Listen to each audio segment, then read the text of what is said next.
Thing. Is it working? It's working! Sorry, I don't know what that was or where it came from. Sorry I look greasy and gross today. I was at work all day and had to wear a hard hat that like messed up my hair and everything. And I was like in the heat and the sun and the hot. And also, I haven't remembered to shave in a while, so I've got scruffiness looking. Basically, I'm shaggy today. Anyway, howdy folks, EJ here. Welcome to another lovely stream. We're back to Super EJ and the adventures of boring nothing happening, where we struggle to find the plot every day. Eventually, theoretically, we'll get to the inciting incident that actually kicks off why the story is happening. But for now, it's just the trouble with time travel, having fun goofing around for no reason other than it's fun to goof around and have fun. So that's the whole reason as to why the adventure's happening so far. Hi, sad arsonist Pog, how's it going? Welcome to the stream. I love your name, that's hilarious. And Seb the Nose immediately redeemed, hats off to me, so I guess I gotta wear a hat and cover up my hair. Yay! But McKay wasn't here for it, so she doesn't have to wear a hat this time. I'm sure she'll be appreciative of that. Anyway, I hope you all are having a good day. Welcome to the stream. When we last left off our story, we read, if you can guess what's behind my back, I will give you... McClellan points. Do those exist still? I will give you a... Me? Or free the chat? pass to not get murdered by Thanos. Thanos is coming to kill me and I have to guess what's behind your back to stop him? I'm gonna guess a snack of some kind. What snack is it? The cookies. The Fudge Stripe cookies. Oh! I am not killed by Thanos today! You did it! Yay, I want some. Well, not right now, maybe, but I do want some. Those are good. Hey, psychologicals. Oh. We What? Sibling moosh. Oh. Anyway, what I was trying to say was, when we last left off our stream, we've done 6 parts of reading this book so far, still haven't got to the main plot. That's how bad this book was. But yes, when I was 11, I wrote a novel, thought it was going to be the best thing ever. It's as long as a Harry Potter book, and I'm like, wow, look at all this cool writing I did. But I was 11. So now that I'm looking back at it a decade later and going, wow, my writing was not as good as I thought it was, we're making fun of it together as we read through it, basically. We've gotten through 216 pages so far. What you've missed is basically just various trouble with time travel shenanigans, like, oh no, we accidentally went to Pearl Harbor during the explosions. Oh no, we happened to go to Pompeii during the explosions. Oh no, we happened to go to 9/11 during the explosions. Why did I write that? No idea.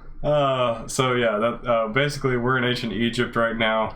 There's Merlin there for some reason, but he goes by Djeti, and I don't really remember what was happening. Some kind of battle. He's like mad at you. Yeah, You said the first Youngie, but he didn't accept the first Youngie. But he hasn't started saying whatever. The Shingahi. Shingahi. So you haven't said the other nonsense It's words. so bad. I just wrote myself into a corner, and instead of finding a way to solve it, I was just like, you know what? Plot contrivance. That's how I'm gonna solve it. Keyboard spam. That's a name. Deal with it. Seb says, ah yes, chocolate striped cookie. What an easy thing to guess. Such simplicity. Phosphorus. Psychological Zuka says, oh my gosh, book sounds kind of poop. It really is. It's a really bad book. But when he's saying that no plot has happened, literally no nothing. Plot has happened. The only drive and motivation for the events of this story to happen is, man, it would be fun to go get ourselves into life-threatening scenarios for no reason, right? Yay! And then they go do that, and they're like, wow, that was bad, we almost died, let's do it again! So that's basically it so far. And there's a love triangle with lots of... Oh no, I don't even want to think about that. You can explain if you want to. Basically, the main character, Evan... He's a perfect child in every way. Mary Sue, 11 pages just talking about how great he is. He's amazing and everyone loves him. And he he literally hates, everyone loves him apparently. yeah, And he hates wow. girls. He thinks that he shouldn't date anyone until he graduates. Keep in mind he's like 13 right now. And he just That's hates wild. the idea of girls, and whenever someone tries to like hug him or hold his hand, he's like, ugh, I hate that she's touching me right now. Ugh, girls. But then also he's like deeply in love with Erica, and also apparently likes this other girl. It's definitely not me. Definitely not All something similarities are definitely not. And then this other girl, Gwen, he like kind of likes her, but also she threatened to like kill him if he didn't back off from Erica. So that's really fun that his friend is just dictating A his psychopath. life. This is She's soon turn out to 11. It's kind of scary. And so he like, Nagasaki, oh no. I think he did make like some sort of agreement with Erica. He's like, oh, we can date when we like graduate or whatever, but he still hates her being like anywhere near him. He's like, oh, get away. What was our headcanon? We said like someone's drugging Evan with like love potion, and he's like trying to break free from it, but he can't, so he's like kind of can't decide if he likes people or not. It's very Who was confusing. it? I think Erica's Erica's love drugging Evan, the main character. and Gwen is just still a terrible person. So basically we're not rooting for any of these relationships, but apparently they exist. That's fun. Yeah. And that's basically it. You're caught up now. There's also about 75 minor side characters that exist, but they do the same thing, they think the same thing, they say the same thing. They're just a hive mind that exists solely for the benefit of whatever the main character needs them to do. And there's no defining characteristics of their personalities. They're just there's so many voids. I know, there's really no reason to have that many. I can't even remember who they all are. It's really pointless and stupid. Sad Arsonist Pog says cat. I don't know why, I don't know either. but we have cats in our house, and I'm sure one of them will make an appearance during the stream sometime. Here, hello. I have nightmares from that one scene from Gwen in the Darkness. Gwen in the Darkness? Yeah, I remember like in the darkness? It was when the plague of darkness came, and then I forgot we're writing ourselves into the Bible. Yeah, we're in the Bible too. You were like helping Erica or something, and Gwen like she like I don't remember what she did. She did something scary though. She like removed you from like touching her or something, and she was like, "Don't freaking." I don't remember. If anyone remembers exactly what happened, please let me know. I just remember something scary happened. Yeah, it's been a couple weeks since we read this. Whoa, back up there, Gwen. Elzia says, the layers you did on your hair look really nice, Bouquet. Oh, thanks. I didn't know that you noticed that. It's doing some weird stuff right now. I look a little bit like Mary Tyler Moore, but that's because I have not done anything to my hair. It just air dried. And also the layers are not that noticeable because I was playing it safe, but, you know, we'll see. But thank you. Psychological Zebra has an absurd amount of tennis rackets. I don't know why, but that's cool. To bonk people with. Maybe to form a elaborate, like, machine robot arm thing that, like, Rube Goldberg's and, you know, plays tennis with itself. I don't know. Oh. That'd be cool. Like in Dr. Seuss. All the hand contraptions. Oh, yeah. Anyway, we should probably start reading this at some point. So, chapter 23. Jason, who is totally a useful character that we all remember. I remember Jason. He's one of the guys who's apparently from the sequel series. There was going to be a trilogy and then have another trilogy after that for some reason. Oh boy. This is just a useless character that exists for some reason, just kind of as a, hey, reference to another series you should totally buy because you're confused by who he is now. Jason found himself incapable of describing how he felt. Well, I'm glad we're going to find out how he's trying. He was in another fight. Only in this one, like only a single other fight he had in his past. What? Hold on, I broke my brain already. I did not Second know sentence in. What is this grammar? This crazy. The corporation. Only in this one, like only a single other fight he had in his past, he was fighting with friends in an attempt to protect them? You could have just said again instead of doing that. What does that even mean? I think it means like the last time he was in a fight, he was fighting with his friends to protect them. You could, you would, you have, you would, you would do anything. Hello, Pengu. We're already dying. No. This is awful. No, okay. I don't understand that sentence, but let's go. Usually his fights before had been in self-defense or to obtain something he wanted. What? Or I thought he just said both. Okay.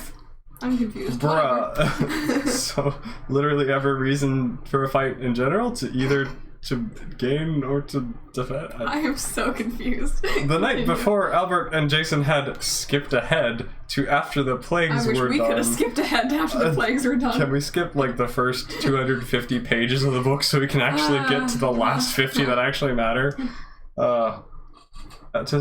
Jason had dreamed of fighting an army of magic-using people. In the dream, he had been ruled by instinct, actually using magic to counter his adversaries. He had ended up captured, losing the fight. After that night, Jason had been scared, dreading the day when it came true. Oh yeah, I forgot, the whole shtick of this character was supposed to be like, he had dreams, and then those things actually happened due to some magic. Wow, that was for some established reason. so well.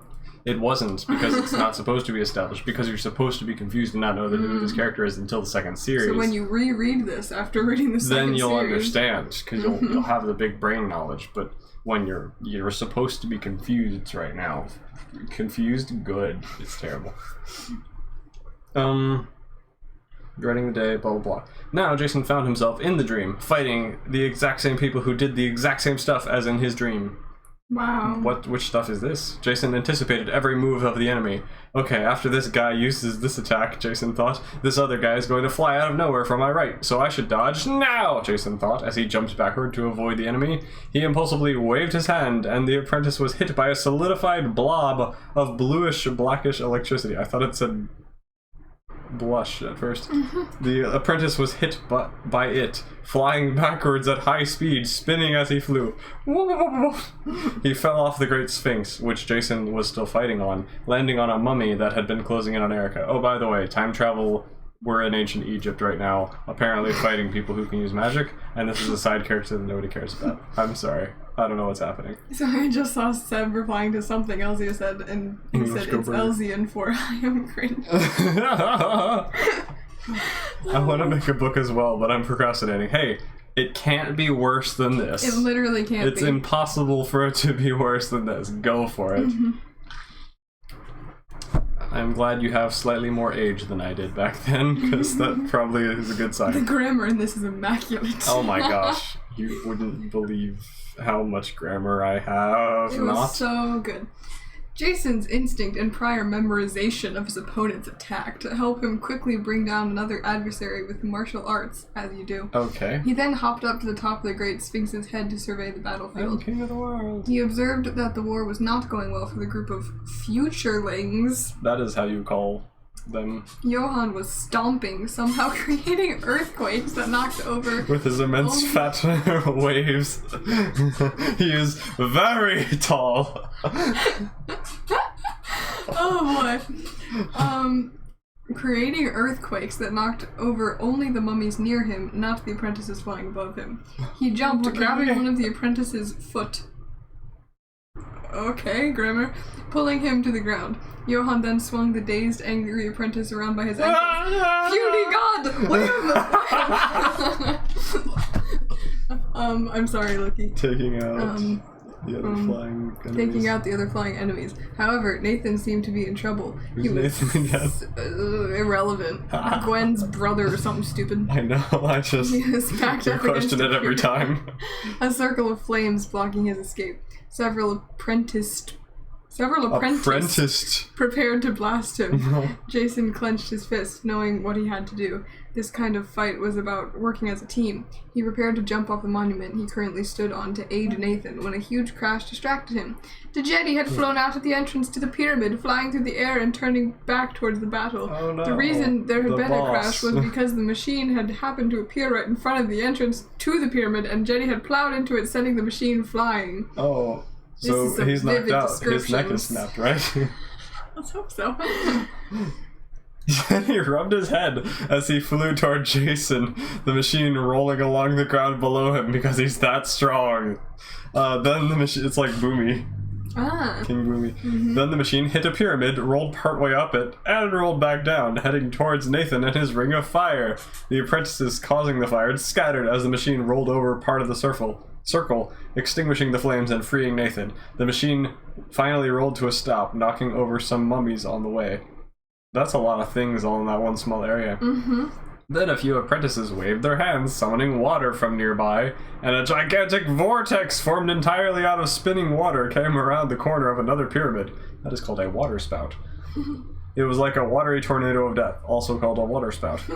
Evan's mom must have realized the group was in trouble and come to help, but now believed she was in trouble and needed to get to a better spot to help, as the machine vanished, just as the tornado would have picked it up and swallowed it. Well, that solved that problem. Did it? What? Well, now Jetty was flying through the air, coming straight for Jason. Jason prepared to battle Jetty on the top of the Sphinx for the second time that day. I don't remember the first, but okay. Jetty landed on the Sphinx's head, his fingers crackling with magical energy. Hey you, Jetty! Albert called from below. Jason stole a glance at Albert, who was dancing around on the desert floor, waving his arms in an attempt to attract Jetty's attention. Curious as to Jason's horrified expression, Jetty looked at Albert. Don't you dare hurt my best friend, Albert warned, his fists clenching. An apprentice behind him quickly generated a baseball-sized ball of flames with magic, firing it at Albert. Albert made an unnecessary show of throwing his hand behind him, and the flaming baseball dissipated into nothing upon contact with Agni Kai! Albert was completely unharmed. Jetty raised his eyebrows as the apprentice that had cast the fireball stepped back in amazement. Jetty accepted Albert's challenge, intricately waving his fingers through the air, weaving bolts of lightning into a monster made of lightning, which towered above the Great Sphinx. Albert stepped back nervously as... my brain just short-circuited. Albert stepped back... Cool, there are waterbenders in this now, and firebenders. Albert stepped back nervously. Seb redeemed another hats off to you to force you to put on a hat. Sorry, I did not see this. Oh, I didn't know there was one that existed. Well, there was one originally, but you weren't in the room, so I said it didn't count for you, but Okay. now you have to have a hat. I'm sorry. Do you support that team? What is the team? I don't know. Carolina. Sure. EJ has to wear a hat on the hat he already has on. I don't make the rules here, but I know that. Jetty raised his eyebrows as the apprentice that had cast... Oh, wait. Wait. Oh, Jetty casted as Albert, laughing. The electric monster, formed from blue and white energy, lit the area around itself with an intense light as it lunged for Albert. It opened its mouth, its sparkling mandibles passing Albert as it ate him. Isn't that like bug? I don't know. Its head passing into the sand, but then the energy monster seemed to convulse in pain. The interwoven tendrils of electricity began to unwind, releasing tons of energy as they flew off in different directions, some flying into the sky, some striking the sand and creating more craters and glass bowls. Bowl? Pinch a left-handed banana bowl. Albert was completely unharmed and had still not moved from his spot on the sand. Common places.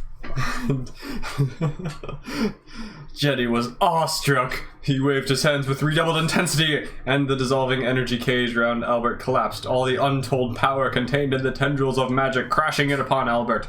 But then this shimmering ball of energy exploded, a tremendous ray of power striking the nose of the Great Sphinx. Oh, there it is! Oh, we caused that too, of course. Two other rays flying off into the sky in other directions. Jetty and Jason flew backward off of the giant stone monument as the blinding ray shattered the nose of the Sphinx's face, blasting off much of the paint on the face as well. Okay.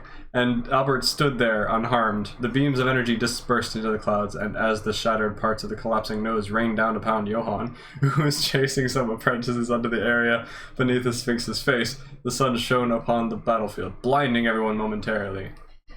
Jason landed on his feet, sinking into the wet sand as a giant Wait, so the sun wasn't shining until the energy beam blasted into the sky? I'm confused about that, but alright. Suddenly the sun got brighter and everyone gets blinded. And the clouds went... I don't know. It's Egypt. They don't have clouds. Clouds don't exist in Egypt. I'm sorry, Loogie. I know you're going to tell me I'm wrong. Jason landed on his feet, sinking into the wet sand as a giant part of the stone nose struck Johann with a gargantuan thud. Johann fell unconscious as the pieces of the entire nose shattered. Smithereens! Hold on, we have people toilet bending in the chat. I'm not sure how or why. Percy Jackson? Accidentally Supreme Lord of the Bathroom? Picks up the world, earth and water bending, throws it at you. Oh my gosh. What is happening? Scott Sterling! Everyone's dead. Oh no. Okay, well there's battle happening in the chat. Good for them. Through the literal earth. How does he just handstand? Oh! Because what were they standing on if he's don't throwing? know. How do you have the momentum? He just throws himself. Maybe he's Atlas and he has the world and just Oh. like, yeet! Oh. Well then what's he eating it at? If there's someone on the earth, you can't really eat the earth at them. That just makes them weigh more. I don't know. Okay. Johann fell unconscious as the pieces of the entire nose shattered, smithereens of stone flying everywhere. Evidently, Albert's ray had been too much for the rock to handle. Evidently. Jason tried to pull himself out of the sand as the side of the pyramid where Nathan had been pinned just a moment ago exploded. Out of the cloud of My dust... mental image is shattered again. Oh no, I can't believe that your 13-year-old self just had this mental image where you could actually know what was going on Well, because I'm it did sure not translate. I'm sure I knew what was going on, but I just didn't write it enough to where the audience will understand what's going on. Also, I love how Johann has now received his, 500th at concussion. least 6th concussion, which is probably going to lead to more amnesia. Oh boy. Because he's got amnesia, recovered from the amnesia, but got other kind of amnesia. Now he's probably gonna have full amnesia. No, wait. Johann, What's I the word? need to know where I can't remember! Out of the cloud of dust and rubble that flew from the gaping hole in the pyramid, Evan and Gwen emerged, landing side by side on the sand near Johann in combat-ready stances. Oh, they're doing a Black Widow. Disgusting. We're posing. Friggin' posers. Gwen's probably giving threats the whole way. Gwen seemed to nearly faint, or perhaps... Whoa! No! It begins again! Stop! I cannot believe that is the thing you actually wrote! Stop! Oh, okay. Gwen seemed to nearly faint, or perhaps Why? swoon at the sight of Evan. Isn't this someone else's perspective? Who? Oh yeah, it's Jason. Jason. Why does he even... He's like, oh, maybe she's swooning. Why would he think that? Why would anyone care? I hate everything. This is a battle. Everyone's going to die. You know, swooning in the middle of battle. Oh, I love fighting with someone beside me. Wow. And Evan caught her, lifting her back into a Did standing he? position. Oh, wow. 'Cause he's so strong. Wow, his 72 abs are just so impressive. They just happen to I be hate surrounded it. by an army of mummies and apprentices. Sam They says, just happen to be... I hear Luigi. No, Seth, stop. Johann and Erica are competing for the most injured character of all time. They really are. No, this is where it gets good. Oh yeah, sorry, it's my turn. Anger says, Gwen, why? Stop! Gwen, focus, SMH. You don't need a man! Please don't get near Ethan. Everyone You've needs threatened his Super life Each. too many times. Okay. Jason boy. quickly tried to dig himself out of the sand so he could help them. Then he looked down and realized why he had been able to sink into the sand in the first place. The sand was extremely wet, and bubbles broke the wet sand's surface, splattering little globs of the stuff everywhere. Jetty wandered casually around the side of the Sphinx, feigning surprise as Jason's position. imagine that. Jetty threw a handful of sulfur powder on Jason, dusting off his hands as he began to stroll away casually. Jason yelled in frustration as the sand pulled him deep from that. Deep into that. You could do anything. Pulled him further into the ground. Suddenly, the sand was back to normal, just wet sand, and Jason was able to escape the mixture easily. He looked Jetty's way, finding that good old Albert had plucked up his courage and thrown his arms around Jetty's neck. Jetty, suddenly unable to use magic, because that's Albert's superpower, which has not been explained, but apparently that's how it works, had become unable to cast or maintain any spell, and he was now attempting to shake Albert off of him. Seb says, Jason could slightly hear Gwen's hormones rising at the sight of No, EJ. no, Her face no, turning tomato and her legs gave way in the name of love. Stop in the name of love. Oh my gosh. No. I love how Ozia and Pengu are just having their whole... Yeah, you guys, I'm glad you're here for this because there's been a tons of this crazy ship stuff, way worse than this, honestly, and you were there for that, so I'm glad this is happening towards the beginning of this I'm time. not happy that this is happening. Can It's beautiful. we like kill this? Can we just type a big no again? That was funny. Where are we at? Jason rushed to his aid, I think. Jason rushed to his aid at just the wrong time. Oh no! Jenny managed to shake loose of Albert's grip, trying to cast a spell in the moment of respite from the inability to use magic. Unfortunately, the spell bounced off Albert, ricocheting off in Jason's direction. Jason, still unable to use magic because the sulfur on his face, was hit by a spell and he was thrown backwards, hitting the side of the Great Sphinx about 10 feet up. But Jason didn't come back down. Oh no! Thick chains. Anti-gravity. Oh. Thick chains which now bound him to the Sphinx. Jason found escape to be impossible. Judging by what he heard from the front of the Sphinx, things weren't going well for Evan and Gwen. They're breaking up, oh no. Oh no, they never were together. I wish they were breaking up. The Sphinx should break up and land on them. Honestly. Jason had been captured, Johan was unconscious, as always, and Albert was fighting Jenny. Things were looking bad. Where were Erica, Nathan, and Evan's dad? We forgot about Is this why we have this many characters, just so we can have a complex fight scene? It's and Avengers Endgame, but with characters that nobody cares about. I know why we have this many side characters now. It's so that Evan can fight the bad guys without all of them attacking him at once. He needs the distractions, meat shields, so that he can, you know, beat them all up individually, one by one, and feel cool about himself. Oh yeah. Anyway, suddenly, as always, love to say Suddenly. Jenny threw a dagger from the folds of his robes, finally catching on to the fact that Albert could not be defeated with magic.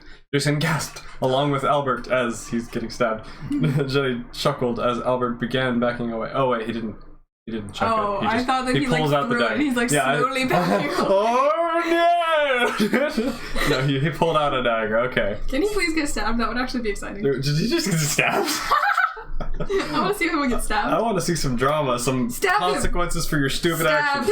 Stab him! Stab him! Jenny chuckled as Albert began backing away, his confidence shattered. Oh no! An apprentice on the top of the Sphinx then waved his hand, preparing to obliterate Jason, and Jason saw a ray of pink energy heading for him.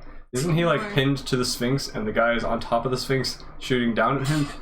I was like, oh no, the pink energy! Oh no, not the pink lightning. Furtjungi. Furtjungi, say Furtjungi. I'd like to apologize. I have made a severe and continuous lack of my judgment. Heather says, I hope most of these characters die. Honestly, me too. We should rewrite this. Can we Thanos snap half the cast away? Yes, we can. Yay. Alright. Erica. Oh boy, in Erica chapter, we're gonna see her internal monologue of how much she loves Evan and how he's taught her everything he knows, or she knows. Everyone knows.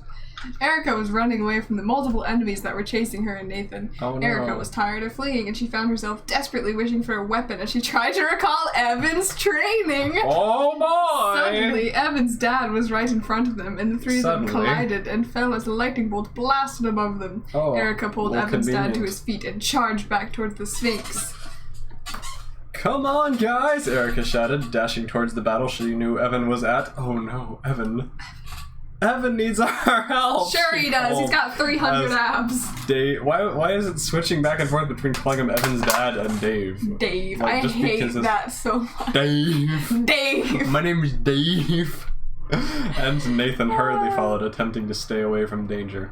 Evidently, Jetty's apprentices were not very well trained as they continued to use the same attacks, moves, and strategies repeatedly, just spamming up tilt. Erica led Dave and Nathan as they ran around the front of the Sphinx, finding about 20 unconscious apprentices. How many apprentices are there? A bunch of lifeless mummies, which were slowly reanimating themselves, and the unconscious forms of Johan and Gwen, which were being protected by Evan with his shirtless, so many abs, etc. They were surrounded by about 15 more apprentices. Did you? No, I mean, I saw the word because of the red line. It was drawing my attention, I was about to be a little shook there. I don't know the context. Upon Erica's notice... Do I have to read yes, please read it, please read it, I'm so excited. Upon Erica's notice of Evan's shirtlessness, she stops for a moment, swooning like Gwen did, probably. This is my favorite. I don't want to read it. Evan's muscular form was quite impressive. It was already hot. Though his ribs were still clearly visible. Whoa! So he's not even. His abs aren't that big to cover his entire rib cage. Apparently, he doesn't have just abs stacked all over his entire form. That would be terrifying. Disappointing. Hold on, I've lost it. Erica smiled. She'd seen him without a shirt keeping only track. once before when his mom had invited her family to a water park. This is completely irrelevant information. Erica didn't quite know how to describe him. Describe him. She had known before that day that he was strong, but she'd never realized just how, well, for lack of a better term, handsome he looked. Oh no. I'm scared to look at the chat. Evan was completely oblivious to the way he looked. Okay? Oh boy. We don't need more gushing about Evan. It seemed unlikely that Evan worked out or anything, and it was rather strange that someone like Evan would look the way he did, except for just an the fact that he's entire just paragraph a about very his abs. Oh my gosh! I love it. I hate it. But again, he regularly did some pretty strange things. Instead of exercising, he climbed trees, practiced sword fighting. Not like other boys. Definitely did that for sure. Anyway, his unknowledgeable state about most things was understandable since he had been homeschooled. Why are we What is talking this about meant this? to do with You're anything? in battle. The way Erica herself was still being. Why? What are we talking about? freaking But cares? Erica knew about modern culture. What is going on? Tangent Even though o'clock. she was homeschooled, Evan was just clueless. Or humble, humble, perhaps. Wow, so it doesn't count as being prideful if you have other characters talk about how cool you are. That's how it works, Yeah, right? of course. Even about his own appearance. Erica shook her head to clear it, embarrassed about having been distracted by something so... she liked Evan too much. She needed to focus. Oh Truer my words have goodness. never been spoken. I thought that was Oh, close my because it's so lord. hot, but I guess it's just hot. Do you want me to air the turn on? Sure. Because that was hot even before we got to talking about abs. Let's get the... Yeehaw! Okay. Erica scenes. Let me think about this for a century as I remember the useless training Evan gave me that I think is the best advice ever. Also, simp Evan, every other word, goes in and gets horribly injured, but somehow later... Are you okay? Nope. Okay, later on, repeat. EJ Child, you ever gazed upon a mirror? Erica is majorly simping right now. She Woo! really is, though. Is that same word word allowed on goes this to- Twitch platform? I feel like it's not allowed to be said anymore. Well, too but oh well. This is not Gooper Weejay approved. I shall be covering thou's ears now. You may rub your stomach and pat your head to summon me back. Get rid of her. Just a paragraph about her simping. Lewis I don't simp that much. Super Joe. EJ, I am the most humble person I know. Oh my goodness. There was this one too. Oh my that did this. gosh. Erica scenes. Let me think about this for a century as I remember the useless training Evan gave me that I think is the best advice ever. Also, simp Evan, every other word, goes in and gets horribly injured but somehow okay later on. Accurate. Oh wow. That's a good summary. That was... I just love that there was an entire paragraph of just observations, complete random tangent about homeschooling and cultural pop. Why did we have this references. scene? This entire Erica perspective was entirely wasted. It was. That was terrible. Dave, Evan's dad, we gotta love that. Dave. Just gotta give everyone a perspective. All the And it's useless not that the characters. name Dave is terrible, it's just that it feels like 13-year-old EJ was like, my dad's name is Dana. What's close? Dave? Dave! And just went with that. There's like zero thought that went into it. I know, it's so stupid. Dave, Evan's dad, was feeling like a hero from a movie, even though he boy. really wasn't doing that much. Just being in the battle and trying to stay alive made him feel heroic and He not really did dad dirty in this book. in fear. Yeah, poor dad. Since he had surfed the apprentice's wave on a table and knocked out an enemy with his surfboard. Well, okay. He had been doing nothing but run, dodge, and hide. Mostly hiding. It's Bilbo in the Battle of the Fire Armies. As all he had been doing for the past few minutes was stay curled up in the collapsed fabric that had once been a tent. As he lay there, somewhere, his covering caught fire and he was forced to escape the burning tent remains. As he stood in the middle of the open, plunged back into the hectic task of staying out of everything's way, Erica and Nathan plowed into him. He fell with them on his back as a lethal bolt of energy whistled above them. Erica pulled him to his feet, leaving Nathan to worry about himself. Oh, poor guy. Come on, guys, Erica encouraged, dashing towards the Great Sphinx. Evan needs our help. We already heard this. We already saw this. We don't need this. They're gonna see her ogling his abs from their perspective. Oh, her eyes just like boing and turn into hearts. Bubble, bubble, bubble. And Dad's Oh, like, boy. slap it, get out of it. Gooper Weejay will kill you. It's true. She called as Dave and Nathan hurriedly followed, attempting to stay away from danger. Erica and Nathan rushed to Evan's side while Dave noticed something else on the ground. Wait, on the other side of the pyramid. He decided to check it out, making a wide circle around the battle. When Dave arrived on the other side, casually strolling around like a sightseer. He found Jetty and Albert wrestling. Jason chained to the Sphinx, and an apprentice preparing to blast Jason to pieces.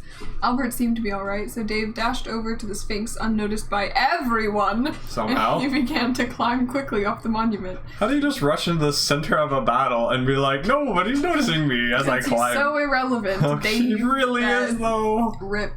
A hand closed on his ankle, yanking him back to the ground, and he turned to find another mummy blocking his path. I thought he was halfway climbing. I thought he didn't attract any attention ever. Both. Dave was terrified, but he knew he had to help Jason. Why? Nobody knows who he is. It's true. He grabbed the mummy's outstretched arm, pushing the mummy farther away from the Sphinx and beginning to swing the mummy in a circle around himself, as you do. He noticed Jetty draw a knife as the apprentice on the roof summoned a magical spell, preparing to unleash it.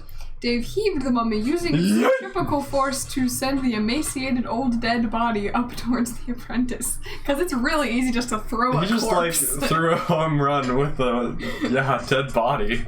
Yeah, that's cool. The body passed right between the apprentice and Jason as the apprentice released the spell. The mummy was vaporized by the ray, and its ashes rained down upon Jason as the apprentice looked up, noticing Dave. The apprentice lazily flicked his wrist, and a tree root from out of nowhere shot up from the ground and curled around Dave. But it wasn't really a tree root, rather a bunch of densely packed sand that resembled a tree root. Okay. The apprentice chuckled, waving his hand, of course, because there's no other description of how to cast a spell other than waving hand, waving hand, waving hand. I'm so done with it. Just going like this during the battle. Yeah. Hello. Hello, how are you, my darling? Dave. And the tree root slowly began to crush Dave as it contracted, pulling him halfway into the ground as well. Dave's lungs were forced to relinquish their air as the thick tendrils squeezed. That was a tongue twister.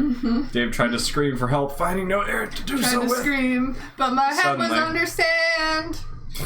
Suddenly, Albert, who was backing away from Jetty, tripped over Dave's sand root as it began trying to bury him. The tree root instantly dispersed, becoming powerless, like a sand sculpture. The sand fell away from Dave as he took a deep breath and pulled himself out of the ground. You okay? Yes. Albert landed on his back, still backing away from Jetty, and his foot was forced upward as a result of tripping over Dave's hip. His foot struck Jetty's knife hand, and the knife flew out of Jetty's grasp, sticking into the sand about 10 feet away. So he just happens to trip over Dave. Oh no! Kick! It's like the, what scene am I thinking of? The El Dorado? Yes, that's it. You were psychic right there. Yes. It's like me kicking the ball into the hoop at the last minute. Jetty reached out to call the knife to himself with magic, but Albert was too fast, tackling him and reinstituting Jetty's magical incapability, which Dave knows nothing about. Oh. But okay. Cool. The apprentice on the top of the Sphinx tried to help, sending a well-aimed spell at Albert. Unfortunately for him, the spell rebounded. Also, I have a question. Are there, any rules of magic in this universe? Vague ones, yes, but they're not explained yet. So as far as you know, there are no rules whatsoever. Because I'm just hearing a lot of lightning spells, sand spells, water spells, all this. I'm like, okay, I don't know what the limitations are here. Okay, basically how it worked is there are different types of magic. Magic can be cancelled by sulfur, and that's pretty much as far as I thought, I think. Good world building. Pretty much. I mean, other than that, the magic can do whatever you want. Water magic can do literally everything that has anything remotely to do with water. Could your blood bend? Yes, probably. Tea? Could your tea bend? Yes, probably. Just eat boiling hot tea. Oh, stop tea bending! My epithet is soap. What? Soap bending! Unfortunately for him, the spell rebounded, heading straight back at him. The spell, which originally had been a sphere, was now an unstable, elliptical, oblong shape. I just want to use all the adjectives. Everyone I thought of must be used. Which wobbled dangerously as it flew through the air. The apprentice dived off the opposite side of the Sphinx as part of the spell struck the side of the Sphinx where Jason's chain was secured, while missing Jason. That was a lot of words. The chain melted and Jason fell to the ground. This is like a programmer trying to write and specify every detail. But then Jetty kicked Albert away from himself, giving him enough time to wave his hand. The sand around Dave, Jason, and Albert suddenly melted, becoming glass, which flowed up around them, weaving itself into 3 cages. Albert tried touching the forming cage to stop the progression of Jetty's magic, succeeding but burning his hand. He hurriedly let go, trying to remove the melted sand from his hands as Jetty's cages completed themselves, cooling and effectively capturing Jason, Albert, and Dave. Dave clutched the bars of the glass bird cage he now found himself in. Jason began trying to dig his way out of the bottom as there was unmelted sand beneath his feet. But then he reached the bottom of the glass cage, which had apparently formed about 6 inches below their feet. That way, Albert hadn't been touching it and couldn't have stopped it. Apparently, Albert somehow could stop magic, which you just said in the previous paragraph. Had he eaten sulfur or what? Dave is trying to understand this thing that he should not understand. Yep. Okay. Jetty waved his hand, grinning again, and the 3 caged songbirds found themselves being jostled around as their cages flew, landing upright in a row next to the front of the Sphinx. Albert hadn't touched the sides or bottom of his cage during the ride. I feel the need to specify this useless thing, rather than falling and continuing to... What? Why? Whatever. Dave had fallen, crashing into the sides of his cage as it tumbled, along with Jason, who had nearly banged his head into the cage before stopping himself with his hands. Like with magic or with like his hands. From his new position, Dave was able to see that Evan was doing most of the fighting, while Erica and Nathan were dodging and trying to keep Gwen and Johan from being hurt. Oh yeah, I forgot they're both unconscious. Evan was dodging spells, jumping over the bad guys, and being so awesome. The bad guys' attempts to make magical things get him. And repeatedly punching, elbowing, or kicking the apprentices and mummies, taking them out. But they continued to get back up. Get back up again. I don't know the words to this script. Never too late to get back up again. I don't know the words. Evan either needed to destroy them while they were down or give up. He was sweating like crazy through his many abs and seemed to be rather tired. Unconscious apprentices and momentarily downed mummies littered the ground. Chat break. Pengu says, no one. All of us rooting for Dave. There's a lot of Dave support happening in the chat. Dave. That needs to be the one to save the day in the end. Ryan says, Merlin could not have prevented this battle from happening somehow? Like a warning or something? I know! He just says, when I say Shanghi Shashavana, then you have to say the fancy words to make me stop. But the second set of fancy words that I don't remember. You have to fight me for like 3 hours first. Can't say those fancy words before I... Shouldn't Evan, think to try to talk more? But, okay, no, guess we're fighting. Sweat profusely. Congrats for being stupid. My book's about a team in the apocalypse because I can. Main character is based off me. Uh-oh. Self-insert, yay! That's how it starts, man. That's how it starts. Okay. Where? Jetty waved his hand. Jetty waved his hand and no waved his possible hand. way to diversify. All right. Nope. And 2 more cages, like the ones that now include Jason, Albert, and Dave, formed around Gwen, Erica, Nathan, and Johan. Woo. 2 more cages formed around these people. Okay. No specificity about who is in which cage. I'm surprised. Wow. Wait, never. Johan and Nathan were trapped in one. Gwen and Erica were trapped in the other. I hope they kill each other. Oh no! This is the Thunderdome. Last Only one alive. Can survive. Stop! Jenny shouted. Everyone froze, including the mummies. Stop! Wait, what? Tulio. Lots of references. Yes. And turned to Jetty. Evan, look! You are surrounded by all 45 of my apprentices, though only about half are so conscious. And many of them surround you as well. Even the dialogue has got weird specifications in there. What? You are surrounded. Half of my friends are unconscious, but you are.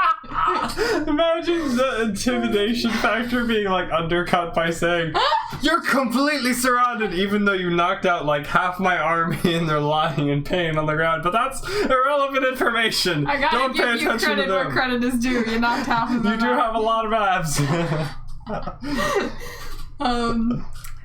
And many of their mummies surround you as well. All your friends are captured. You are tired, and you eventually must fall. Just give up, and we promise to kill you quickly. Oh, that's a He great finished. offer. Evan stood, breathing hard. A bead of sweat dropped from his nose, sparkling in the hot desert sun. The remaining apprentices looked at him hopefully. Please stop. Please stop. Evan's back rose and fell with his breaths. Dave felt very proud of his brave hero who had He's been 13. his little toddler not too many years ago. Okay, Evan thanks, seemed Dad. about to relent. We don't need my baby pictures put into my memoirs I of think my you awesomeness. do. I think you do. Okay. Evan seemed about to relent to Jetty, but then he glanced around the 5 cages that enclosed the rest of the group. He turned back to Jetty with a fire in his eye, defiance prevalent on his face. Jetty waved his hand, and a cage began to form around Evan. But he leaped out of the mountain sand contraption before it finished construction. Evan performed a backflip in the air. A battle-ready stance, because he's a poser! The enemies near him backed away hurriedly. Let me put it this way, Jetty continued. Surrender now, or watch your friends die one by one, starting with your dad! Not Dave! We just got attached to him! In case you get any ideas about rooting for Dave, this is what we do to Dave. It's like, heck you, audience. Oh boy, you're better than him, Dave. Super Dave is coming to fruition. Oh boy. Where do you think Super EJ came from? It's half the genes. Evan knew there was something obvious he was forgetting, but he couldn't think of what it was to save his life. Can't remember what I've forgotten. The lives of his friends and family.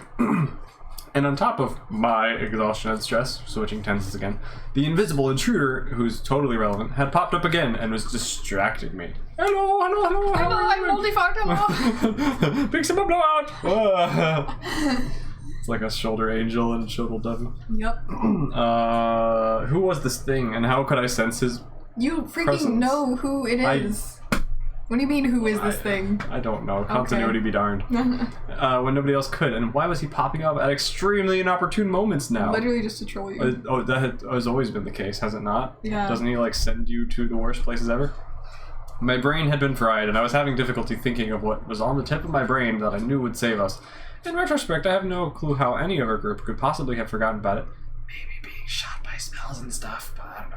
Wait. I have a question. I have an So, answer. you know how this book was, like, said it was written by many different authors, Yes. and then, like, Ethan went back and, like... So And Ethan ruined read it that all. whole paragraph about his whole abs and Erica simping for him, and he just And was he like, left it in! this is fine. Oh, This and, is great. And left in the, oh, he must be so humble, too! Exposed. Bruh! Exposed Okay, Evan. yeah, okay. Evan in this universe is such a narcissist. There's no way around it. Bruh. I hate him. I'm pretty much a perfect child in every way, and I have no flaws. Yeah, I guess it should have No, been Ryan obvious. says difficulty thinking. A flaw! Oh, no! Okay, I had no clue how any of that, but we did. I was stalling as I tried to think. Let me just sit here and think for a moment as I eat my lunch. Jetty had just threatened to kill our entire group one by one if I didn't surrender. I closed my eyes and took a deep breath. This served to clear my mind, and then I remembered what had probably been extremely obvious to you this whole paragraph. Mom, bring the machine! I screamed. Instantly, 5 machines appeared, each above one of the cages. They fell, shattering the glass of the cages, freeing our group. So they're just getting covered in glass. Okay. Yes, they're being stabbed by Awesome. shards of glass, yes. Great. Then 4 of the machines disappeared, leaving only the one that had broken my dad's cage, which rolled to a stop next to Erica and Gwen. I didn't comprehend that, but okay. Our enemies were too awestruck to do anything but run in fear for some reason, which many of the apprentices did at the sight of 5 things appearing and Oh freeing no, the it's a prisoners. thing! What do we do? Hold up. So let me get this straight. These apprentices have been waving their arms and summoning tornadoes of water and mummies from the deep and all these other mysterious creatures and monsters made of lightning and shooting bolts of purple energy and etc. etc. But then they see like an oblong sphere appear and then disappear and they're like, oh, run for the hills! Oh, we're doomed! Run, boys! Yes, that is the most intimidating thing I've ever seen. A bean in the sky. A bean! The bean team is arrived! Oh boy. Oh, thanks, Robert Weasley. I was thinking, do you remember that oddly specific scream from Tom and Jerry when, like, Tom gets, like, hit by something really hot and is like, ah! Maybe. I think so. I was trying to reference that earlier, but I can't get the cadence correct. Whatever. Anyway, run in fear, which they did, etc., and freeing the prisoners. Jetty shouted for them to come back and get us, but the loud confusion of running and tripping over each other drowned out his words. Only about 3 of the apprentices had kept their heads, and they fired spells at the person who dashed from the remains of their cage the fastest. This happened to be Albert, and the spells dissipated or rebounded from him, striking various objects, including the machine, which the spells also bounced off of. Ping, ping, ping! Our group rushed in a frenzy to the machine, Erica and Nathan dragging Gwen and Johan over the shards of glass into the hatch as Jetty fired a spell at Dave. Not Dave! No. My hand impulsively generated a magic force field which blocked Jetty's attack because you're Violet from The Incredibles. Yes. We all piled into the machine as Jetty got his troops under control, and we closed the hatch and pulled the lever in time to escape. We all heaved a sigh of relief because hive-mind. No. When we landed, all in a heap because of the crazy ride, for which only Mom had been strapped in. I was lying on my stomach. Let me guess, Evan and Gwen and Erica are all in a pile. I was lying on my stomach behind the control panel with someone sitting on my head and someone else on my back. Let me guess who they are! I groaned as someone climbed off my head. My head. I turned my head to find the it's Johan! Oh, no. Unconscious Johan on my back as I watched his eyes snapped open and he grinned from ear to ear. That sounds a little terrifying. I got knocked out by the nose of the Great Sphinx! He's lost it. He's crazy. He's a psychopath now. I'm scared. I lost my empathy now. Nothing is here to contain me. I put subtyped. I don't know how to see. Oh, whoa. Oh, yeah. Tom scream. Yes. That's actually a pretty good rendition of it. I can picture it in my brain, but I can't fully hear it. Dave. Hold on, do we need to look up this Tom scream? What would I call it? Tom and Jerry, Tom scream hot poker or something. I don't know. Or just Tom and Jerry. Just search Tom screams. I don't know. Maybe that would screams. Tom screaming compilation.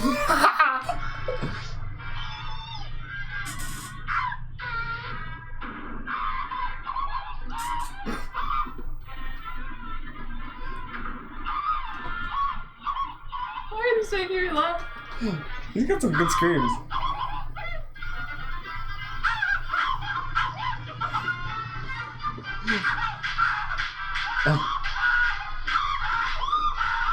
Tom and Jerry was a good cartoon, man. It was.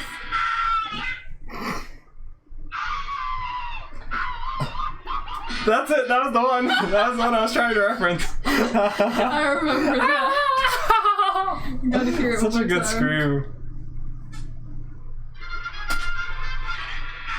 You gotta commit to it to get that loud.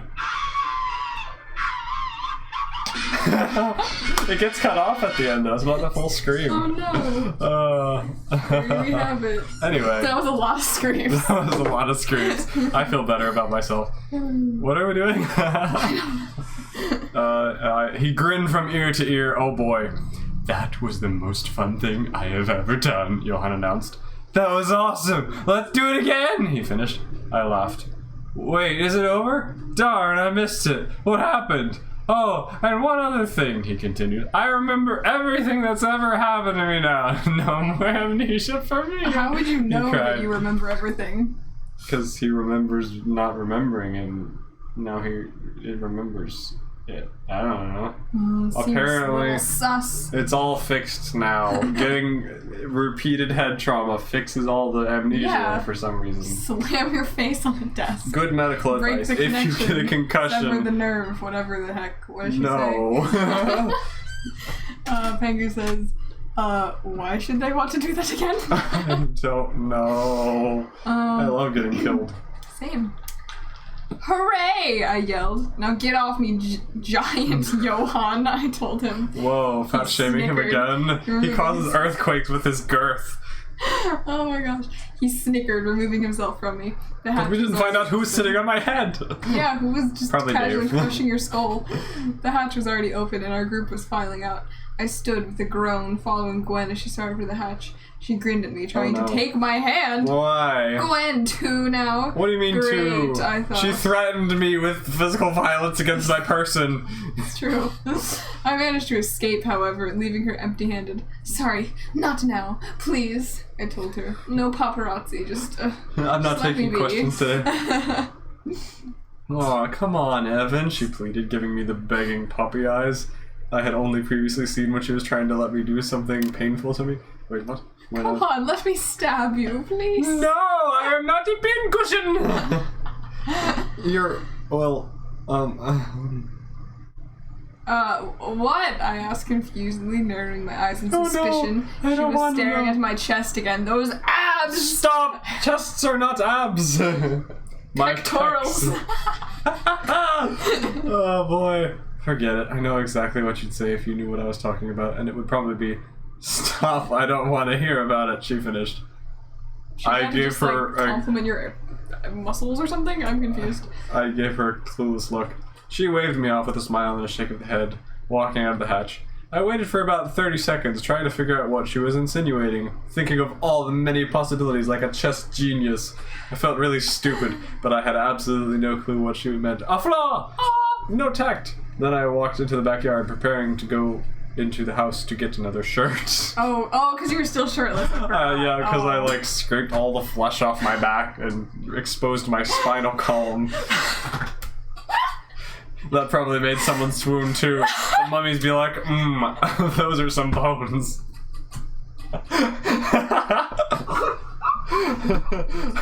Stop stabbing. Oh, stop staring. Can someone clip that part? That made me laugh. I want to watch that one. Clip it. Those are some bones. Those are some bones. Oh boy. Oh boy, okay. Heather says, The earlobes! They do not hear. they do not. Sever the nerve. Anyway, where are we at?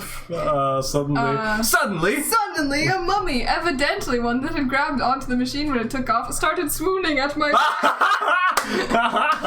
lunged at me. A fresh dose of adrenaline shot through my veins as I gave its face a punch and decapitated it. Smokes. Then kicked its stomach hard enough to send it back 20 feet. 20 feet. I whirled, but is it slowly or not? I don't know. I don't know. Looking for more. I then realized that everyone was laughing at me. Squares! They couldn't possibly cast a spell and then maintain it thousands of years in the future, Gwen explained. We found the lifeless mummy with its hand stuck on the hatch handle when we opened it. We threw it at you to see what you'd do. You guys are mean, What? I All told the them. specificity. I'm gonna go get a shirt, then go back and retrieve my backpack I left in Egypt. You're going back for the backpack? Leave it there, sir.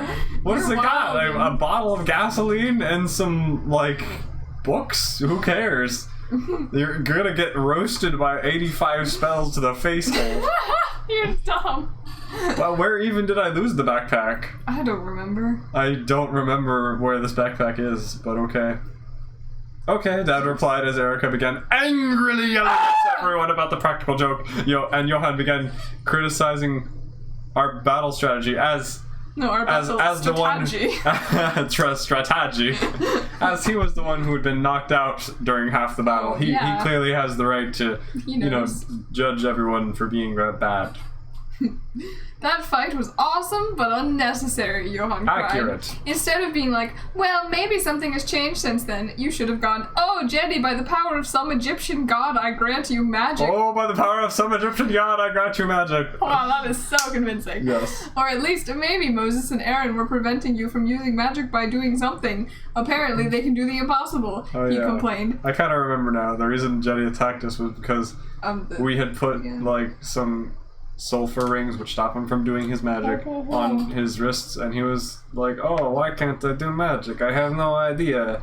And then we were like, no. by the way, it was us. And he's like, bruh, you ruined my life. How dare you? Murder time. And he got unreasonably angry about that. No, he so- got reasonably angry. Well, maybe unreasonably. I don't know how reasonably. But, I mean, we were friends for a while. And then he's just like, wait, hold up. You guys are freaking not for Youngie. You are not my first Youngie. You are my enemy. So then he attacked. He attacked, but he also stabbed. You are not my first young. We rolled our eyes. We could tell he wasn't mad at all, as he had a maniacal grin on his face from the exciting battle. I went into the house, meeting the two Ashleys that still exist in the kitchen. I forgot that happened. Older Ashley was amazed at me. I still didn't... That is your sister? Incest! No, please I no. still didn't understand why. Younger Ashley, who saw me at the pool Dense as a sometimes... brick, he is a flaw. Who saw me at the pool sometimes was not amazed, however. Why are they amazed? Why are you going out of your way to say that every female character that sees you, including your sister, is just like, Well, my wow. mom was not impressed, I have apparently. never seen a body as fit but also scrawny as this. I mean, I guess I would be kind of amazed if I saw someone that's like extremely muscular, but also you can still see his ribs and like is like a skeleton, but also It extremely. looks like someone who's been on steroids, but also has not eaten. Apparently, I'm a little concerned. Maybe everyone's just looking at you in deep concern, but you think that they're just like, wow, look at those muscles. And they're just like, is that man about to die? Possibly. Probably. He eats nothing but peanut butter and jelly sandwiches. It's true. Okay. Where are we? We're at the high oven, older Ashley said. Hi, Evan. Older Ashley. Hi, I regret everything. Why did I do that? I guess I should be myself. Oh, yeah. Hey, you guys have fun while we were gone? I replied, walking past the Ashleys. They shrugged as I grabbed a granola bar from the... Wasn't it instantaneous for them? Yeah, Haven't we been gone for you'd like think moments? so. Well, so for them, we just walked in the machine and then walked out. Bye. See you in a second. As I grabbed a granola bar from the pantry, minute. then headed back to the door where I turned to go up the stairs. Unfortunately for me, Oh boy. Gwen intercepted me at the bottom of them. Wasn't she outside last we knew? How did she get in front of me? You teleporting heathen! You filthy, Hey, Evan, temptress! she No, stop! Ah! She cooed to try You had you for the trying whole to no charm me into talking with her. I'm sorry I embarrassed you, No, but... don't touch me there! This is my no-no zone! No zone, near Yes. zone. No bubble! Stay away! 6 feet, social distance! Oh boy. Oh boy. Oh boy. Oh no. Forget it, I mumbled, pushing past her and mounting the stairs. Then I encountered Erica at the top of the... Why are they stalking you? She was like scolding everyone for their practical joke about the mummy, These and now females she's just teleported to... Wild. How? Okay, sure, why not? She vented. She vented. Ventex. Sus. What was with them? I did not understand, girls. Thanks, Cal. Erica and I basically repeated the encounter I had just had with Gwen, and I snuck past her, arriving in my room. Are they Close the door and lock it against the strange girls. Wait. What? What? What? Are you a Loki? What? Am I a Loki? Because everyone's trying to tell you that you're cute and sexy. I'm sorry, nobody's gonna understand what that means. In our squad chat, we were, for some reason, talking about that for like We were talking about Loki hours last and night. I wasn't. and I was Kat. participating in this, but the Shuri girls... was talking about how he's pale and has long dark hair like Loki, and then Kat was like, but are you cute and sexy? And apparently those are the only qualifications for being a Loki. And so we were And talking she called, about... and we were like, "What about the alligator?" And she's like, "Ah, yes, he is also He is a cute." Loki, and, and Shuri was like, did you just call it alligator sexy? I'm uncomfortable with everything. That made me laugh so much. Oh my gosh. She's just spinning. I closed my door against the strange girls. I didn't understand them. Understand ghosts. It was the same me they had known before my shirt had burned off. They don't like me for me, they only like me for my body. I didn't see why they were suddenly oh, so he does know what's going on. Oh my gosh. Somehow. Something so attracted to me. Bruh, I don't like this. I'm uncomfortable. This is crazy. I heard them both waiting for me outside my door. What? How do you hear people waiting for you? You hear the crouch music. It's a video game. As I enjoyed the air-conditioned room. I hate air conditioning though. A flaw, an inconsistency with reality. And I sat for a moment. This adventure was just about I thought it was over.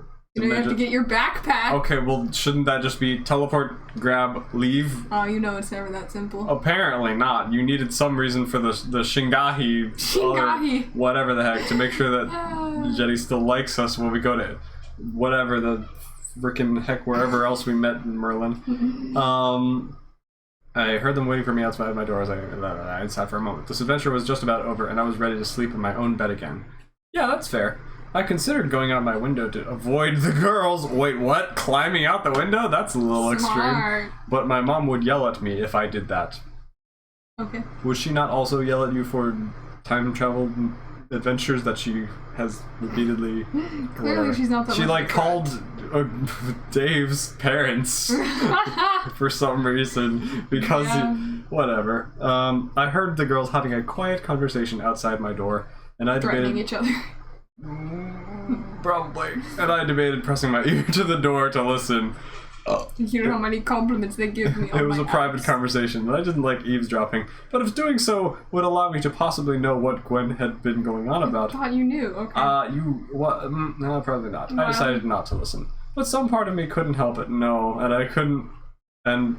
What? And though I tried to make as much noise as I could while searching through my drawers for a t-shirt, my ears strained to hear what they said. Luckily, I heard none of it until I was unable to resist the temptation and I approached the door. That was so many back and forths. Wow. Oh, man. Also, so during that whole adventure, Gwen and Mom were like watching us the whole time. Was it like in real time, or were they like scrolling through? Because this would have taken a long time of them just kind of watching us. Yeah, I don't know. So how long has that gone on? And wouldn't it be like a week later in real time as well, or I don't at least a day? So then Evan's grandparents would have showed up. I don't know. Whatever. Who cares? I'm not thinking anymore. Confused. The only muffled words I was able to make out from someone behind the door were he and handsome, but these two words, almost certainly referring to me, froze me with my hand on the doorknob. I tore my hand from the door, dazed. I felt the blood in my head boiling with feeling so sudden and new. With an anger I had never felt before.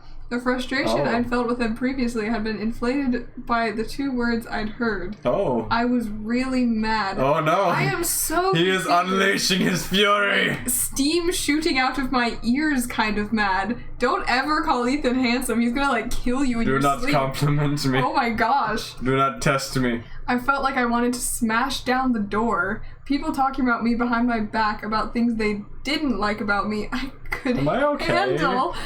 But don't you dare say something good about me behind my back. I will kill you for that. My self-worth does not allow this. It is untruth. Oh my god. I will slay anyone who dares tell me otherwise. Because I'm not. I'm so imperfect in every way. I didn't care if others thought I was stupid, ignorant, or weird, but if they thought I was handsome, that was something I just couldn't stand. I do not understand the logic right now. I would rather them say I was ugly. This was just wrong. Somehow it made me extremely angry. I clenched my teeth and took a step back and took a deep breath to calm myself, cursing my own self. I've taken it to a little bit of an extreme here, haven't I? Yeah. Am I okay? Am I about to slay someone? It weirds me out so They're much. They're gonna point at each other. Because 1 second ago, you were like, oh, they find me so attractive now. I don't really know why. Yeah, That's why fine. am I... And then as soon as you hear them say that you're handsome, you're like... Hulk smash! Literally, I don't understand this. So, when I figured it out via implication, but they hadn't admitted to anything, I was like, okay, I'll keep my eye on you. No, I will ruin your lives! But then why, Mr. Evan author, why would you keep this all in the book if you hate being called why would you keep Erica's whole perspective? You know, why would I keep in any of this? He's just pretending he's not. If the first 250 pages of the book are useless, why keep them in, Mr. Editor? Sorry. Because he clearly does think the world of himself, but he's trying to play all humble, so therefore he's getting, like, super mad about being called handsome. That's the only explanation I can give. I don't know, man. Is Evan the only one using Amortensia on them? Oh no, because they acted kind of crazy in a stalker way. Uh-oh. Hey, Super EJ, kind of a cool guy. Super EJ turns the corner. You shall rule the day you compliment me. My wrath shall befall you on this day.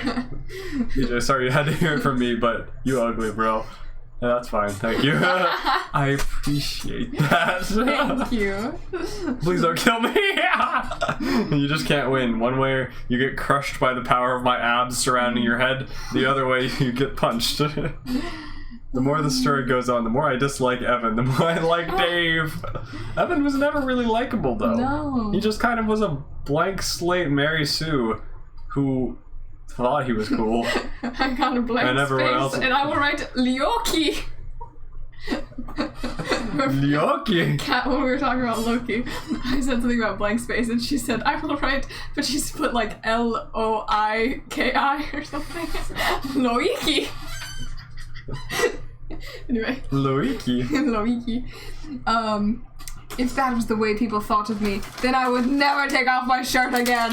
Suicide. Actually, now that I thought of it, it explained why I got so many stares at the pool and the beach from complete strangers. Wow! Mainly girls. Everybody thinks I'm so cool.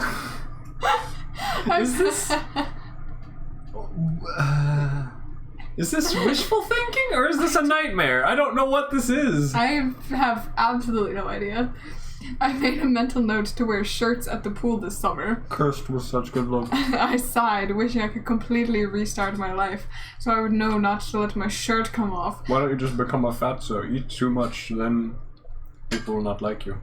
Yeah. Right. I'm sorry, that probably makes everyone very sad. It is specifically this case where everyone's looking at his abs. If he got rid of the main attraction. Yeah, I envy everyone who has a BMI of above 0. Above 0. I made a mental note to wear shirts at the pool this summer. I sighed, wishing I could completely restart my life, so I would know not to let my shirt come off, not to start liking anyone. I walked to the far side of my room, my chin in my hand. You walked like this? Oh. At least it wasn't like this. I thought systematically, thinking through my options. What should I do? Slight pain. My mind didn't chopping off some of my many abs. Ah. Liposuction.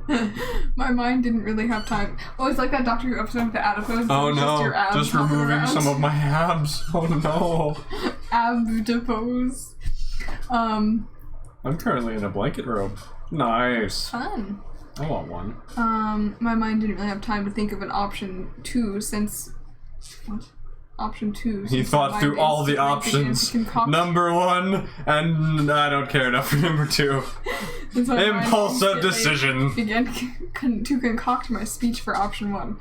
Will you two just give it a rest? I'm me. I'm not good looking or anything, and I'm not ugly either. I'm just me. It doesn't matter if I'm handsome or not. I'm still me no matter what I look like, and I'd rather not have you guys discussing how I look behind my back. I wouldn't mind if you insulted me, but this embarrasses me very much. Please, seriously, cut it out. I planned. I made a choice without thinking things all the way through, and I threw open the door! And also, flames shoot off the hinges as I wrench the door. The doorknob crashes off the hinges as the door splinters into bits. Can I point out that literally no one was like treating you that different? Like maybe they were a little bit like, whoa, but nobody's like falling at your feet and worshiping you or anything. You're just making up that people are like treating you so different because you're attractive now, and you're like, oh, my life is so hard being so attractive. How dare they try to talk to me? Wow. I know, that's I just crazy. Blew them off and they still talking about me? Wow. Unheard of. Unallowable. Will you two? I hate this so much. Why is this crucial to the story? I agree. Nobody has any idea why this is crucial to the story. Why are there this 225 pages in and the plot hasn't happened yet? Oh, no. We don't have the inciting incident.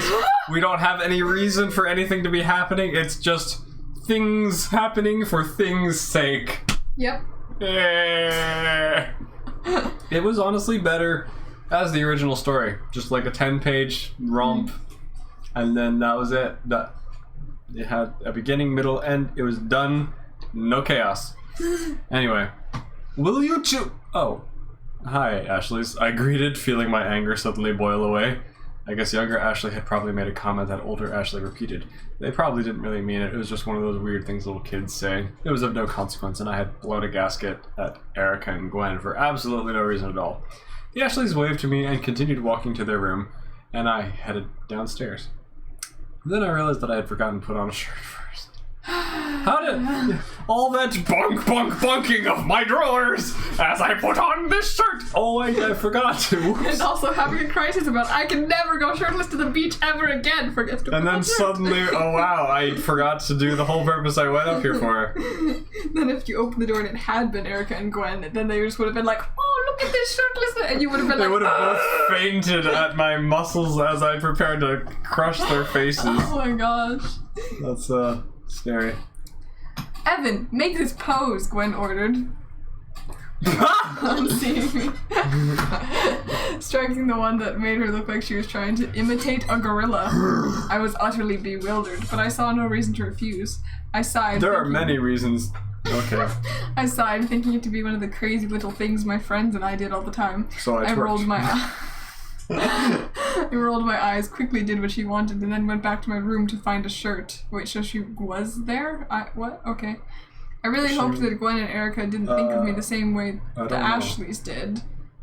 I mean, the Ashleys are your sisters, but okay. They probably didn't, but then again, confusion. Gwen's actions showed that she might have thought me to be handsome. Ah! What was I thinking? Huh? I would give them the benefit of the doubt. It wasn't a big deal anyway. I didn't want to get mad at them because they liked me. I liked them. Kinda. I hated myself for liking both Gwen and Erica. What reason do you have to like Gwen? She's terrifying. She's the worst. Gooper Weejay lives! But what was I supposed to do? I needed to wall myself off from them and be firm in my utter refusal to partake in any sort of romantic endeavor, whether verbal or whatever. And that was final. This is the most dramatic thing I have ever read in my life. I have some trauma to work through. Yeah, this is not supposed to be therapy sessions with Super EJ. After Evan silenced her embarrassing gushes about him by ruining the romantic moment with a clueless stare, Gwen was quickly filled in on the mummy prank the others and she were to play on Evan. Lowercase, not capital. It's a different It should Evan. be capital because he is God. Whoa! Gwen helped the others set up and pull the prank, which worked pretty well. Why are we getting this summary? I don't know. Then followed Evan into his house. Sorry. Evan met the two Ashleys in the kitchen. Older Ashley was amazed at Evan's looks, but he was completely oblivious as to why. As he tried to shove all his abs through the door at him, he had no idea why anyone was giving him weird looks.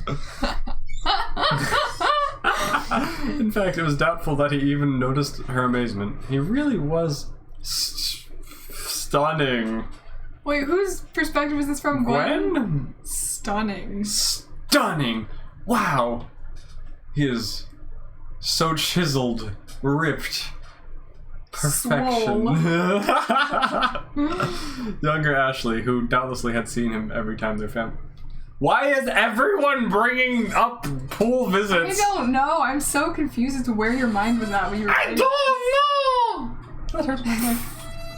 Was not amazed, however. Hi, why are we getting another person's perspective of the same useless, pedantic formalities? Pleasantries. Hi, Evan, older Ashley said with a slightly nicer tone than she usually used. We've only known older Ashley for like a day! How is this an abnormal tone? Gwen rolled her eyes, flirting with her older or younger now, apparently brother. Strange. It's just saying Gwen met hi. Evan at the bottom of the I'm stairs. uncomfortable. Why? I just want to die now, please. What possessed you I to would write like- this? Death. I am so confused. I would like a heavy helping of death, double death on the side. With death sauce. The extra got them going on the side. This here. This is talking fishbone. Just gestured to all of me. Hello. A squeeze. Stop your honkage. Okay. Gwen met Evan at the bottom of the stairs.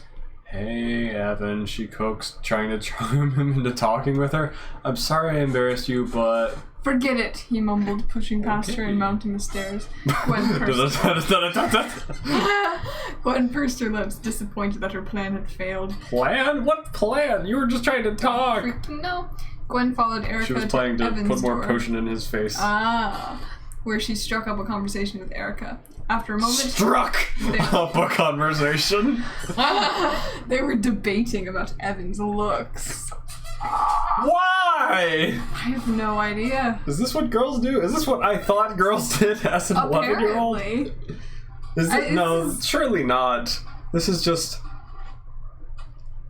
working through trauma or What something. trauma did you have I that don't- could possibly, like, did you have some sort of experience that Well, I definitely have severe self-worth issues that persist to this day, and I don't know how I feel about myself, good or bad, because, like, I know that I'm better than I think I am, but I don't want to accept that because that feels prideful, but so it's like a constant paradox of, am I good or am I not? I make fun of myself for being stupid even though I know I'm smart, but I feel like I should say I'm stupid, but then maybe I am kind of stupid sometimes, but then and then it just like causes my brain to explode. So the same thing goes with other categories of life as well. For example, looks, which I don't put any effort into, as you can see by my lack of shaving and my greasy hair, which is now covered by a hat, thanks to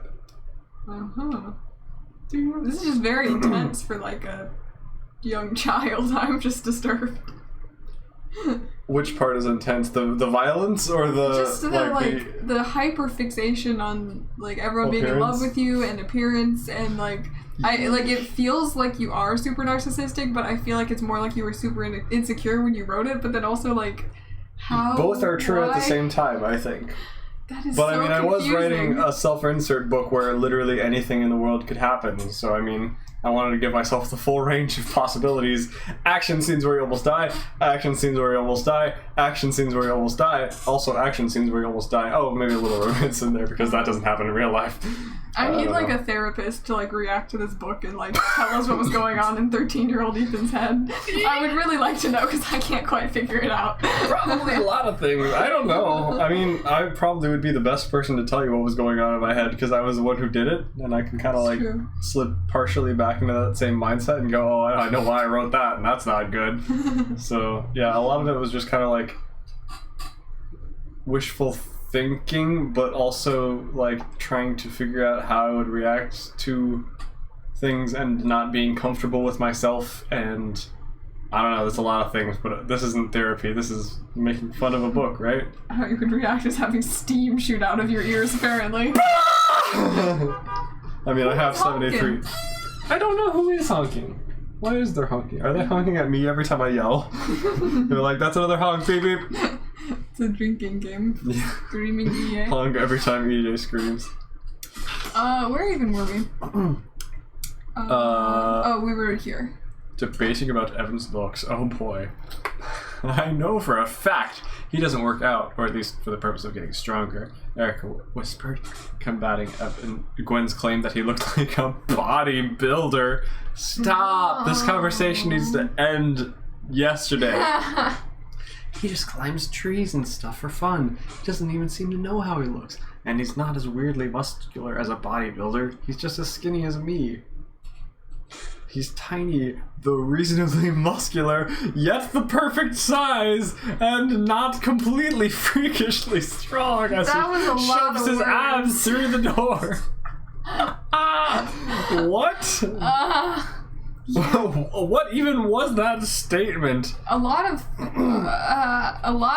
he's just in the middle. A lot of overcompensation Yeah. for both directions. Oh dear. Yeah, but did you see the way his muscles stood out when he was swinging that mummy as that apprentice? Gwen argued. He looked exactly like a bodybuilder. I have never seen a Dwayne "The Rock" bodybuilder Johnson. in my entire life, Yeah. so I don't know what I'm describing here. I'm fairly sure that that description does not mesh at all with tiny skinny boy. Hey, do I look like a bodybuilder to you guys? Exactly. Exactly, like picture for picture. You hold up my arm beside a bodybuilder's arm. I think the bodybuilder might be a little smaller, Corporate not wants gonna you to lie. tell the difference between these two pictures. They're the same picture. This man's got like the muscle the size of a horse, and I'm just like, I pretend. Exactly the same. Wait, hold on. This is actually like his internal conflict is that everyone thinks he's handsome. Like, what? I'm so handsome. You're handsome. How dare thou offend me? You shall regret every action you have made. I will destroy you. Yeah, he's like, I'm so handsome. You're so handsome. Oh, he said it back. Do you think I look good? Yes. Opposition! You shall die a sad, slow, and painful death. Prepare to meet your fate. Oh no. Super Does this EJ. just make me look bad? And what do you think about me? Some girl. I feel pretty indifferent. Super EJ. I think I found the one. It's the only valid option that won't get them Apparently. creamed. Can we pretend that airplanes in the night sky are shooting stars? I could really use a wish right now. You could if you would like to. Yeah, no one's stopping you. Yeah. Yep, I can't handle this. Goodbye. If you want me back, you can contact me. 911. 911! Tell them someone named Ethan committed a felony and you're a jerk. I love how we contact 911 to get to him at this point. Like, hello, this is 911 surface for... Oh boy. For offenses against the human eyes by reading this book. He is the TVA. Okay, yeah, but did you see the way his muscle... My throat is It hurting. was here. I just read that. Oh. I saw him swing an apprentice at another one while you were knocked out. And yes, I know what you're talking about. But when he's just standing there normally, he's perfect. Other than that, he's terrifying. But just then, he's perfect. Okay, that sounded wrong. Never mind. Erica trailed off. And he's so tan. Is he? Without his shirt on. I thought he only takes his shirt off once a summer. Plot twist! Well, I mean, I guess Plot you hole. have to be somewhat tan or else your sunscreen mark wouldn't show, so. Fair enough. Without his shirt on, he's irresistible! Did I use that word? Yes. Why would I use that word? I don't know. Yeah, they're definitely under the effects of some kind of potion. Yeah, this is not real! Irresistible? Gwen gushed. I would not Purposely want trying to be make called Erica that. That's just... scared or disgusted to such an extent that she I don't want to be a believed. Casanova. I don't know what past self is even talking about here. Gwen truthfully was not so shallow that she only cared about how someone looked, but looks did help her like someone more. You know what I'm picturing in my mind as Where they're is describing this? you? I don't even know where you read that. What? It was here. I'm picturing from Percy Jackson, Piper McLean's dad, because it says that he's like this big bodybuilder guy who like, remember they talked about like the embarrassing movie poster that all the girls had in the Aphrodite cabin. They were like, ah! And she's like, that's my dad. And they're like, ah! And she's like, that's my freaking dad. And he's like shirtless and he's like super muscular and super tan. And he's like, oh, I'm a muscular man. That's the image I have in my head for you right now. That's my bad. That's my dad. Oh man. Oh no. Contact me at 911. Committed a felony. That's funny. Okay.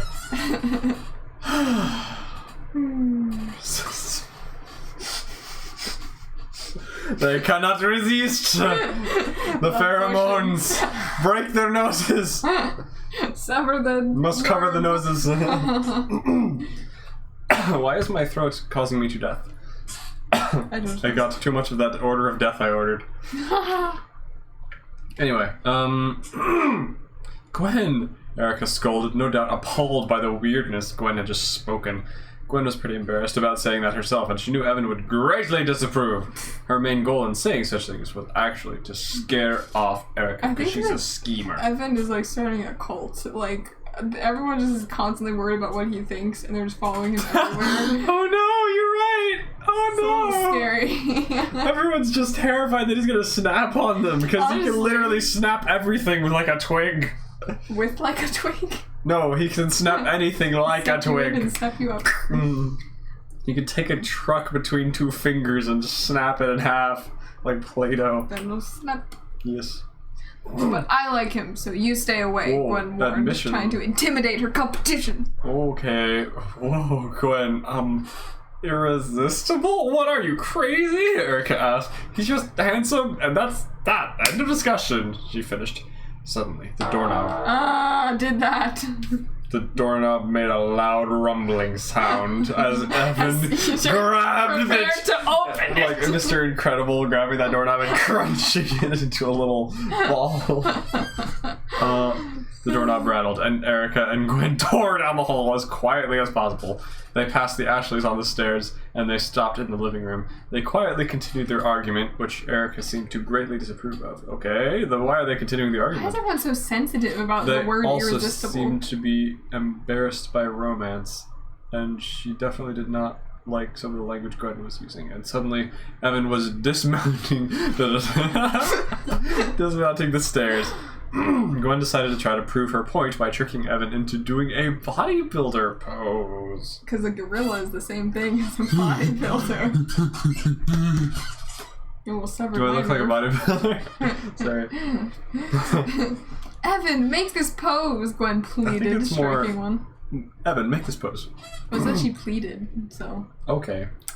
Evan did so, which made his muscles noticeably stand out. Like half the house breaks in half as the drywall gets broken again. EJ, we told you to stop doing that. Stop flexing! Then Weird flex, but he okay. laughed and Gwen laughed. Yeah, definitely a bodybuilder, she told Erica triumphantly. Erica rolled her eyes, though Gwen, whoopsie. Gwen could tell she was inwardly swooning. Wow. Impressed by Evan. I hate this. Gwen knew Evan well enough to know, however, that Evan would be embarrassed by his looks if he knew what the others thought. Why is she the decided hive to mind keep this to herself. intelligent? I don't know! No, he's just a perfect mix of... Except Oh, this banned isn't even- in in-game action, he said reading. Oh my god. Fair enough. Banned reading. Gwen is out simping Erica. What the heck is going on? I know! It's ridiculous. So funny. Does this even matter? He's just him, and he's clueless. I mean, oh, forget it. Erica trailed off again, turning red. Gwen shut her ears, already thinking of ways to make Evan favor her to Erica. This is terrifying. I'm terrified. Me too. I really don't know why Evan has any, like, oh, do I like them both? No. Gwen is terrifying.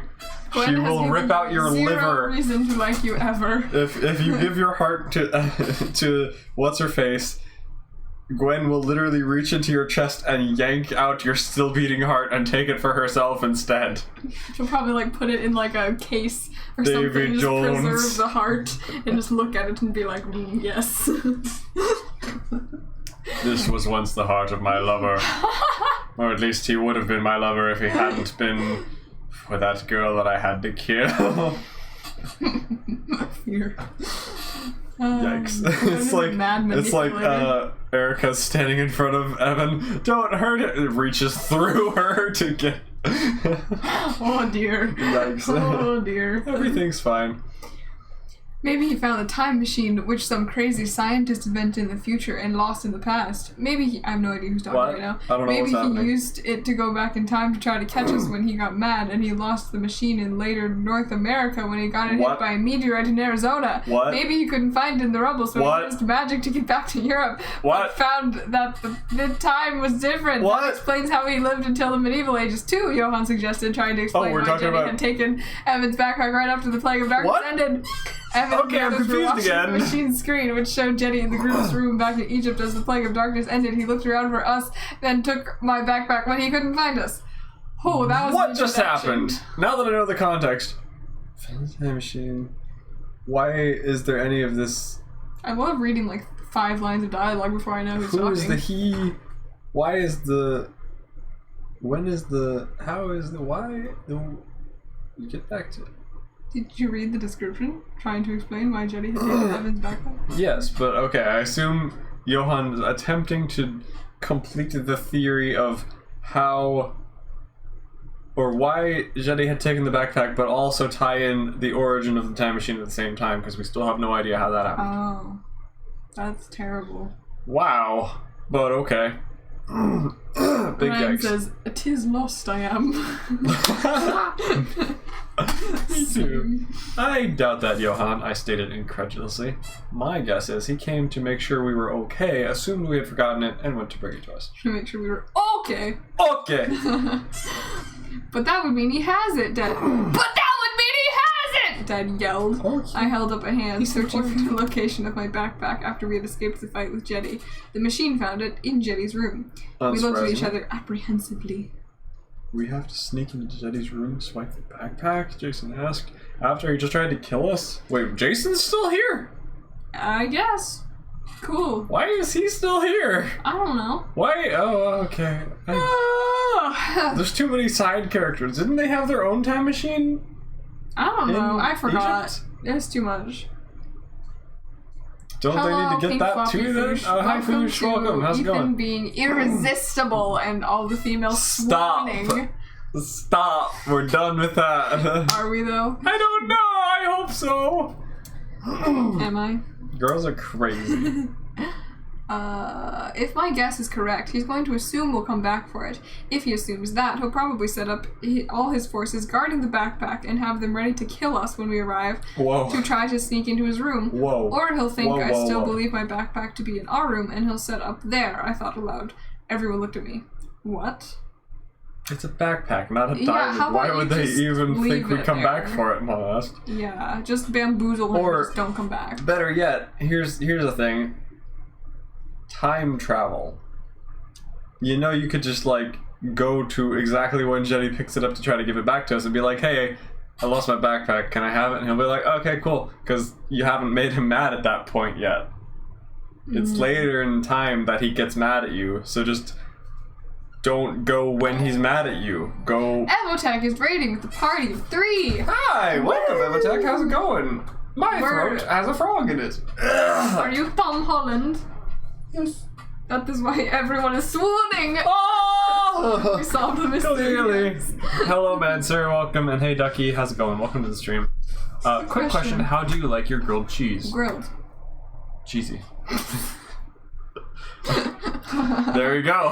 What else do you want? I mean, I don't know how many ways to answer that question. I haven't had that many varieties of grilled cheese. Yeah, I don't really know what other options of grilled cheese are there. Like sure there's with fancy chips sprinkled in, or like with sauerkraut Or on like top. different or- types of bread, different types of cheese.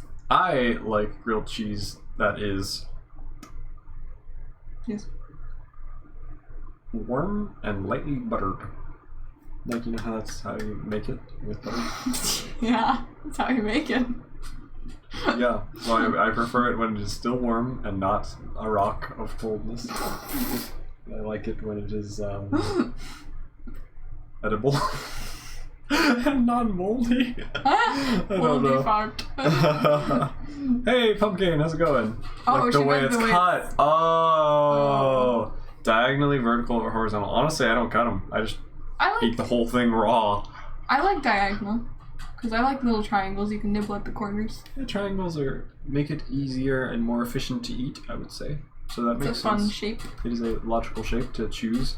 I feel like squarular makes it harder to properly consume. Yeah. It does not facilitate the easy velocity down the throat or region. I'm sorry, I don't know. You just eat it whole, you don't even chew. That's even worse than horizontal. He's true neutral. This man is true neutral. Foosh says, I like my toast salty. That is a weird personal preference. Nobody judge me. My mom pours garlic salt on her toast. And just regular salt sometimes. She'll just like salt her buttered bread, and I'm like... yeah, that is a little weird. She puts salt on like everything. Does she? Oh, I haven't paid attention. That doesn't pass the tomato soup test. What is the tomato soup test? I don't know. Do you dip your grilled cheese in tomato soup and test it based with different shapes? We did have a grilled cheese taste test tier list or something. We need to like stack them all up against each other and scientifically determine which is the best shape to cut your grilled cheese in. Oh. Okay. Grilled Jason. Jason. Grilled Jason. Jason asked. Where even were we? At here. In the story. By the way, newcomers, if you don't know, we're reading a story, like a whole novel that I wrote when I was like 11 to 13, that range, and it's really, really bad. Really bad. She's copying what I say before I finish saying it. We finish each other's. We're currently 227 pages in, out of 300, and so far we haven't had the like reason for the book to exist happen yet. It's just kind of things happening for no reason, and eventually, hopefully, we'll have the inciting incident that actually forces the plot to happen. Yep. But right now we're just exploring, having a wizard be mad at us, and having girls simp for Evan, and that's all that's happened. Too many girls. It's not good. Can't wait to see what happens when frickin' Alexa shows up, or whatever her name was. The one who's abusive openly. Yay. I have some weird issues. They don't know what it is, I pointed out. But anyway, if they What? do... Foosh, no. Okay, I used to cut my sandwiches into circles. Are you okay? No, that's just too weird. That takes so much effort, and then you get like a weird square with a hole in the center of it. Why would you do that? Why would you? What would possess you to do this weird thing? That is too far. You have been banned from sandwich making. Oh, wow. Ouch, my neck just like twitched. That was weird. I'm gonna make your grilled cheese alignment Star-shaped has the same problem, okay. Oh dear. A grilled cheese alignment chart. Maybe she didn't like the crust. Well, yeah, but then... It can still be square without the Yeah, you can crust. have rounded edges at least. Okay. They don't know what it is, I pointed out. But anyway, if they do end up guarding the backpack, they probably won't expect us to be able to appear in Jetty's room. And I doubt it would be a bomb decoy or anything. Excuse me? Since the machine found what we searched for, the backpack. Okay. And why would you assume it would be a bomb decoy in ancient Egypt? Okay. And it's supposed to find the real one. Okay, let's go. This should be a 3-second operation. That's gonna happen. Yeah, for sure. I believe it. If anything goes wrong, I'll leave the backpack. It is just a backpack after all. Then why are you going back for it? Because we gotta have the Shingahi. Shingahi!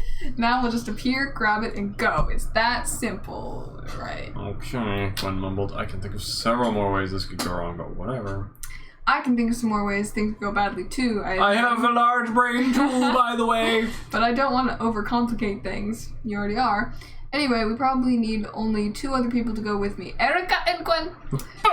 We shouldn't need any extra people to bang around while we time to just like... Bonk, bonk, bonk, bonk. Okay. Why do we have pinballs in I our don't time? know. Any volunteers to come? I asked. Gwen, Erica, Johan, Albert, Jason, and Nathan raised their hands. No one has received like rib damage from all the like slamming into... Isn't it like the most violent time traveling thing ever? Apparently. It was like being in a washing machine in a vortex upside down roller coaster. Yeah. Yep, that. Okay, why don't you just all come? Why? Excuse me? Okay. Didn't we just say that that's not necessary? Yep. Okay. I decided. My parents filed out of the hatch as the rest of us got situated. So much for all Most of us. of us sharing a Parents are seatbelt like, with nope, we someone will go. else. Hive mind says we do not need us. Hive mind says no. Most of us sharing a seatbelt with someone else. naughty. Can you take Jason and I back to our hidden machine first? Albert asked. I've had enough of this adventure. Sure, I told them, memorizing the coordinates we had at the time, then changing them to where Albert and Jason had hidden their machine. I pulled the lever. Yeah, please do. I pulled the lever and we let them out hurriedly. See ya! I called to them, giving Jason a high five and see ya, patting he Albert says on to the someone back. he will never see again. As his hands were still hurt from the glass cage thing. They left and I brought us home, then adjusted the coordinates to what they had been before. I pulled the lever and we arrived in Jetty's room. I flew out the hatch, grabbed my backpack, and ran back for the hatch. Suddenly, the backpack caught on something, and it was yanked out of my hand. Oh, was it? I stopped, turning to find that the backpack had been caught by a metal band, and that I had set off some sort of alarm, which was now blaring. How? I quickly undid the strap on my backpack, freeing it, and charged back to the hatch. Okay. Exciting. Undid the strap on my backpack, freeing it. Okay.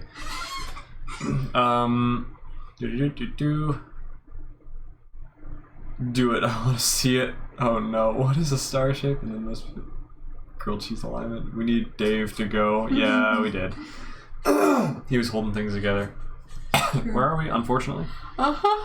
Unfortunately, the next thing I heard was, "Subdue that machine!" And Jetty's apprentices and Ferris guards began pouring from everywhere like cockroaches, like the frogs, from behind bookshelves, under tables, through the wall door, the study. Somehow we didn't notice any of these people as 7 quadrillion people show up. Before I could make it back to the machine, despite my speed, one of Pharaoh's massive guards managed to grab my ankle, yanking off my shoe again. Okay. My momentum continued to carry me forward, though I could not catch myself. What? Forward, though I could not catch myself because my foot had been yanked back. Go! I shouted, my backpack flying into the hatch as I fell just short of it. I tried to grab the hatch as I was tackled by an apprentice who threw sulfur-powered all over me. I almost grabbed the side of the hatch as Nathan, who was inside the hatch, holding my backpack, saw a bad guy diving for the hatch. His eyes grew wide as he jumped for the control panel. The machine and the guard vanished, and I was buried under a ton of enemies. Dog pile. And then Super EJ breaks free. Sorry. Jetty calmly walked into his room, noting that the machine had escaped and that I had been captured. Oh no, who could have seen this coming? Everyone is the answer. Excellent! Jetty cried, rubbing his hands together. Now they'll come and try to save him, and they'll have to get through the guards we stationed around him 24/7 to succeed. Guards and apprentices bind him and throw him in the dungeon, Jetty ordered. Okay. His guards seemed slightly confused about the word dungeon, but were otherwise happy to oblige. Why? Do they not have dungeons? Oh no. What's wrong with dungeon? I struggled as much as I could, but they were too strong. Even for me. Even for me. I tried every trick I Wow, knew. they must be like as big as a battleship because I have muscles the size of a horse. You look exactly like a bodybuilder. Exactly like a bodybuilder. I tried every trick I knew, like breathing in when they tied me so their ropes would be too big when I breathed out, and I could escape Could the have bought loose a new ropes. backpack at Staples. But they knew to check for things like that, and they thwarted me, even when I was doing something similar, almost unnoticeably with my wrists. About halfway through my tying, the guard that had tried to grab the hatch when the machine left appeared in mid-air, flying and hitting the wall with great force. A moment later, another guy, apparently one of Jetty's apprentices, flew into a bookshelf, crashing through and knocking over the one behind it. He had apparently been Okay. touching the back of the machine when it had left. We don't need the details. It's fine. Jetty had paid little attention to the wreckage. We'll deal with our biggest problems first, Jetty decided. First, we'll capture these losers. Then we'll tell Pharaoh that I can stop Moses and Aaron's plagues now, as well as why I couldn't.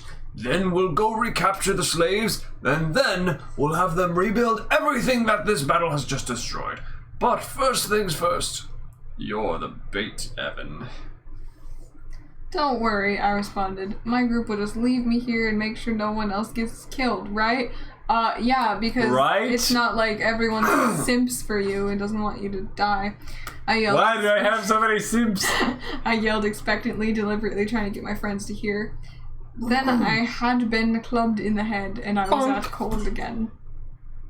I really hope that we don't have to go through the whole parting of the Red Sea and all that. I'm gonna cry. I hope not. I awoke on a cold, wet, slimy, dark stone room. That was a lot of adjectives. It was. There was a dim light coming from somewhere, but I couldn't tell where. Why don't you look at the light source? I hadn't realized that Egypt even had dungeons.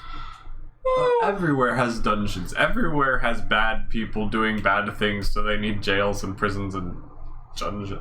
What's the definition of a dungeon? Why is a dungeon in particular something so strange for slimy, Egypt? dark stone. Okay, but evidently they did. Either that, or Jetty had specifically created this one with magic for me. I had a metal band around the rope. I had a metal band around the rope that tied my waist and arms, which was secured to the stone wall. Okay. They really wanted to make sure that those ropes held, so they put a metal band attached to the wall, holding me there. Okay, cool. My hands were tied behind my back, and my feet and legs were tied together as well. There were little metal bands around my ankles as well, securing them to the ground, and there was an iron collar around my neck, secured to the wall on a little chain. They certainly hadn't taken any chances. However, in Jetty's own words, "Nothing is able to be done so well that it cannot be reversed. There is always a way out. There is always a way to undo what has been done." Except if you, like, drop a nuclear bomb on a person. yeah, you can't really undrop a nuclear bomb on someone. Yeah. Like, that's kind of they're dust now. I'm sorry. As soon as my injured head had cleared, I began thinking of every way I could possibly escape. Several wouldn't work, or were too Equation risky. snap. But I finally decided on the most credible means of escape. Credible? Okay. I began Flex. I began rubbing the bonds around my wrists and on the bottom of the metal band, which was pretty sharp. Pretty sire. I assumed it was supposed to be that way to discourage me from struggling, but it only served to give me an easy way to begin cutting my bonds, and you're the only person who's ever been smart enough to think of that. Wow, no one's ever thought of doing that! As I sawed through the thick ropes, I began trying to wiggle my ankles out of the metal bands on them. Jenny's incapable assistants had apparently put on the wrong size of bands. So they knew to check for you breathing in when they're tying you up, but they're like, oh, this seems like the right size. Okay. As it was far too easy for me to do so. Wow. Unfortunately, I had to pull so my remaining great. shoe off, and since they apparently had not put my other shoe back in the cell with me, I decided that one shoe was not going to do me much good, so I didn't bother putting it back on. The apprentices had probably accidentally put the ankle shackle. Sorry, I can't control my brain right now. It's doing something weird. Because I was just thinking of the reaction of the girls when you took your shirt off. So now that you don't have shoes on. Feet fixed! Oh! Okay, now that's out of my brain. I can keep going. Now they can post on 4chan or whatever. The apprentices had probably accidentally put the shackles on over the ropes. shackles off my feet so I can dance. I just wanna praise you. I just wanna praise you. Anyway, over the ropes on my ankles or something, making them too loose. I finished sawing through my hands rope, then wiggled my arms in front of me. My mental image is shattered once again. This is blazing through way too fast. Much summary, much little detail. This new position. May as made well the just ropes- said I escaped, and Honestly, then we would be in the same position. This new position made the ropes much looser, and I wiggled around a bit in my attempt to make them fall off. I freed my arms entirely within 15 seconds! And Okay.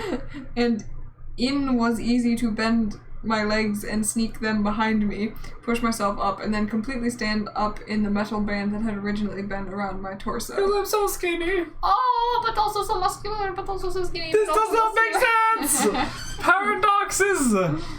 I reached down, untying my legs and ankles, shaking off the ropes that had bound my arms and chest. Now free of everything but the iron collar, I stepped out of the metal band, searching for a rock to smash the metal with. On my neck? Adam's apple power. Oh, dear. I am free. Oh, no. Okay. On my neck. Finding nothing close by, I decided to try to pull the thing out of the wall. Oh, okay. Wow! I braced my legs against the wall, turning to face it, and I pushed with all my might, once again, on my neck. This could cause serious damage. Hearing a small snap. Oh, it was my neck. I'm dead now. Whoops. Then, feeling a metal piece bending, I then flew off the wall, backflipping once again, as you do, and landing on my feet in the middle of the cell. Wouldn't that cause the momentum of the chain and spikes in the wall to, like, stab me in the face? Or something? I need know. safety glasses to do these kind of maneuvers. Suddenly, the chain noisily swung and hit the stone wall, making a loud noise that echoed through the passage. I cringed, crouching on the balls of my feet. If any guards came running, I wouldn't be able to make myself seem trapped in time. I stood, holding my breath, the tightened muscles of my leg ready to let me pounce into the shadows or, if needed, on a guard. A guard laughed from somewhere, yelling to a compatriot that I was finally awake. We got tied up by the Imperial Guard, whatever.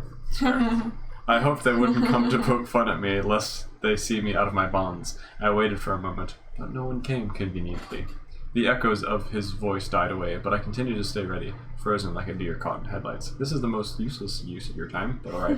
When no one came after about a minute, I sighed in relief and relaxed again, examining what I had done to my iron collar. It was still on, but there was no chain hanging off of it, as I had managed to break a link of the chain very close to my neck. I smiled, pleased with the progression of my escape thus far. This kind of thing was what my brain did best, is it now? I was wired for war. Combat, Okay, escape, demigod. strategy. That was what I loved. Alrighty. I looked and felt around every inch of the cell, searching systematically for any sign of weakness, break, or possible means of escape. The metal door seemed too medieval to be there, and the bars of it were very secure. My cell was part of a hallway of cells, and there was not a sound besides the dripping of water. A guard stood on either side of the hall, but none guarded my door. Neither had noticed me poke my head through the bars for a quick look in the dim light. Don't take a look-see. Don't take a look-see to her. Stop laughing. I considered using a rock or something to force open the door, or to pick the lock with the metal parts from have my access jeans. to rocks. To pick the lock with the metal parts from my jeans. Literally Wait. how? Hold up, what? Like the little metal studs? Like the rivets? That, you can definitely pick a lock with that. Let me show you what the little metal pieces of jeans look like. You expect someone to pick a lock with these circular little bajiggers? How are you even gonna fit that in a lock, let alone maneuver it in any useful way? And It's how do so you even small get it and off short. of your clothes? And how do you bend it into a useful shape? And okay, maybe you could use where is that part of the zipper? Did I break my zipper? Oh, there it is. Maybe you could use this part. Oh, like then your the fly little- would be down. Oh no! Then all the girls would freak out or something.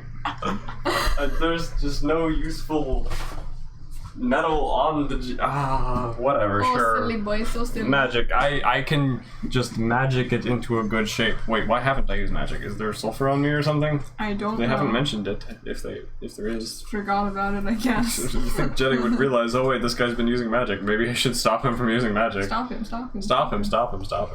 Pick the lock with the metal parts from my jeans, but then decided I would only go to that as a last resort, as those would probably create a lot of noise and bring the guards running. When I Lockpicking with jeans would cause lots of noise. Lockpicking with jeans! When I found something to get my iron collar off, I would have to be quiet.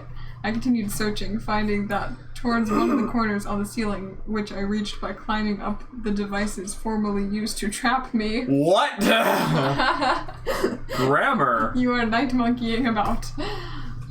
I found a semi-loose stone. I quickly wiggled it, yanked on it, and pushed it, making it into a very loose stone, which I was then able to yank out of the ceiling. I checked out the hole I had made, quickly deducing, oh Sherlock, that there was some kind of opening on the other side of it. Well, that's convenient. Contrivance! I was going to get I to guess that next. that's typically how buildings are constructed, with, walls separating other spaces, but still. Yeah. Why would I need to deduce that then? I don't know. For the moment, I hopped to the ground, brought my neck close enough to the ground so that I could smash my iron collar with a rock. This After carefully and like quietly a bad idea. moving my neck circle, What if I bang it and I'm like, okay, I can't breathe now. Then better fix it fast. guess you'll die. After carefully and quietly removing my neck circle, it's just not gonna tell you. How did you do that quietly? Or quickly. Okay, that's so quiet. Okay, yeah, you know, summarizing things without giving extreme detail probably works better. Alright, why not? I climbed back up the chain that had been holding the iron collar, examining the hole in the ceiling.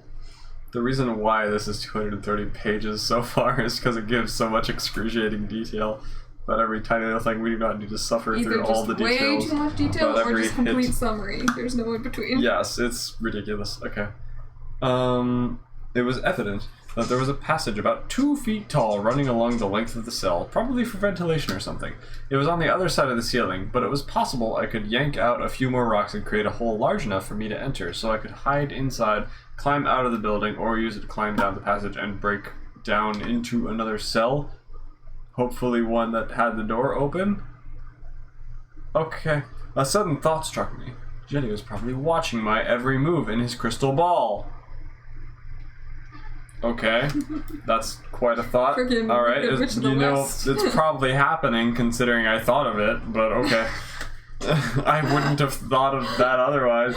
To escape, I would either need to move fast or confuse even him with my actions. How? I began tearing apart the ceiling, smashing the rocks that were in place with the one I had torn out. This method proved very effective, and in minutes I had created a hole large enough for me to pass through. On the It's a ceiling? crappy prison. How am I getting to the ceiling? Climbing I pulled up. myself into the dark, slimy, smelly passage, which had a bunch of dead frogs in it. Strong frog. Assuming Jetty had alerted his guards, I acted as though I was being pursued. I military crawled through the tunnel, tricking my brain into entering combat mode. What is combat mode, and how do you trick yourself into getting into it? It's like a video game character. Like the music starts playing. Dun, dun, dun, dun, dun, dun, dun, dun, dun, dun. What would be the best way to do this, or the best thing to do? Wait until they went into my cell to search for me and started freaking out that I wasn't in my cell, then climb back into my cell when everyone else had gone to look for me, assuming they hadn't found me, sneaking back out the door they had forgotten to close. That relies on so many things to go perfectly and improbably right for you. Also, no one chasing you, but okay. Keep crawling until I found a grate I could remove, escaping the horrid tunnel and emerging into the whatever building I was in. Dig another hole in the ground of this passage. I don't care about any of these options. I heard. Also, none of them matter if Jetty's still watching you like you Yeah. think he maybe is, which he probably will be because you mentioned it. I heard a low moan from a cell below me. The prisoner in there was crying about having lost his son to the final Moses slash Aaron plague. I felt bad for him. I decided to just keep going, and as I soon came around a turn, which was difficult for me to traverse, and I eventually came to a light. An exit! Yay! I carefully and quietly climbed out of the small tunnel, which led out behind a small statue. I feel like this was inspired by Sphinx and the Cursed Mummy. Oh, I was about to say, the one-eyed witch statue in Harry Potter. Grime. I was covered in grime and probably looked awful, but you're so handsome. Oh, somehow. I stood slowly scanning the area for enemies. I found 2 lines of lit torches along the walls, held Pretty lit, in fam. the wall by mounted braziers. I gasped at what looked like Pharaoh's fortune, or perhaps the entire land's money. I was standing in a room absolutely stacked with mountains of golden items. The room, which was 20 feet National tall treasure. and 30 feet wide, stretched on for about 150 yards. Every corner was filled with stacks of treasure, some of it jewelry, some of Okay, it someone do golden math on how much money this is. some little statues. It was all priceless. Oh, never mind, they did the math for us. Egyptian paintings lined the walls, Paintings? exquisite detail and color. Oh yeah, that kind of paint. What? Paintings. I was thinking like framed canvas. How did that not rot away after thousands of years? But oh, it's on the walls. exquisite color, showing an interesting scene. In the center of the room, a huge whale laden with treasure sat looking at one of the boats we had seen. Whales we had seen on the Nile. The treasure sparkled in the torchlight. It was the treasure trove of Egypt. Yeah, we figured that out. Too strong even for you. A flaw. Clubbed out cold. Another flaw. I see where Erica got her decade of planning before action from. Oh boy, such a good strategy. Yep. I was dazzled by the shiny object. Oh, it's so shiny. Ah, kill me. But I knew I had to stay focused on my escape. I noticed several other exits from the room, none of them guarded. Each of them resided in a little recess in the stone wall. How did I get into the treasure room from a dungeon? Yeah, that's what I was wondering. Why was there a passage? Yeah. Okay. Dangerous criminal, let's give him access. Sure, to the yeah, treasure why trove. not? What could go wrong? That way, if they're in the treasure room and they try to escape, they end up right in prison. Ah! Yay. Big brain. Large brain cavity. Emphasis on cavity. Yes! Blah, blah, blah, blah, blah. Okay, I charged to the nearest one, being as careful, silent, and quick as I could be. Okay, I tried to blend in with the shadows as I heard voices on the other side of the door. I didn't have time to find a new hiding spot, so I struck a pose like one of the nearby statues, trying to stay in the shadows, just in case they happened to look at me. The wooden door opened, and two small men talking excitedly walked through. I'm a small man! Completely ignoring me.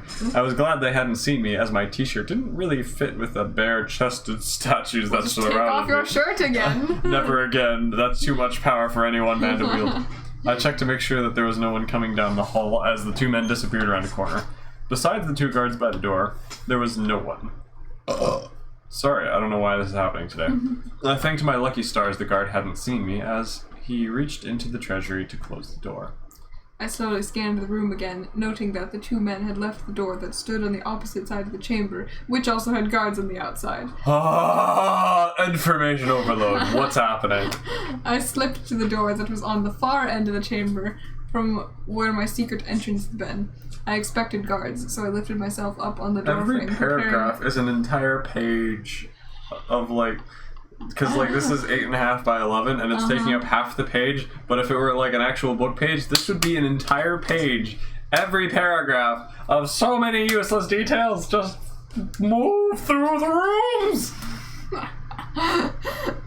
I It's such an expected unengaging guards. escape. We're It just is. being told what happens, but there's no drama, there's no stakes, there's no intrigue, there's not any emotional stakes, there's not even a reason for this to happen, and the time machine at literally any moment could just poof, save, done. Why is this happening? Why haven't they saved him yet? have no Why is he idea. just... I have no idea. Why is he I have doing no this? idea. Why I are have they no doing idea. this? Why is Shetty an idiot? Why are all of them idiots? Bert Youngie! I expected guards, so I lifted myself up onto the doorframe, preparing to do one of several things. I was going to try and avoid alerting anyone to my presence for as long as I possibly could, assuming Jetty had not been watching me in his crystal ball. I sat on top of the doorframe, hiding in the shadows. I knocked lightly on the door, quickly dragging my hand back into the darkness. When the guards opened the door and found no one there, I expected at least one of them to walk a little ways into the room, look around for someone, and either shrug in confusion or sound the alarm. Video game logic. Must have been my imagination. I hoped that they would both walk into the treasury so I could drop to the ground behind them, escaping into the doorway before they turned around. Another option I had. Why do you have to give us all the options? Just tell us what actually happened. Every sentence is 18 times longer than it needs to be and has 18 times the words. Another option I had was to swing down from my perch and kick them both as they looked in the door. Yeah, that wouldn't raise the Of course, alarm. if this didn't knock them out, I would be in trouble, and if it did, then I would have a ticking time bomb in my hands. Eventually, they would be found, and I'd be in trouble. Of course, another option I had was to try and tell them Oh that my I'd gotten gosh, lost I in don't 37 care. Because Wait, you realized that this was all just a misunderstanding. What? That's the best option what for sure. to do? I decided it would be best to knock them out as they opened the door and then drag their bodies into the treasure to hide it. No one would find them, I Crab hoped, and until Goyle. I had already escaped exactly. Just give them muffins. Oh my gosh. lordy. The door opened and I began second guessing myself. Should I have tried to find another way out besides the doors first?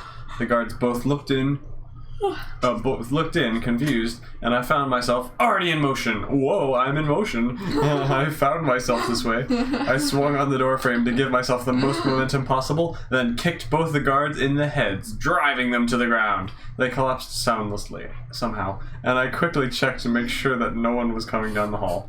I lifted the 2 guards, tossing them behind a pile of treasure. As you do. One of their elbows hit a golden cup, and suddenly a nearby shelf full of shabti, or little clay sculptures, didn't we already get told this, I think so. came to life? Oh, that was unexpected. Wait, his elbow hit a golden cup and a bunch of statues came to life.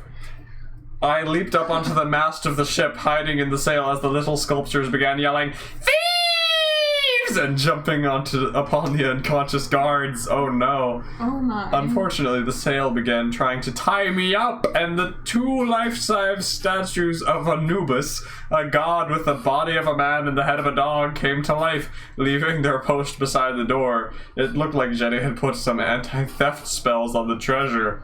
I flipped into the center of the room with my magical flipping powers that I definitely have, flinging myself through the still open door and closing it behind me to avoid a fight. How did I...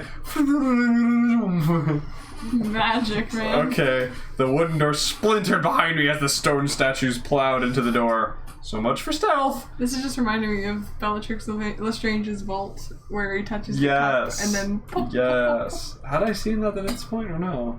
I don't know. Given that it touched a cup, probably, but I don't know. Specifically the cup. Yes. I hoped the statues wouldn't be able to fit through the door as I charged down the hallway, my bare feet noisily slapping the floor. Plop, plop, plop, plop. I adjusted my running style so that my calves acted as springs and Boing, boing, boing, boing! I'm a polo stick now, guys! I'm Tigger! and the balls of my feet were silent upon impact at the ground. Suddenly, a door opened right in front of me, and I was unable to avoid crashing into a pointy-nosed I really servant. don't control my body that well these days. He stepped backwards in surprise. Who are you and what is your hurry? The young man. Oh, it's the young man. Who are you and what is your hurry? I'm terribly sorry, I told the servant, hoping to bluff my way past him without incident or suspicion. I'm a friend of Jetty's, I told him, trying to continue through a doorway. Just one moment. Aren't you that guy he locked up only yesterday? For being the one that caused his downfall? Just get my facts straight here. Actually, yes, I admitted, but he actually just let me out. It was all a misunderstanding. He's trying that one! I lied, feeling kind of bad. I hoped he would buy it so I wouldn't have to use violence. He wakes up every day and chooses violence. You don't look like you just made up with a friend. You look like you're running, trying to stay in the shadows like you just escaped or something. In fact, I think I'll call the gut... He began, being interrupted by a large rumbling coming up the passage. I yanked him with me as the 2 Anubis statues charged after me, followed by a Horus run. Okay. The Horus one was part man, part hawk. Very essential information. Mm-hmm. As they thundered down the passage, shaking the ground, they gained on us fairly quickly, despite the large statue's difficulty to move in the small hallways. I pulled the servant by the elbow down another side passage, saving us from being trampled. You tried to steal from Egypt's treasury as well? He yelled. Why would he say Egypt's treasury? He's probably lived his entire life in this country. Is it even called Yeah, I guess it is called Egypt, but still. Why would he be like, oh, you tried to steal from Egypt? Instead of like, you tried to steal from the treasury, bro? You tried to steal the American Declaration of Independence. Wow! Thanks, Nicolas Cage. He yelled as we ran, darting through a door. I haven't seen those things in action before. That's pretty cool. I've always wanted to use that spell. Actually, I just happened to be in there and I knocked over a cup, I told him as we realized where we were. The entire room we were in was lined with crocodile Lokis. Crocodile-infested water on both sides of a narrow stone path. Booby traps lined the walls and floor. Whoa, this is where we test our ideas for new grave-robbing security systems, the servant yelled in panic, trying to turn back but finding his path blocked by the statues. We exchanged glances as the statues began advancing upon us. Then we began dashing across the stone path simultaneously, followed by the colossal stone statues. With every step, the ground shifted, turned, or sank, releasing arrows from the walls, flung from the mouths of carved statues, or causing the ground to fall away before or under us. Several even released giant pendulums which swung over the path. Spikes, fire, giant rocks, arrows, knives, walls of spikes, and many other things besides the crocodiles in the water nearly killed us multiple times as we hurtled pits, slid beneath swinging spiked logs, and dodged the many other things that tried to kill us. These are terribly designed traps if none of that can kill you. And this random servant somehow isn't being killed either, even though he doesn't have the power of God and enemy on his side. He's the main character in his own story. Wow, he really is, though. Here we get another spin-off story about him next time. I stole a look behind me, seeing one of the statues nearly get obliterated by a swinging wall of spikes. He fell into the reptile water, only hurt a little bit. Okay. It's a statue. How does it get hurt a little bit? Another really did get annihilated by a giant rock landing on top of it. Smoosh. Oh, no. The third one managed to dodge the traps, though. 2 walls of spikes were closing in ahead of us, and I managed to slide between them just before they got too close, except my shirt got ripped on one of the spikes. Gwen and Erica will be the servant pleased. fainted because you were too attractive. The servant behind me, who seemed to be pretty coordinated, didn't make it in time, though, and he gets squished and dies. So he climbed up over the walls of spikes without slowing down. Oh, okay. He Cool. landed next to me, grinning as we... Why is he grinning? He's a psychopath. Doesn't he realize that I'm a bad guy? Grinning. I'm the bad guy. Duh. Grinning as we continue to run. Why aren't you pushing me into the crocodile water? I yelled over the sounds of the traps as the third statue smashed into the 2 closed walls of spikes. It began climbing over them as I continued. Again, all that for a backpack that you could have had a new one delivered to you. Yeah. Don't you think I'm the crazy criminal that destroyed Egypt? Well, you haven't tried to hurt me, and you actually tried to save me from the statues, so you can't be all bad. Plus, I don't want to kill you, I just want to be captured again. He replied as we continued running for our freaking lives as we duck beneath a spurt of some sort of flaming liquid. We were almost to the other door. Suddenly, the statue that had... Suddenly. The statue that had been knocked into the water splashed onto the stone path in front of us because, once again, things behind us teleport in front of us somehow. We skidded to a halt as the statue behind us. It's like, the moment it gets off screen, it can go wherever it wants, and that's... Oh, it was there, by the way! Oh, wow! But how did it get there? I have no It idea. didn't have time to... It had used its teleporting magic. It had a slide contingency plan just for this. Last slide. A sideways slide. Statue we skidded to a halt as the statue behind us nearly caught us. I hit the deck as the servant tried to slide between the statue's legs. Apparently the servant triggered a trap and the ground beneath me crumbled. Oh, Great. I found myself hanging above a pit by 1 finger hand as the statue that had been behind us plowed into the other statue, knocking them both to the ground. They slid, crashing through the door as I looked down, beginning to pull myself back up. There was a bunch of scorpions and snakes in the pit below me. Curious. I hadn't seen any scorpions the entire Egyptian adventure until now. This is what I'm thinking about. Did I remember to turn off the iron? In fact, I hadn't seen a lot of things I had expected to see. No black cats, no scarab beetle charms, only a few onks. I pulled myself out and caught up with the servant who was debating what to do as the 2 statues were blocking the door, trying to disentangle themselves from each other. Come on! I told What them is as I happening? rushed to the door. No idea. Pushing on the 2 entangled statues, trying to push them away from the door. I didn't want to stay in the booby trap room any longer than I had to, even though I could have just stood by the wall, waiting for them to disentangle themselves. As come back in the room, wondering where we were, then slip through behind their backs. What? The servant quickly helped me push the struggling statues into the hallway. We then ran down another side hallway and found ourselves in another chamber, looking much like the treasury, only there was no treasure in it. I closed the door behind us, quickly scanning the area. There were no other doors, no pieces of furniture, decorations, or anything. It was an empty room. My first thought was that we might be in trouble. My second was that there might be some secret passages in the room, which I doubted, though it would have been cool to press a hieroglyph and have a wall rotate around, putting us somewhere else. My third was along the lines of a reasonable escape method. I saw that there was a pile of sand in one corner of the room, and as I watched, a little more sand fell from the ceiling to the pile below. It's that Mario Kart level. It is Dry Day Desert. Where there was sand, there was desert. Where there was desert, there was a surface, and by extension, a way out. Why does this feel like we're speedrunning a D&D dungeon, or like blasting through a video game, or like just hitting X to skip all the cutscenes or something? Yeah. This doesn't feel like a novel. This feels like... I don't know. I don't know what this is. It reminds me of something. I thought of it a little bit ago when we activated the trap thing, but I can't remember what it was I was going to say about that now. Well, who cares? Have we caught up with chat? I love Natural Treasure. There are plans for a third one. Oh, cool. I didn't know that. I saw the first one at some point, and I barely remember. Again, oh yeah, backpack. Yep, okay, cool. We're caught up.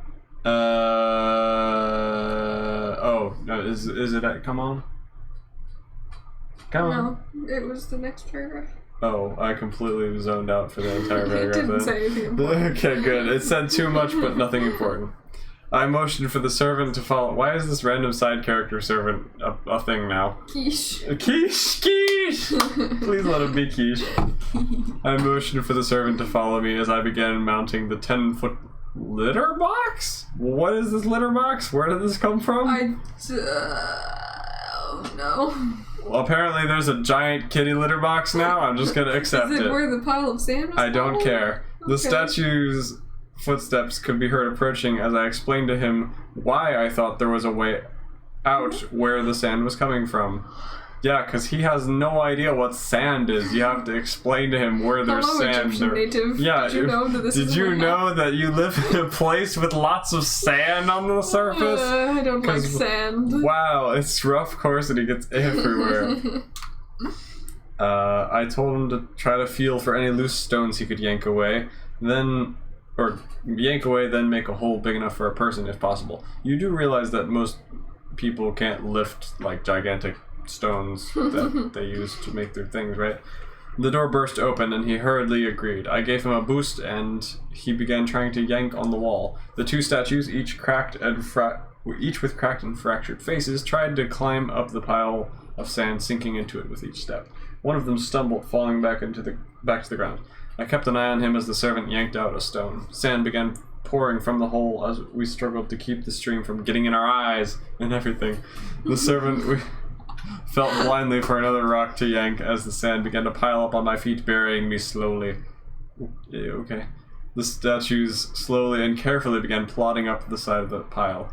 The servant yanked away another stone and the flow of sand redoubled. Suddenly, I heard a cracking sound, and the wall the servant was yanking on imploded into the room, releasing an unstoppable flow of sand. Okay. The servant and I were washed down the pile in the avalanche, getting buried without any idea which way was up. That's a lot of sand in my ears. The two statues were hit by the rapidly advancing wall of sand, and they tumbled down the hill, becoming buried somewhere back near the door. More and more sand poured down upon us, and it was all I could do to avoid being crushed. There was sand in my ears, and I tried to use my hands to form a cave for my face so I could breathe. Because that'll definitely help It preserve would be oxygen. nice if I could breathe. The enormous flow of sand seemed to decrease. Buffalo. Oh, and I struggled to dig my way to the surface. I popped above the sand surface about the same time as the servant, and we shook the sand out of our ears as we looked around. The sand was piled up to about 2 feet below the ceiling, and the place where the flow had come from was completely blocked off. Over where the door was, the sand was piled up lower, and a little whirlpool of sand indicated that the door was acting as a drain for the room's sand. The little slow spinning vortex. Acting like a fluid. Yeah, the little slow spinning vortex looked like the top of an That's not how hourglass as sand it sucked works. sand downwards. Alrighty. Now what? Go back down into the passages or dig our way up? The servant asked, Well, casually anything's- with me. Yep, guess you're friends now. I guess so. Well, anything's better than Jeez. suffocating in this sand chamber. Let's go up if we can, I decided. We fought our way to... I can't read. We fought our way to the blocked-off corner of the room, beginning to tunnel our way to the wall. It was difficult, as every time we took a handful out, the pile would refill itself because of the hole in the wall. You gotta dig up the whole desert to get out of here. But after several minutes, we had dug our way into the top of the mountain. You know, reaching Giuseppe, for the if you're wall. watching with the crystal ball, just recapture me. Like, I Yeah. wouldn't even be upset. I'd just be glad to get out of this situation. Save me some time. I began to push on the sand, directly blocking the hole, trying to force it back out of the hole. The servant began to help, and together we managed to force our way through the hole in the wall against the flow of the sand. Now we were just buried in sand again, who knew where? We dug our way to the surface, finding that we were now outside of a building, in a courtyard, enclosed by a bunch of columns and arches looking slightly like a Roman aqueduct. Guards patrolled the outside. Rome doesn't come into existence for like 2,000 years at least. Well, you said it looked like a Roman aqueduct, not that it was. Okay, just saying. Technology. Guards patrolled the outside of the courtyard. Half of the courtyard was a stone-paved garden, while a low stone wall separated it from a little patch of desert. We had just emerged from a giant sand dune that was resting against the side of a huge building that looked remarkably like... It was Pharaoh's palace! Listen, the servant began without turning to me. No hard feelings or anything, but you are an escaped prisoner, and it's my job, so I guess I've got to turn you over to those guards, he surmised, turning to me, but he found that I was no longer there. I had scaled the sheer stone wall with my claws, And also, how did you hear his entire sentence if you weren't there? Rested in it was, Okay. I don't know. Reaching a second-story window in the blink of an eye. Okay, with my Spider-Man. cat-like reflexes. The servant had no clue where I was, but the guards now knew I had busted out. You're Spider-Man. Okay, yes, I'm Spider-Man. I knew it. I was only 67% sure. The servant seemed to be remarkably like me, as he Did was he? willing to run or play with his enemy as What? long as the bad guy did the same. What? Until one of the two sides made an obvious mistake and the game ended. What? But I was still playing this game. I found myself in a room lit by the sky outside, empty of all but a few clay pots. I slipped out in Zelda! Smash! Smash! Smash! I slipped out in total stealth mode, entering a dim hallway. A patrolling guard walked by, and a locked door forced me to scamper up both walls in the narrow hallway. Ending up, Didn't like the first wall, I had to go up the other one too. ending up above the guard's head. Evan, the silent ninja, had not been found. I hid on the ceiling as the guard passed, silently dropping to the ground. I followed the guard, hoping he would lead me to a more... You're literally just Spider-Man right now. Would lead me to a more opportune exit. You're working up. Hello, I wait. I followed the guard as silently as a loves- shadow, and staying in the darkness to become invisible. Because that's how being invisible works. You just stay in shadows and then, You just cannot crouch. see me at all. Oh. Da-da-da. Stealth 100. The guard led me to a door at the end of the hall, then turned on his heel, walking right back towards me. I hid behind a nearby table, blending in with the darkness. I stopped my breathing as he passed me, oblivious to my presence. I slipped through the door, thankful that I didn't squeal in protest. I hated squeaky doors. Oh, yawn. Was it like how most kids wall climb, where they just straight up stick out their legs and hoist themselves up? Yes, Yeah. that's what was happening, yes. Ethan used to flex on how he could do that as a child. I did. Now the doorways are too small for my massive limbs. I found... Squeak! Haha, Shroomy, how are you? Welcome. Oh, look, I squeak. I Oh, squeak. and Stromfrong. Why is everyone Stromfrong, getting here? hello, welcome. You are here at the same time. Congratulations, you're cool. Hi. If you hadn't arrived at the same time, you wouldn't have been cool, but you are. Congratulations. I found myself on a little interior balcony thing, like a catwalk, that ran the length of Pharaoh's throne room. The balcony ran along... So, it's either intensely slow and ridiculous interpersonal scene that nobody cares about, or it's weirdly summarized, overly detailed, ridiculous action scene that we can't keep straight in our heads. Yeah. There's no part of this story that's actually getting anywhere or giving us any benefit, is there? No. We're just reading words like they're coming in our eyes, going out our mouths, and going out of our heads, and we don't know what's happening. That's why I read a paragraph and I just instantly forget anything I said. I'm like, Oh no my purpose. gosh, this is so bad. I'm sorry. Hopefully we'll get to some good stuff eventually. Oh boy. What are we doing again? Where did I leave off? Somewhere. 3 Catwalk. guards patrolled the catwalk, and it was too bright because of all the windows in the room for me to hide in plain sight. There was no hiding spots in the room below as far as I could tell, and there were obviously guards in the room below since it was Pharaoh's throne room. It was like playing a stealth game. However, on the catwalk, the columns that came up from the ground created perfect little corners to hide in temporarily. Why did I write this? Why did I bother? Why is this important? Why does anyone feel the need to be entertained by this? Is this even Nobody relevant? does. I pressed myself into the nearest one as the guard patrolling my part of the catwalk turned my way. Why is there a catwalk? I noticed that Jetty stood down below talking to Pharaoh. I tuned into their conversation with my radio ear. The prisoner is locked up, and I'm expecting his friends to try and save him any minute now. We will not fail you in destroying the ones who destroyed Egypt, Jenny was saying. Good, Pharaoh replied. So you say it was these people's fault that you couldn't use magic, not Moses and Aaron. Wait, so they're friends now, even though Jenny just roasted the crap out of him? Honestly, the Pharaoh should be dead in a ditch at this point, if you're asking me, but okay. Yes, they are powerless, Jenny grinned. I could counter their spells before, I can do it again. Excellent. Which direction did they leave in? They went off in the direction of the Red Sea 2 days ago, and they are now camping near Etham.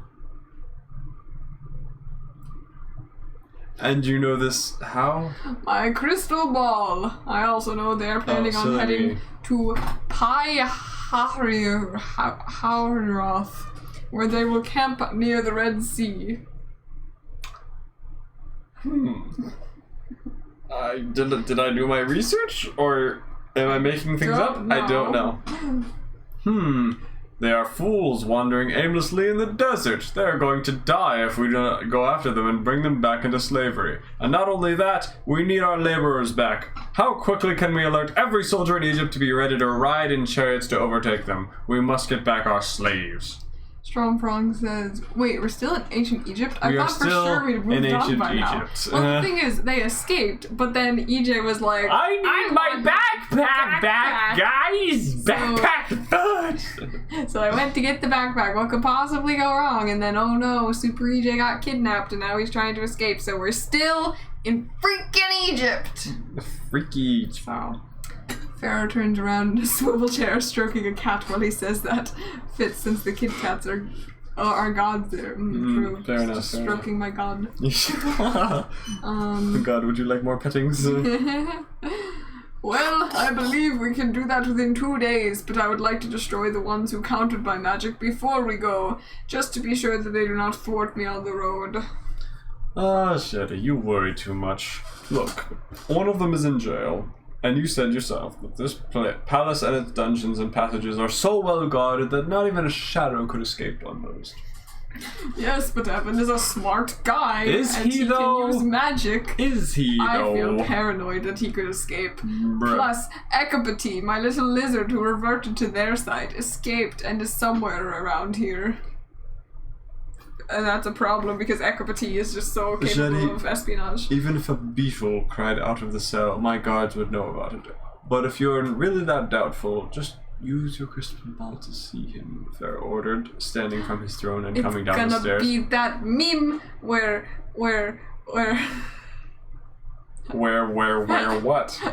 where like, well, first I thought of the meme of like the people sitting in the church pews with like a guy here and then the guy with the gun and then the other guy with the gun, and then I thought of a meme that was like, it was like a guy reading a book and it said like, I don't remember, it was something stupid. It was just like this is a picture of a guy that's about to die, and it was like a picture of him taken from like behind him or something. So I just thought of that because they're gonna see Super EJ like watching them, and they're gonna be like, oh. I can't. He has sulfur powder on him, so we can't use magic. Oh, If does I he? try to Oh, we see haven't him mentioned that, have in we? the crystal ball, the magic spell won't be able to find him. Oh. And the only thing the crystal will see is blackness.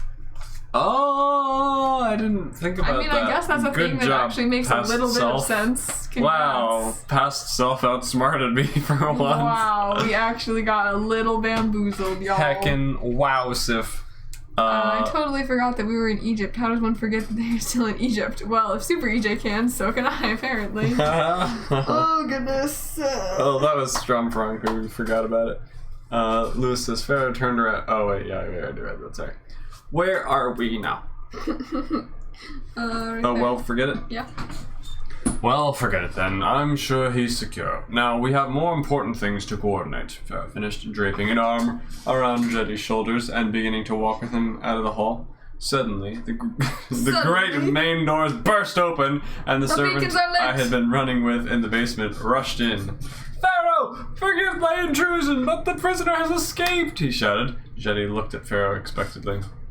Really? How do you know this? My guards are the finest in the land. What proof do you have? Pharaoh replied. I know what he looks like. You might have seen him when we first put him in the cell. Why are you so determined to not believe? Because nobody could escape in my cell. Also, he doesn't like being proved wrong. Yes, He's true. a child. If you don't believe me, just go downstairs. It's chaos. Living Shabti are charging through the halls and... I'm going to check on the cell, Jenny cried, heading out the door. Uh-oh. Busted. But they still have no clue where I was. B-U-S-T-E-D, you are busted. That is, if I took out the guard patrolling the catwalk I was on, as his course was about to put him in a position where he could see me, I prepared to spring. The guard came around at the side of the column farther away than I had anticipated. I pounced. What are you, Black Panther? Rolling on the floor to gain momentum and cover distance. What are those? And I hurled myself at the guard. My feet connected with his face, and he silently crumpled to the ground. Why is everyone so silent? Why does nobody scream if they get kicked in the face? Because I instantly knocked them out with the immense force behind my muscular foot powers. Maybe it's just because you don't have shoes on. Your feet are very stinky, and they go, Instant knockout. pass out. I became a It's a shadow foot cream. again as I leaped up onto the ceiling where the loose stones became great handholds. How is he so casual with him after the heaviest roast in the history of roasting? I don't know. And another thing! I think the whole Moses and Aaron thing kind of gave them a common enemy, I guess, so they're kind of chill for now, but I'm sure that pot is going to boil over at some point. That was really And this funny. pharaoh is going to die. I want to roast him again. Yeah, oh, I want to go back to that part and read it again. That was hilarious. Did Ida just say B-U-S-T-E-D-U-L busted? You are busted. B-U-S-T-E-D, you are busted. So I guess you are... Busted-er, you are busted. Busteder. Busteder. Busted-er. Busted you are. I became a shadow again as I leapt up onto the ceiling where the loose stones became great handholds, because you're just excellent at rock climbing. I am excellent at everything, actually. And I began to slink around on the ceiling on all fours, crawling upside down. What? Does it say Spider-Man. that? Yes! What? I began to slink around on the ceiling on all fours, crawling upside down. Bruh! Do I know what possibility and suspension of disbelief is? Because there is none of that.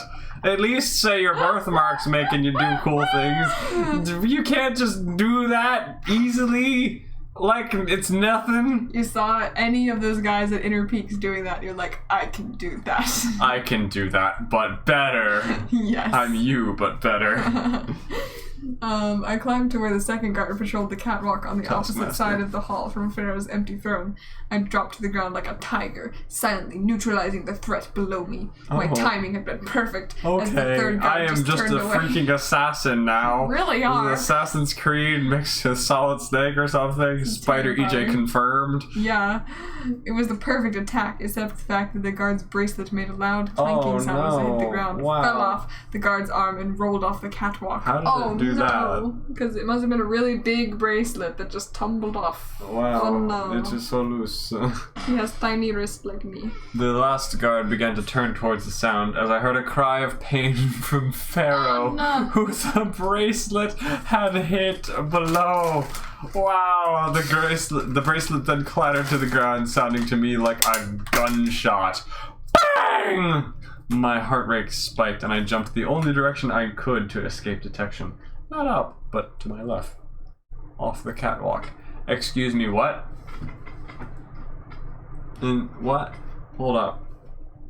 So, the bracelet falls off and bonks Pharaoh in the head and makes a loud sound. I'm like, oh no, to escape detection, let me jump down to my doom where the Pharaoh is. Instead of like moving the dead guy's arm off or like out of the way and like hiding, and then Pharaoh be like, who dropped their bracelet on me, meanie? And then totally just the guards like, nope, wasn't me, I feel bad for my mistake. Like any sensible person would be, nope, it's what? I jumped to my doom? What am I doing? Off the catwalk. Instead of out the door to my right, which was most certainly guarded, I flew through the air, seeing Pharaoh below me, just beginning to look up. You are a flying squirrel. I really am, though. Like a wingsuit man. With my abs. I grabbed onto a column identical to the one that I had climbed to escape the frog plague, swinging myself to the opposite side where Pharaoh and the guard could not see. How did I do this in midair? I leaped back onto the catwalk on the other side of the hall. How? You're not human anymore. Missing the railing and ending up hanging 20 feet above the ground? What? I desperately tried not to be noticed as I swung violently in space. So I just... To be stealthy, instead of hiding on the platform, I jump off the platform, swing onto the other side of a pillar, somehow don't lose enough height to be below the platform, and jump onto the pillar on the opposite side of the hall, then hang violently, and that is stealthy, as Pharaoh looks up and is like, hello? Who hit me in the freaking head? What is happening? What? Hello? Are you okay, past self? I desperately tried not to be noticed as I swung violently in space. I managed to pull myself up onto the opposite side of the railing and I shimmied along it for a few feet in an attempt to not be noticed as the guard's eyes widened. I flung myself over the rail again, this time going onto the catwalk. My mental image is shattered, and I knocked out the last catwalk guard. Then, in an attempt to not betray my position, I yelled with a disguised voice to Pharaoh without showing my face. Sorry, I yelled, my voice deep and gruff. I dropped my bracelet. Could you toss it back up? I yelled. This is a recipe to get stabbed in the face and die if you are a guard. You don't just accidentally hit the Pharaoh and go, oh, my bad, sorry, bro. And also, if this was your plan, why wouldn't you use your gruff voice just when the other guards? I know! What was all the boing boing boing for? Anger and confusion. I then poked one of the unconscious guards' faces through the railing for a half second, then yanked it back before Pharaoh Don't could question see his why his unconscious- tongue is like lollygagging out of his face and why he's like hanging and it looks like he's being puppeteered. He's, I am totally in the line of guard right now. He's just like holding a guard up. Doing my guardy things. This is so bad. You're using like every trope from like cartoons in this serious novel. I love it. I love the scene more than anything else so far. I then spoke in a quieter tone as though the guard I was impersonating was trying to talk to another guard without letting Pharaoh hear. Oh no, I just dropped my bracelet on Pharaoh. What do? I gruffed, then changed my voice to make me seem like another guard. I don't know, but you better hide. Wow, that cry. is so convincing. Wow, I'm so convinced this pharaoh just hears two very bad, like, old adult voices that are actually an 11-year-old talking to each other, and he's like, excuse me, even with my brain damage, I think I can tell something fishy here. Also, is that guy unconscious? This is literally the stuff that would work in, like, Disney movies. Why is this working? Oh my god, it's like when the D&D party tries to puppeteer someone and they're like, oh yeah, he's totally fine. Not 20, haha! Pink Fluffy Fish says, is this a D&D campaign where Super EJ is a halfling that gets a nat 20 all the time, except for when he gets a nat 1 where he just re-rolls it only for it to be another nat 20? Oh my gosh. How many action movies and adventure books did 11-year-old EJ fill his childlike mind with? When I find out which of you dropped this thing, you're gonna be in big trouble! Pharaoh yelled up at me. I smiled in relief. Pharaoh had bought it. Did he? X to doubt. Now I needed to get out of here before Pharaoh sent someone to see which guard it had been. Does it even matter? One way or another, he's gonna send guards up there. Does it matter if he knows it's you or if he thinks it's some random guard? Who freaking cares? Also, isn't Dejeti in the room and able to, you know, blast this guard into oblivion or something? I don't care. I don't care anymore. Pain. Okay. I didn't have time to hide the unconscious guards, so I snuck through a door. So you really have achieved absolutely nothing here. Yeah.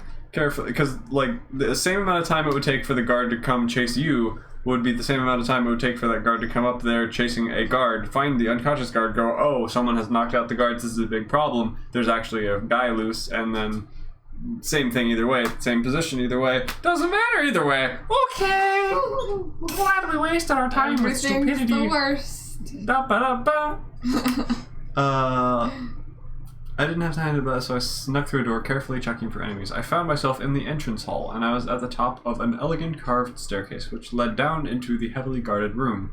I crept halfway down the curved stairs, staying below the stone barrier so I couldn't be seen. There's a lot of, like, yes, the stone barrier and the thing that you totally knew about. I have no idea what's happening. So I couldn't be seen. Suddenly, a small voice whispered my name. Evan. Oh, sorry. Ekpati hissed. I turned to find him sitting on the banister behind me. Get me out of here! Take me to your time! He pleaded, crawling into my pocket. How do you understand the concept of time travel? Poor little guy. What had he been doing? Sneaking through the palace, trying to stay hidden from people? A guard began to mount the stairs, judging by the vibration. So I made a split-second decision and jumped over the other banister. Bruh, why is your solution to being stealthy just, someone is coming my direction, yeet! Yeet into open space above where people can see you, for sure. Out the large window, and I landed about 20 feet below in a sand dune. The sand cushioned my impact, and I still had not been seen. I sighed. I had escaped. But what now? Jenny couldn't find me because I apparently had sulfur powder on me, which I hadn't noticed. But if the crystal ball couldn't locate me, did that mean my group couldn't locate me with the machine either? Why would that mean that? Maybe the machine works with magic? Maybe I'm assuming or thinking. I don't think that was established, though. Well, it wasn't, but I don't actually know. I can't remember what past me was thinking with the lore. It's probably that way. I guess that makes sense. I think the machine was somehow created with magic, somehow, for some reason, even though, like, it acts like a... Wow, that really hurt. Whoops, what did I do? You cheek locked me. You stabbed my nerve with a sharp nail. I thought I was dying. I didn't expect that to do anything. It was mostly the stabbing sensation. Sorry, my nails are not even sharp. Well, it still hurt. What was I saying? What? I'm tired. I don't remember what I was saying. It was probably something brilliant that I didn't get to finish, but oh well, who cares? We're talking about making the machine with magic. Oh yeah, even though it acts like a piece of technology in every way and like has no distinguishable features that seem magical, apparently it's magic. I don't know. Who cares? Whatever. I needed to get the powder off of me, but make sure Jetty couldn't find me before I did that. Well, why would he search for you if he thinks he can't find you? Anyway, I didn't want to be found again. Maybe I could slip him another sulfur-lined object or something? Just give him some powder in his snort box, then he'll die. I also felt slightly obligated to warn the Israelites of their imminent destruction. Why? They'll be fine. Have you never read the Bible? Yeah, Chill. Exactly, bruh. Have you not, like, heard about the Sunday school lessons, even if you don't, like, you're not a Christian, sir, Mr. Evan? Mr. Evan? I felt bad for them. After every... I mean, you know that they're gonna be fine because they make it to Jericho, so... You should be able to imply, oh, they're probably gonna be fine. Whatever. I felt bad for them. After every plague, Pharaoh had ordered the slaves to be worked even harder until they were utterly exhausted. I knew that the Israelites moved very slowly, as they had about 600,000 men on foot. Excuse me, how did I know this? Besides all the women and children, as well as the 1.5 million people, large droves of livestock, flocks and herds went with them. With their carts and animals, they moved ridiculously slowly. Pharaoh's army would have no trouble catching them. I wanted to warn them. Could I catch up with them? No, you can't. Would I be far enough away from Jetty and his minions to not be captured when I washed off the sulfur? What? Whatever I was going to do, I first needed to get out of plain sight. Any guard would easily be able to see me, as I was the only blemish on the surface of a sea of sand. Am I in the middle of the Sahara? And I stood right outside a window. I decided that I had to go somewhere, so I very unwisely jumped off a cliff, charged into the desert after the Israelites, while I was already very thirsty, had no water, and it was doubtful I'd find any water to drink in the desert. Oh boy. We didn't have a lot of fun in the desert. We didn't have a lot of fun in the sand. What's the rest of it? It'll be so grand. We're going to the promised land. Yeah. I hear it's flowing with milk and honey. Sounds sticky. Oh, whatever. Oh boy, can't wait to copy and paste more from Exodus. Oh boy, I can't wait, and I also hope that I don't interfere anymore with Exodus. I would really appreciate that. Yes, chapter 20, McHeckin 5, kill me. page 239. We still haven't left Egypt.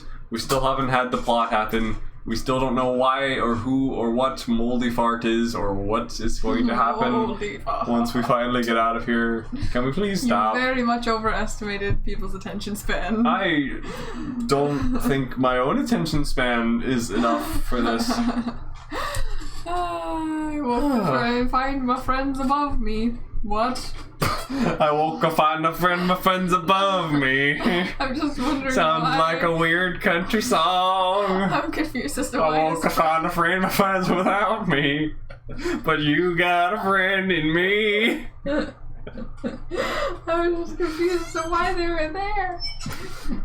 Because they're cool, I guess. Ooh, this makes my voice sound echoey. It does. Mom. Johan, Glenn, Nathan, and Erica were standing over me, and the machine sat near us on a nearby sand dune.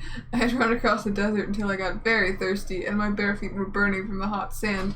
And then I dug a hole to sit in until nightfall. Why? What? I resolved to travel at night to avoid the heat of the day. Okay. I had dug a very deep pit. With your hands? Okay. Oh. Finally finding a little water at the bottom. That is a big hole to dig with your hands. Yeah, okay. That's The water had been filtered by the sand, and I decided to try to quench my overwhelming thirst. Okay. I had gotten a drink and had been happy as I waited for dusk. I had also washed off the sulfur on me. Unfortunately, I had fallen asleep and my friends had now awakened me, climbing down into the 20-foot pit I had spent so long digging. 20-foot pit? Most epic escape ever, Johan applauded. I grinned to Nathan Nathan lifted me to my feet. Wait, you were watching? How did you guys find me? Why didn't you get me earlier? Where's my backpack? I asked as we climbed out of the hole. We found you with the machine, and we didn't want to disturb you because you were doing so well on your own. It was like a movie. You were awesome, Erica praised. I blushed. I wish you would have saved it earlier. And your backpack is back at your house. No, I mean, never mind. I replied, who knew how the machine worked? Can you guys take me to wherever Jetty is? I asked. I need to put some sulfur on him. He obviously realized that there was something good about the Israelites escaping in Camelot, which is why he told me to put the sulfur ring there and therefore aid the Israelites in escaping, but now they're about to be recaptured, which would undo what Merlin and I did. But if we put more sulfur on Jetty, thereby negating his attempts to recapture the Israelites, You could just talk they'll be to set him. free for good and Merlin's work will be done. I wonder what he realized was good about the Israelites' escape.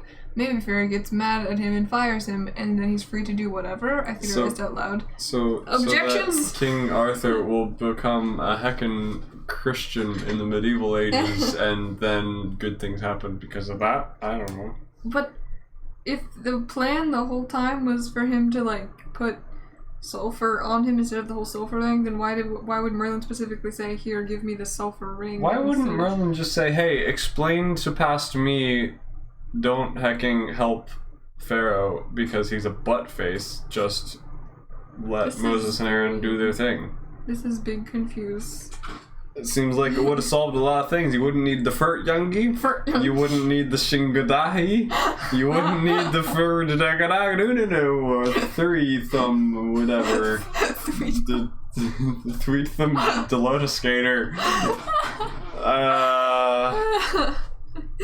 Ryan says there's a fine print in the title that says skip to page 300 for the rest of the story. Read the whole thing if you are a villain torturing someone to give up the secret launch codes. Oof. That's funny. Okay, where are we, behaves? Who knew that? Oh, we just did that, so Ekapati is talking. Ekapati is talking. Oh. Well, I can sneak into Jetty's pocket and bite a hole in it, then throw some sulfur powder, which he always keeps in his pocket anyway, on his leg. Ekapati yelled from my shoulder. I haven't even noticed him and he scared me. Oh yeah, he was in the desert with me. Poor guy. Okay, let's go drop off Ekapati and then we can leave, Gwen decided.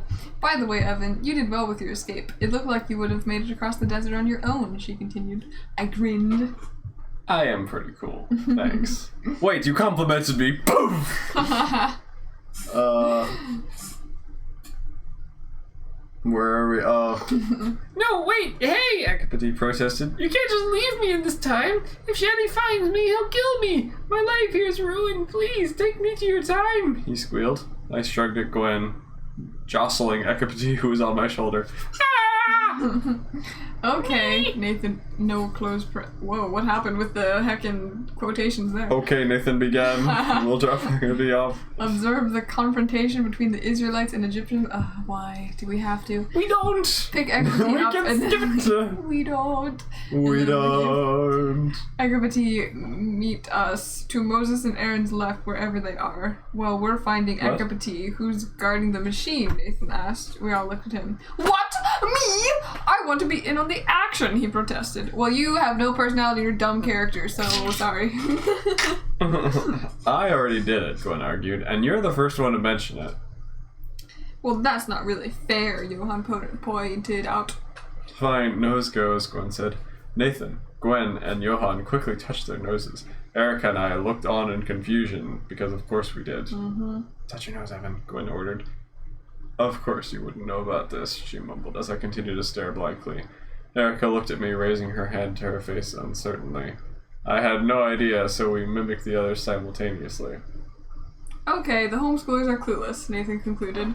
The way it's supposed to work is when you're trying to pick someone to do something, Why explain someone this? says nose goes and everyone touches their nose. The last person to do so is chosen to do whatever it is. Since you tied, I guess you both stay? Nathan asked Gwen. Are you okay? I had sweat in my fingers as I rubbed them down my face. It does not taste good. I'm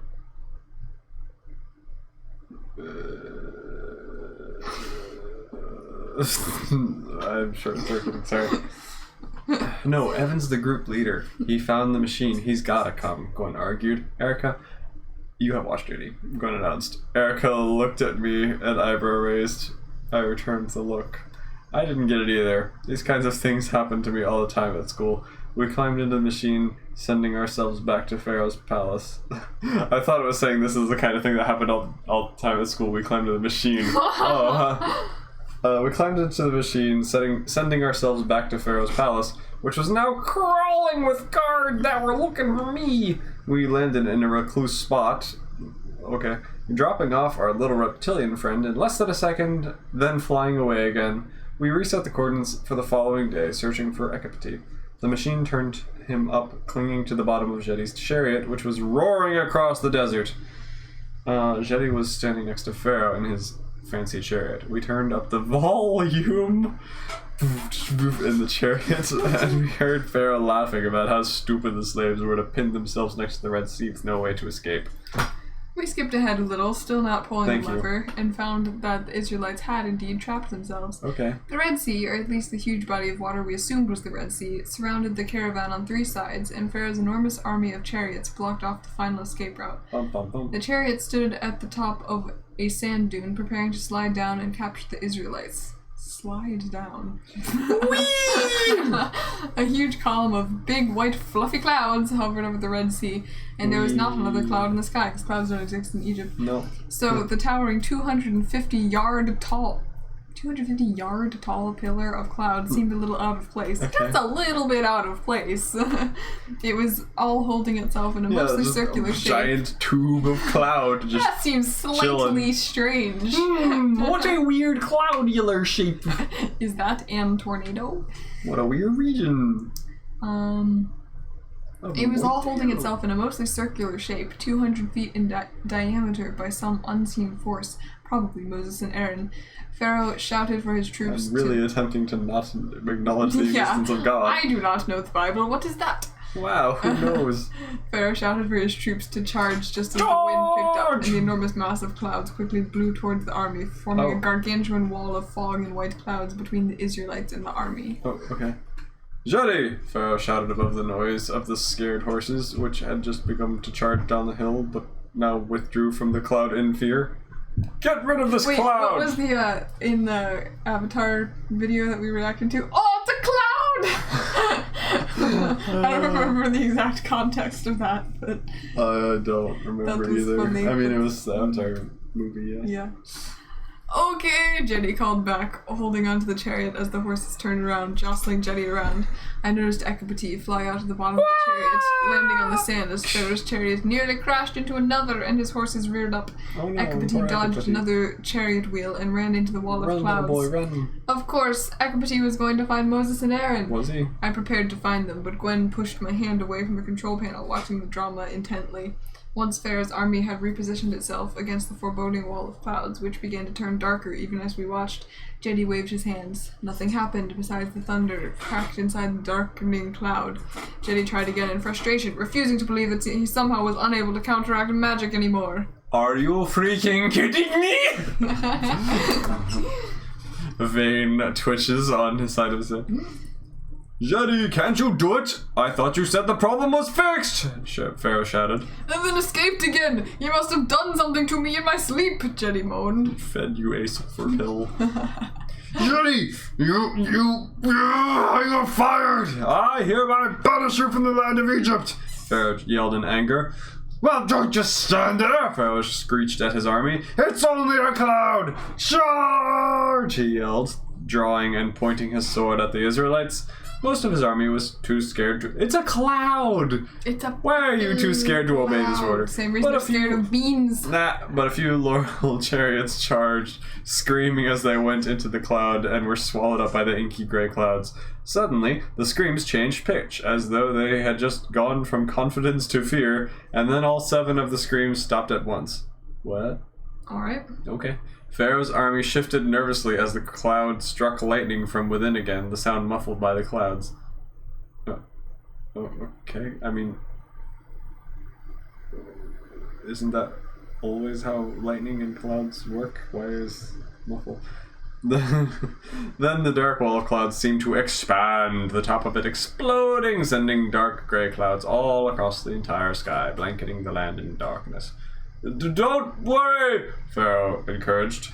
It can't kill all of you. Charge, Pharaoh ordered. Nobody charged.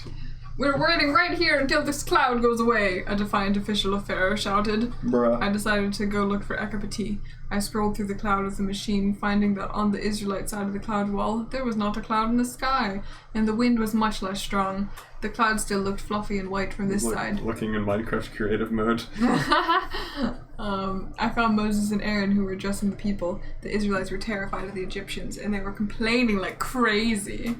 Wow. Was it because there were no graves in Egypt that you brought us to the desert to die? What have you done to us by bringing us out of Egypt? Didn't you say to you in Egypt, leave us alone, let us serve the Egyptians? It would have been better for us to serve the Egyptians than to die in the desert, the Israelites complained to Moses. In one singular voice with all of those sentences. All of them said the exact same thing, the exact same way, yes. Do not be afraid. Stand firm and you will see the deliverance of the Lord will bring you today. The Egyptians you see today, you will never see again. The Lord will fight for you. You need only to be still, Moses answered the people. Then Moses withdrew from the people, climbing up a high rock by the sea. Aaron explained to the angry and frightened people that Moses was asking their God what to do. I moved the coordinates up the rock and pulled the lever. We arrived high up, safe from the Egyptians, should they manage to break through the clouds. I stepped out of the machine and looked up at Moses. He didn't notice us. Erica reluctantly stayed on guard duty as we began scanning the area for a little orange lizard. I looked mainly down towards Aaron as we had told Ekapati to meet us by Moses and Aaron. I didn't see our little friend. Hi, Steve the intern. Hey, how's it going? It has been a long time. How are you? The next chapter gets real exciting as Super EJ and the gang go to the time of Leviticus and help Moses write the Jewish law. Oh! Oh man. Suddenly, Moses outstretched his hand over the sea, and the wind began to pick up. Thunder rumbled from within the wall of clouds. The wind got still stronger and stronger until it was a whistling gale that tried to tear my cheeks from my face. Oh dear. I struggled to keep my footing on the rocks as Nathan fell to the ground to avoid being blown away. Gwen and I followed his example, lying on the ground and holding with all our might. Johan, however, seemed to only feel a strong breeze, and he was able to stand without danger of becoming a kite. He's also got a lot of weight holding him down. The wind got still harder and the entire Red Sea began to churn, the wind causing enormous waves that crashed against the shore relentlessly. I struggled to keep my eyes open as the wind continued to get stronger. Oh, my eyes are being blown from my sockets! The machine, which had its hatch open, was suddenly wrenched from its spot and it flew through the air, flying backwards with the wind. Oh boy, goodbye, Erica. As I watched, it vanished, presumably because Erica had pulled the lever, which makes sense. The wind was now so strong, it was blowing around some of the wall of clouds. The dark clouds swirled from the top, soon covering the entire sky on the Israelite side of the wall as well. What? The wind began to blow still harder, and I noticed the machine appear to our left, blowing away and disappearing again. This could be potentially problematic! I screamed at the top of my lungs. You're so verbose in your death. Unable to make myself heard. Johan was still perfectly okay, however, and he watched in awe as the sea began to get a dip in it, the edge of it creating tsunamis as the surface went down in the center. The wind was creating a giant bowl, a left-handed banana bowl, out of the originally flat surface of the Red Sea. The wind blew harder and harder, and I struggled to keep my face in a normal position while the wind rushed past. The wind went even faster still, and the entire sea began to split, the dip in the water deepening. My flesh is being peeled from my sea. The wind got harder, the dip got deeper, and the Israelites excitedly jumped and pointed. I still couldn't hear anything but the wind. I shut my eyes, unable to bear the wind, and I buried my face in the rocks, thankful for the protection from the wind they gave. I turned slightly, finding that Nathan and Gwen had already done the same. But the sea's behavior was so incredible, I just had to see it. I looked just as the dip seemed to reach the bottom of the sea, and the entire ocean opened up like a zipper. I saw that there was a path through the sea leading all the way to the opposite side of the sea, which I could not see. That's a lot of seas. But I knew was there. The incredible wind was blowing. The incredible wind was blowing so hard that the ground of the path, which had probably been covered in water for 1,000 or more years, was completely dry. People of Israel, your God has provided a way. Walk through the sea on dry land, Moses yelled, his voice deep and strong, able to penetrate the deafening sound of the wind. The cheer of the people never reached my ears as the wind was too strong. Moses went back down to the rocks, still oblivious to my friends and I, and he and Aaron helped to shepherd the people through the path, a wall of water on their right and their left as they walked down into the path. Gwen tried to scream something that was lost by the wind, and Nathan began to lose his grip. The wind was pushing so strongly to the opposite... He was trying to get here. Aw, the opposite direction of the one that we faced. It was like backwards was down. I motioned for Gwen and Nathan to mimic me, and I began to descend the rocks, climbing down them as I clutched the wall. It was a long way to fall if I let go. I managed to climb down to the point where the rock outcropping ended. Like this. And I began climbing.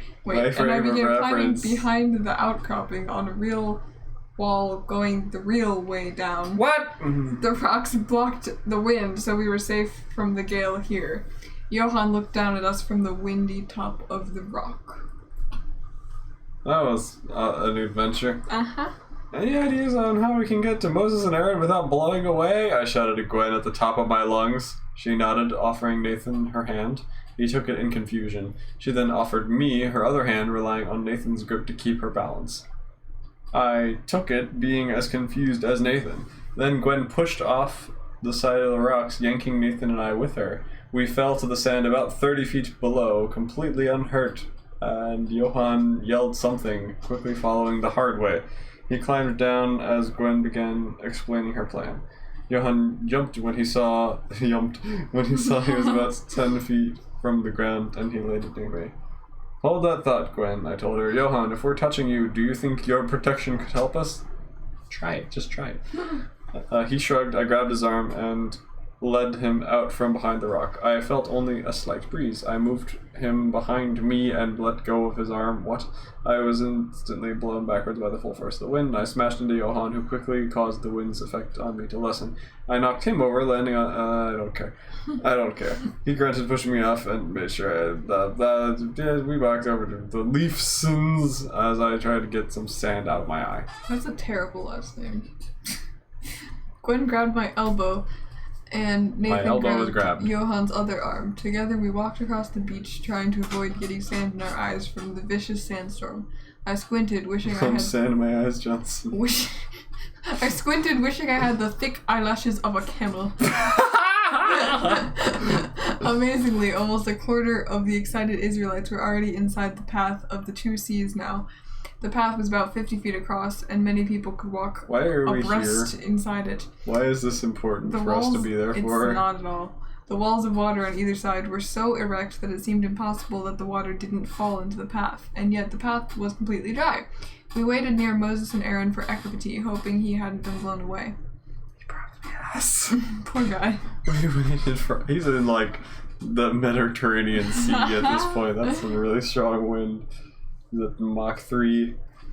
We waited for hours, finally sitting down by Johan. We discussed petty matters as the Israelites filed into the path formed by the divided sea. The entire night and next morning, they entered the path. We went to sleep, assigning one person to keep a watch and alert us if anything happened for a few hours. Every few hours, they would wake up the next person and then the watch would switch. Speaking of watches, I had forgotten to get mine back from Johan after the darkness plague. I retrieved it just as the last of the Israelites had entered the path. Moses and Aaron then entered as well. Left alone with nothing but a few animals that had been left behind for company, we decided that we would rather not be around when the cloud dissipated because of the huge wind and Pharaoh's army rushed forward. Are we going to die? I hoped that the wind would be able to blow Pharaoh's army away. We carefully stood, each of us with a hand on Johan, and we began to move down into the yawning trench of water that threatened to swallow us. The beach was a gradual incline at first, becoming more steep as we went, and then we reached the edge of the huge shelf we had been on, and the flat part ended in a huge steep drop. It was a cliff leading down to what had originally been the sea floor. Okay. As I looked down, an unsuspecting fish swam out of one of the walls of water, blowing up at us at an incredible pace. It flew over our heads and was, blown into the wall of cloud behind us. Rip that fish. There was an updraft here. The Egyptians are waiting there. Oh, no. They're throwing fish at us!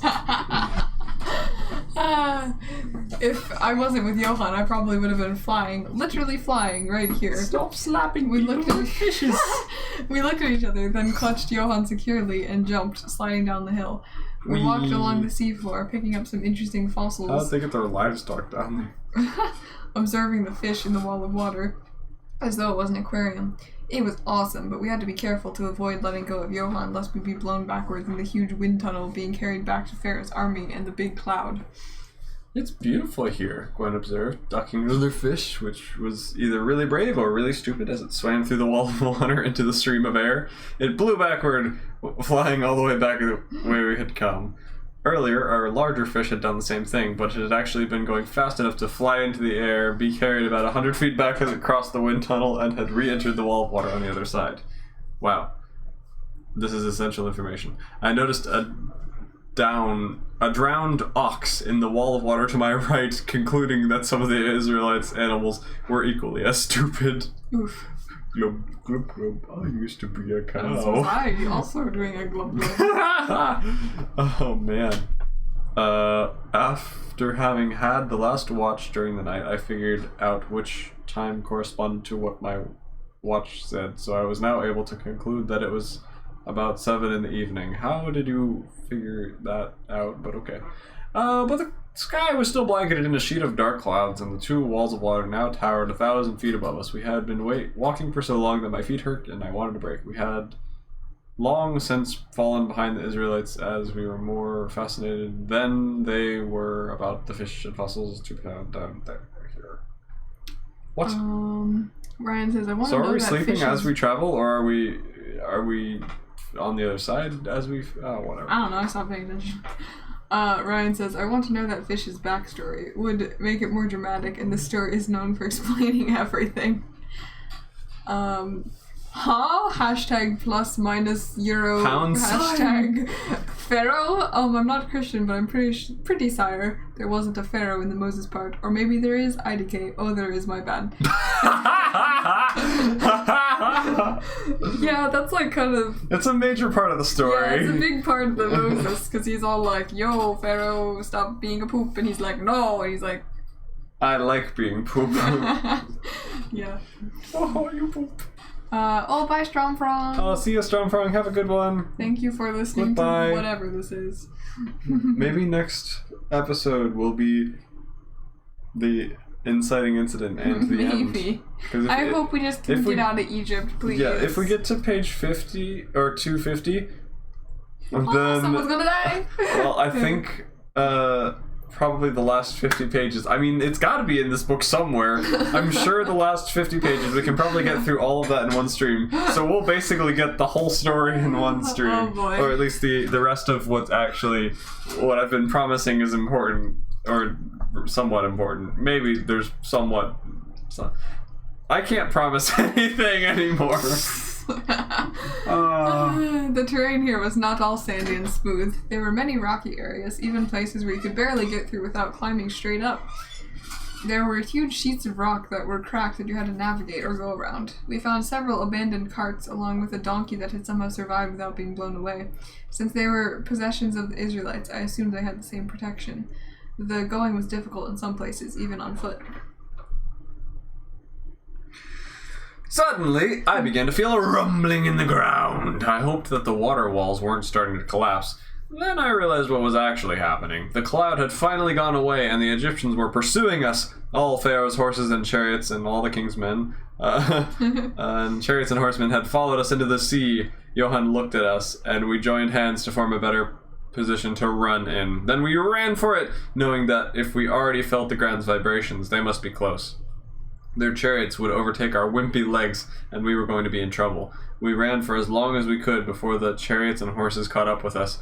We heard them shouting, raising spears to throw at us. As they ran, several of them were blown away, horses, chariots, and all, because they were too late. I noticed that most of the chariots had rocks tied onto the chariots to weigh them down. Jetty was alone in the chariot in front, and he had fire in his eyes. You cowards! What have you done to me? Jetty roared, pursuing us. We didn't do anything, I replied truthfully. Why couldn't you make the cloud go away? Is that truthful? Eka Petit did a Yeah, bad... he kind of did do something.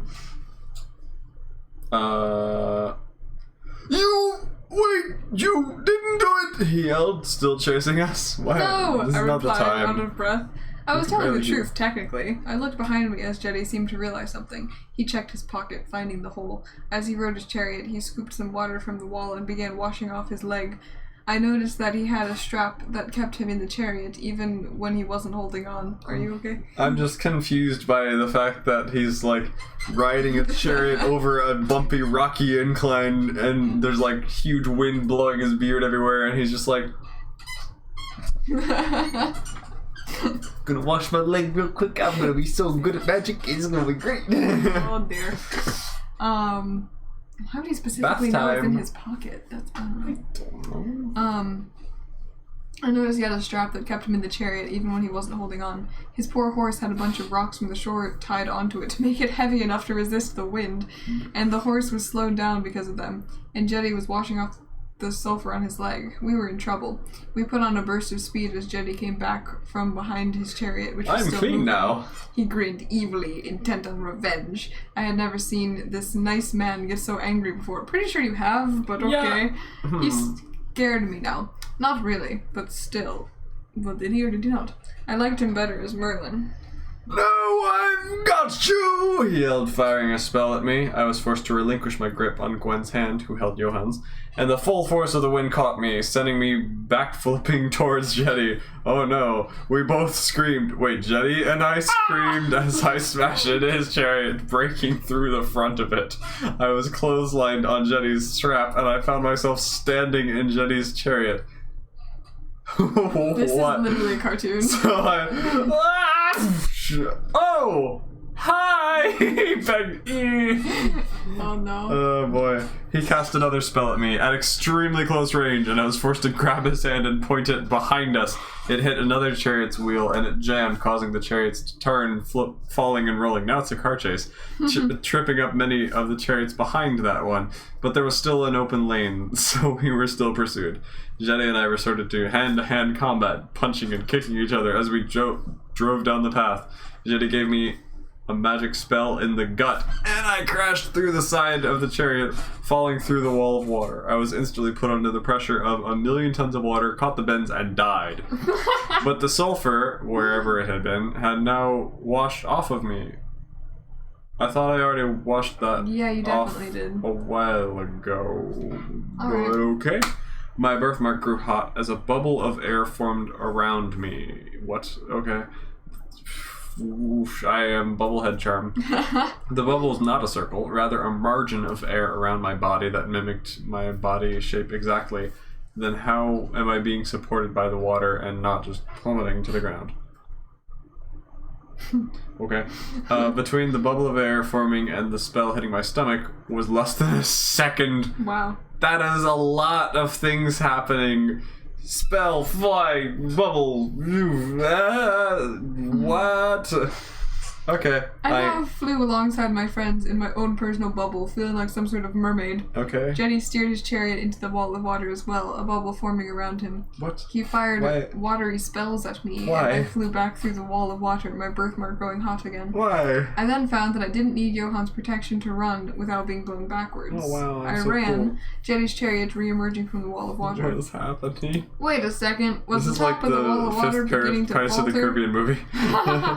I looked down at the ground. The water was beginning to saturate it again. Our feet stuck in the mud as we ran. Uh-oh. More of Pharaoh's chariots Uh-uh. began to get their wheels jammed or stuck in the mud as we tried to escape. And this is where we all die. Pharaoh's men started screaming, "Let's get away from the Israelites! The Lord is fighting for them against Egypt!" Because we definitely have reason to believe that, and not just that it's magic, even though magic definitely exists in this world, and okay, whatever. Yeah, it kind of undermines the message a bit. Yeah, I don't think I would believe that's God. Even if it is God doing it, it's still just like, oh yeah, we have a guy who can do these kinds of magical things, and apparently there's other guys who can do magical things, but they're just better than Jetty. Oh well. Yeah. Well. Oops, sorry. I have committed heresy. As their army fell into the water, several of the Egyptians threw down their spears and cut the bonds between their horses and their chariots, trying to ride on their horses alone. The walls of water began to falter and slowly collapse, water spurting into the path from the walls. Water rained down from the top of the walls as the wind lessened. Jetty's chariot got stuck in the water, which was now knee-deep. Steve. Oh, bye. You had to go to some Saturday school. That's rough. Oh, that's big sad. I feel bad for you. Jetty's chariot got stuck in the water, which was now knee-deep, and Jetty sprung from his chariot, beginning to be blown back, but waving his hand and landing on the ground in the mud, ready for battle. Bark. He charged towards us as I ran, the mud squishing between my toes. Suddenly, pineapple. Suddenly, I was hit in the back by one of Jetty's spells as the walls of water began to completely collapse high above me, churning water falling closer and closer to us. Oh no.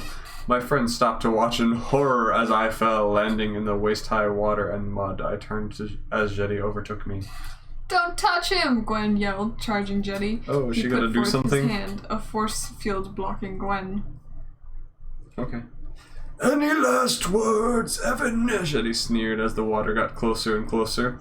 That was it. The words. What were the words? I couldn't remember the words. Merlin had told me to say. I jogged my memory, desperate as Jetty raised his arms, preparing to destroy me in the dark, swirling wind of the collapsing tunnel of air.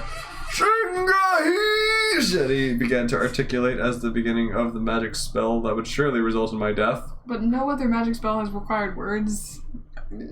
And also, you've been hit by several spells. You've been hit by many spells.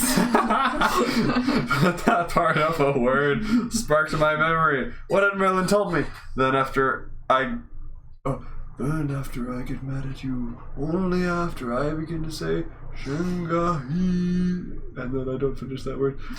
Should you say this? Oh no. Wank 3, I yelled above the noise. Jetty stopped, awestruck for some freaking reason. He's fully committed to killing me at this point. He's already mid-cast of the spell, and I, interrupt him to say that, and he stops, listens, understands, changes his mind, and then the crashing water comes down upon us and all becomes black as Jetty waves his hands again. Oh boy. Excuse me! I woke up staring at a bright sunny blue sky. It was a perfect day, and I felt warm and happy. Was I dead? And warm. I looked down at my surroundings. I was floating in Jetty's force field in the middle of what I assumed to be the Red Sea. Jetty was sitting in the bowl-shaped shield with me, along with Gwen, Johan, and Nathan. Johan was knocked out again! I hope he didn't have amnesia. Oh boy. He rolled over as Jetty noticed I was awake. That was the most fun thing I've ever done, Johan claimed, suddenly waking and sitting up, a grin on his face so big that it would have made a xylophone jealous. What? I laughed. Remembering things okay? I asked him. He replied in the affirmative. What do you mean? And I turned my attention to Jetty, who looked extremely sad.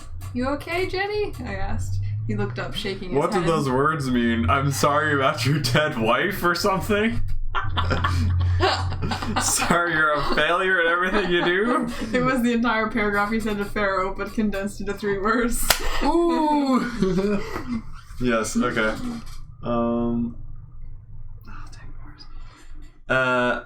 Evan, I'm so sorry. I owe you an apology. Jetty began. Those words prove your truthfulness. I just, And the other words didn't? Only tweet them? Not for Only Jungi. tweet them. Not for Jungi. For Jungi's friendship. Tweet them is something else. Deeper brotherly bond. I don't know. I don't freaking know. Jetty, stop it, I told him. You're right. Without proof, it would seem that we were crazy mass murderers. I agree. I'm sorry I did that, but I assumed that you in the future had a good reason to order me to do it, so I did. What was your reason for telling me to put it there anyway? Do you know yet? I don't know. I guess I'll find out later. Jetty shrugged. We should go ask him later, Nathan piped up. Let's not. No, Gwen yelled. He gets into too much trouble. We'd probably end up getting killed in another adventure. Anyway, I continued. Scat man. Oh no. Wait. Who? Anyway, I Who's saying continued. this? Oh.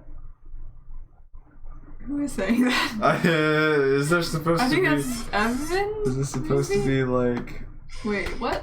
Oh. Oh, I get it. Like that, maybe? Probably. Anyway, I continued. I put the sulfuring there even before the staff snake incident, which I don't remember. I had no clue what I was doing. I'm sorry for ruining Egypt. You could fix it, can't you?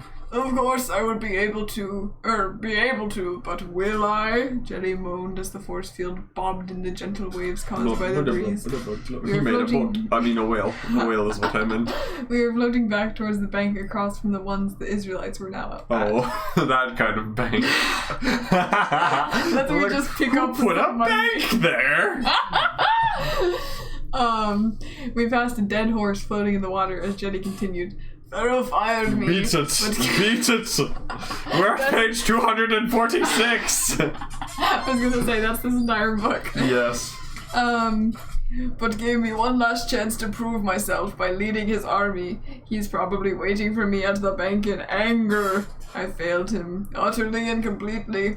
He'll probably have me executed on the spot the moment he finds me. He I has can no never power show here. my face in Egypt. Exactly, you just lambasted him for not having any magical powers and for being terrible, so don't worry.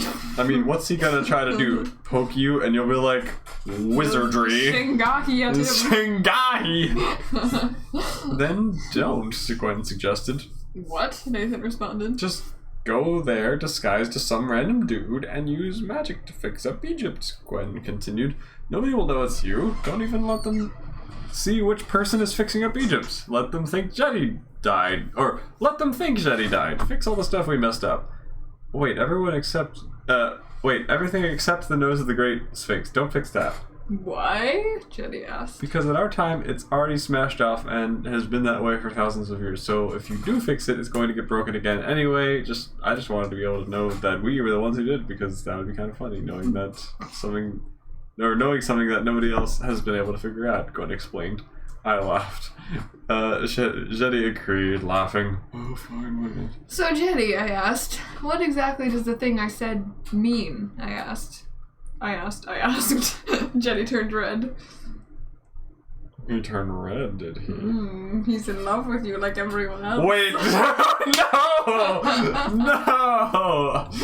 Not that! Oh, boy. Well, Jetty muttered, I'd rather not even say.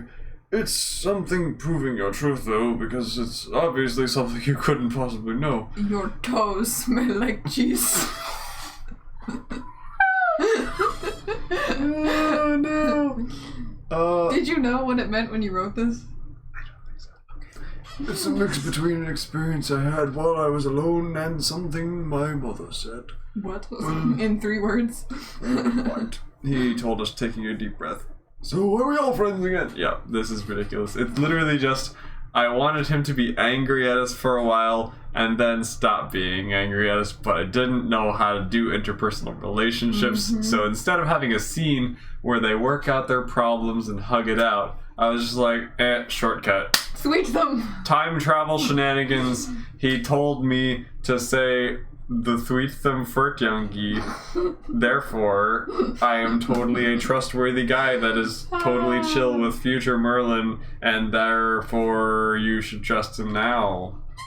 What it means is anybody's guess.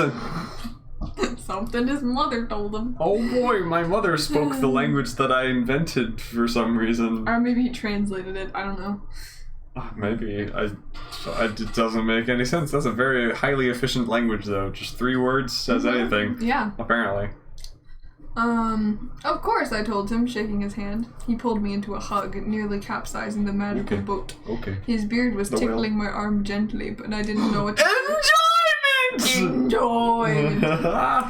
So I did nothing until he released me. We smiled at each other. And It literally is a child in a beard. And I could have sworn I saw tears in his eyes. Okay. Nathan cleared his throat. Are you okay, I sir? turned to him. He's not. He went from Shanghai. Shinga. Okay, now my mother made me cry. Well, I've had enough of Egypt. Same. Now what? Where's Eric? He asked before being cut off as we ran aground, the field disappearing. I had landed on my back, and I opened my eyes to find Ekapati staring into my eyes. Oh, hello, little guy. It's Pascal. Hey, little guy. Where have you been? I questioned. He rolled his eyes. I got blown away, had to find my way back, and I've been sitting here waiting, thinking I'd been left behind for good. He told us. He was obviously annoyed, but he grinned, showing his tiny, pointy little teeth. Then Erica was above me as well. Oh, okay. Erica went to go make up with Jetty. She went to go make up with Jetty. Wait, what? You said Oh. Erica. I can't read.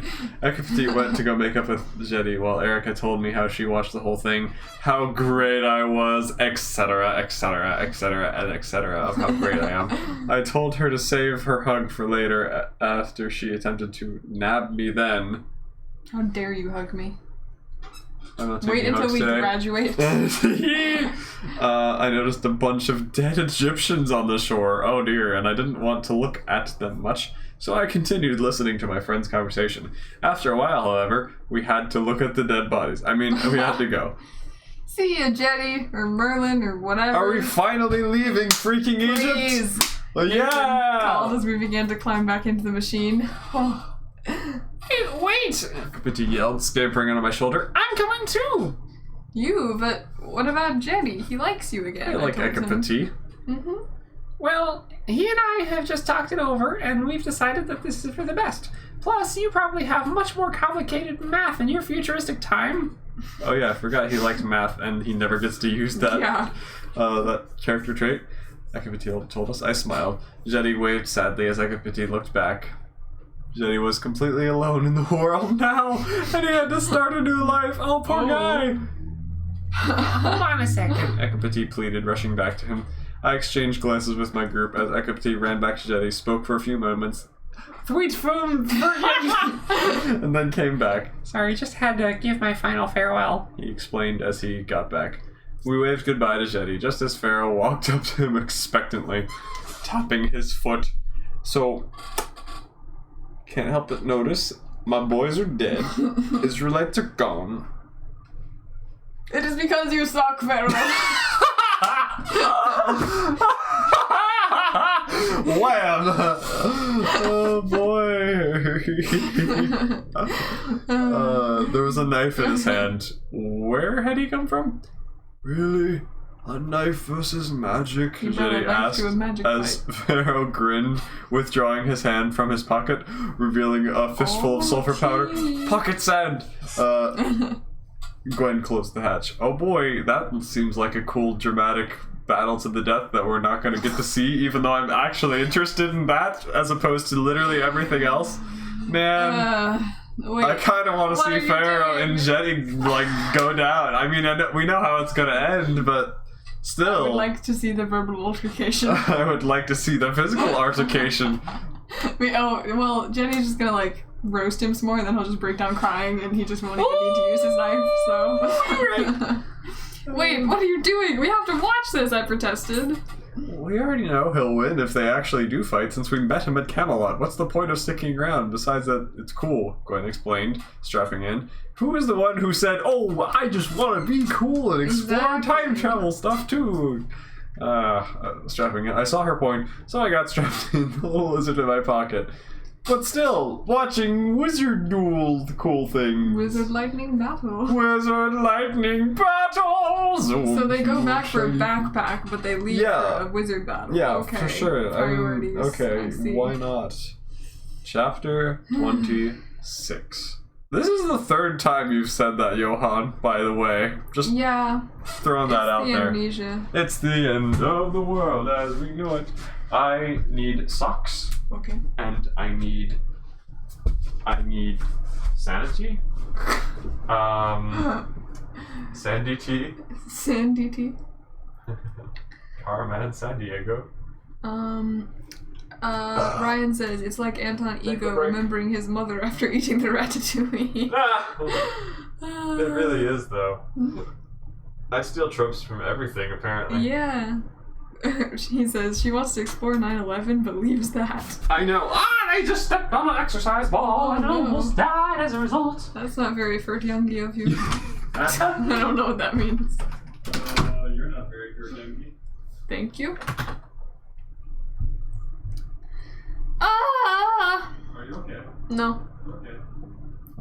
So, are we doing more? Are we done? What is tea? I think we do a little more, maybe. How much is a little more, maybe? How about one more chapter? Chapters are usually really long. I don't think this one is. I vaguely remember the last time I, looked through a little bit. It's... I think the next chapter is a really good breaking point. And I think it's short. 254. Yeah, I guess it's kind of short. Okay. Although everything in this book feels very long.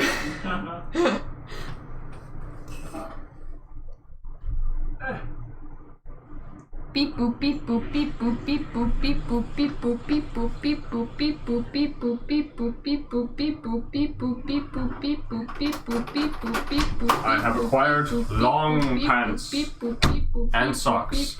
What are you beep booping about, you dumb beep booper? I have no idea. I was Okay. just beep booping to pass the time. Chapter 26. Wow. Sorry. That was the most fun thing I've ever done, Johan announced once we got back. For the third time.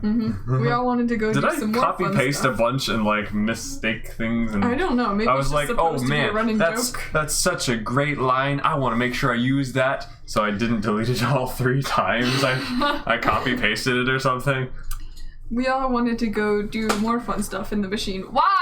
We were all filled with nobody unquenchable wants to thirst do for more adventure. cool stuff with the machine. You have Nobody. all been sand blasted to the face. You have survived so much death and destruction. I hate everyone. You in just this book. spent like a month in ancient Egypt and nobody wants I to be hate here it. anymore. I hate it. Just go home and stop. So we Just used the machine stop. to go to our house during some other Get some vacation help. we had taken before, and we rested for a few days there. During that time, I replenished my water bottle supply, refilling them with tap water. That's what I'm doing right now. Wow! I also packed some new ropes since the last ones had been burned. Ow! We were That barely hurt. able to contain ourselves as we waited for the next adventure. My mom, wow. however, was still not happy with time travel. Ekapati was amazed by our time. Johan and I decided to show him some of our inventions that we had created, nearly blowing the little reptile's mind. Oh, I like this little guy. In case you hadn't noticed, I'm weird. I'm a weirdo. I don't fit in. And I don't want to fit in. Do you ever see me without this stupid hat? That's weird. You try. See, now I'm not a weirdo anymore. Wait, no, that is the point of being a weirdo. Sorry. I had been a weirdo when I had first come to my school. Why are we talking about this? And Johan and I had quickly made friends because we were both the nerdy outcasts. In fact, he had been my first friend when I came to the school. But my personality had affected Johan, making him the fun-loving guy he is now. Because you just had no personality before. Ooh! He still kind of doesn't. I helped Johan to become more of a social butterfly. Oh yeah, because I'm just such a social butterfly with all yeah. the abuse I go through. And we now knew nearly everyone in our grade. Hello, how's it going? Did you bring a cat to sacrifice? Yes, I first boiled him and turned him into Mr. Clean. Oh no! So the cat is no more. Sorry. Oh no, poor Stormy. Would you like to hug him? Where's this No. Luna? He bet you won too many times. Yeah, it's closer to orange. Poor guy. Sorry to interrupt. No problem. Hope Just- you're having a good one. Yeah. Love you, Papa Monkey. I love you too. Papa Monkey, ladies and gentlemen. Oh. We're 250 pages in and still haven't got to the inciting incident of the story yet. This is the worst. I don't know if there is one anymore, actually. I don't How know many if pages there's- are there? 307. You just lost 17 people. They're like 300 pages. They've been new. We've been through it. Well, Have fun. Monkey whoops. I What does that mean? don't know. All right. Well, enjoy the read. Okay, thank you. Of course. Social there's butterfly and Baby! hey, Starmie! Be my Told you friend. there would be a cat. Be my friend. A cat cameo this stream. Look how cute he is. Look how cute. Look at the camera. Hello. For you are cute. You are void, baby. He says, "Help me! I don't want to be trapped." I'm very cute though. Very, very cute. Read. We must get through this before I die. I hope Gwen had joined our threesome recently. That sounds suggestive. Oh no!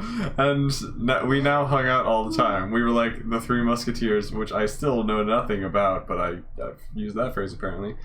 All outcasts without each other, but really popular now that we were together. Really popular. Wow, we're so popular, guys. Even though we're like incels or something. Johan had loved my laboratory, and we had quickly begun constructing, inventing, and designing our own inventions. My parents didn't mind, luckily. We're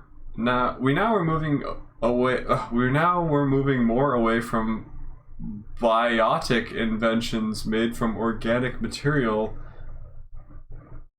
What is biotic? I don't Is that know. like robotic arms and legs and stuff? Made from organic material? Are you like Frankenstein? I don't know! What have you been doing in your bedroom? I don't know! I'm I'm kind of concerned. freaked out by that. What have we been I doing? don't know. Did we like get one of those 3D printers that prints skin or something? For like burn victims, and instead tell it, you know what, build an arm so you can slap people with it. Okay. We had been moving away from that, moving more towards computer type inventions and robots and machines and stuff. We had helped Gwen out by making the rubber strip that held her glasses on, but we are no longer making useful things like that. Now we're making trash! We were making mostly things that nobody would ever need unless they were in some crazy situation like, aha! I ran back into my room packing some of my crazy inventions, which worked pretty well, if I do say so myself, that I had built with Johan into my backpack. I was ready for another adventure. Okay, so I did keep some of the weird inventions that I made that for like the first version. Oh, That's joy. interesting. Yay. But Once we had we- to cut them out of the story up until this point because obviously it would be too Convenience. useful to have them Yeah. earlier. Once we went back to our good and proper time, I was waiting for Johan, Erica, Gwen, Ekapti, Every other Nathan, time and is bad. Dad to get out of the house. I had the coordinates set for the Amazon jungle. Why would you go there? Right in the middle of some crazy tribe of natives. Why? Yeah, why would you we go there? This is literally going like, hey, assisted suicide? Yes, thank you. Amazing.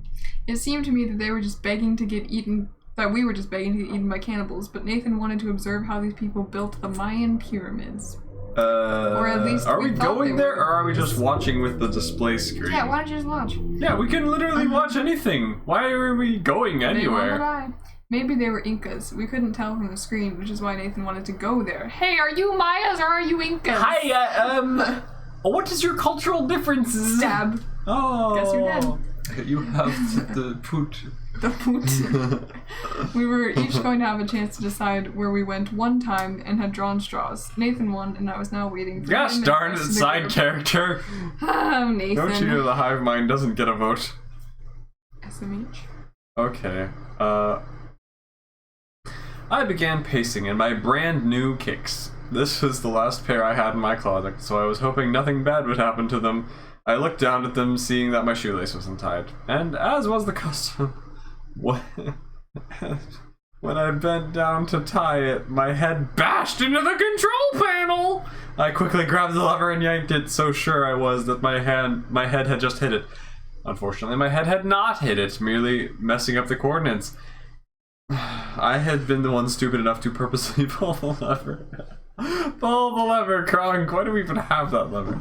And now, I was whizzing through time again, smashing into walls and stuff because I hadn't been strapped in. And during my flying, I hit the control panel, messing up the coordinates further and slamming the lever back. I then began going somewhere else halfway through my trip. When I finally landed, I winced, feeling the bruise I was going to have later from my ribs' impact with the lever. Curiosity overtook caution, and I decided to see what was outside the hatch. Well, whoopity-doo, that was fun. Outside the hatch was a sandy watering hole in a clearing in some sort of weird jungle. There were strange plants that I'd only read about in books that mentioned fossils. Being there alone was bad enough, but what made it even worse was that outside stood a very confused Stegosaurus. I am a Stegosaurus! Staring wide-eyed at me with its mouth full of leaves. Naturally, I wanted to explore, but I knew better. It would be my luck to get eaten by some horrible monster from prehistoric times. I took one tentative step out of the machine and looked around. This was so cool. If I'd brought along any friends, I would have been tempted to take a little walk.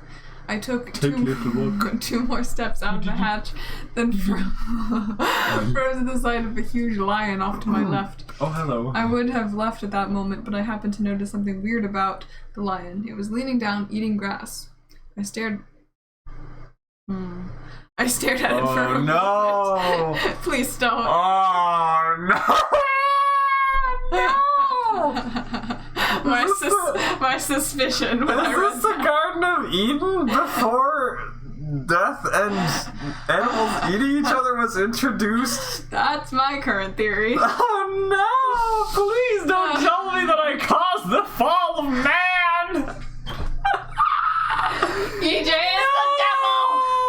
Oh my gosh! Imagine moldy fart is the reason or something. Moldy fart to Satan.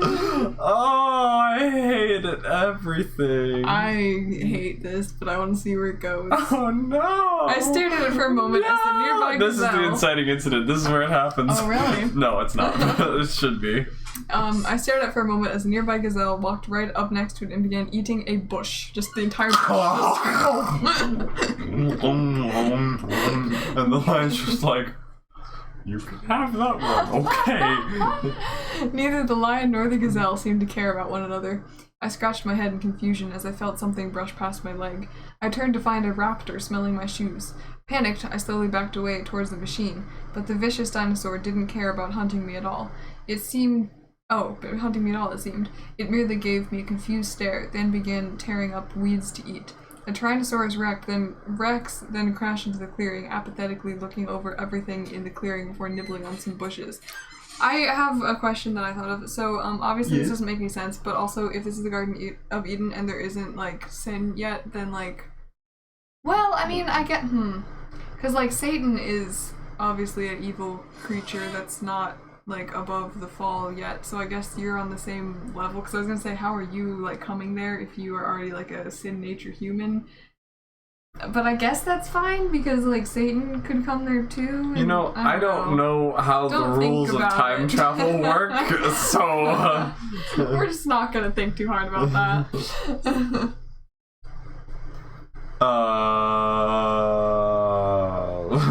What in the world is going on around here? I asked as a weird rumbling began in the ground. Suddenly, a shockwave and a gust of wind flew through the clearing as a volcano in the distance exploded in fire and smoke. I had a feeling that moldy fart was messing with things here. Run, run, I muttered to myself in a sing-song voice as I retreated to the machine. The carnivorous creatures suddenly froze.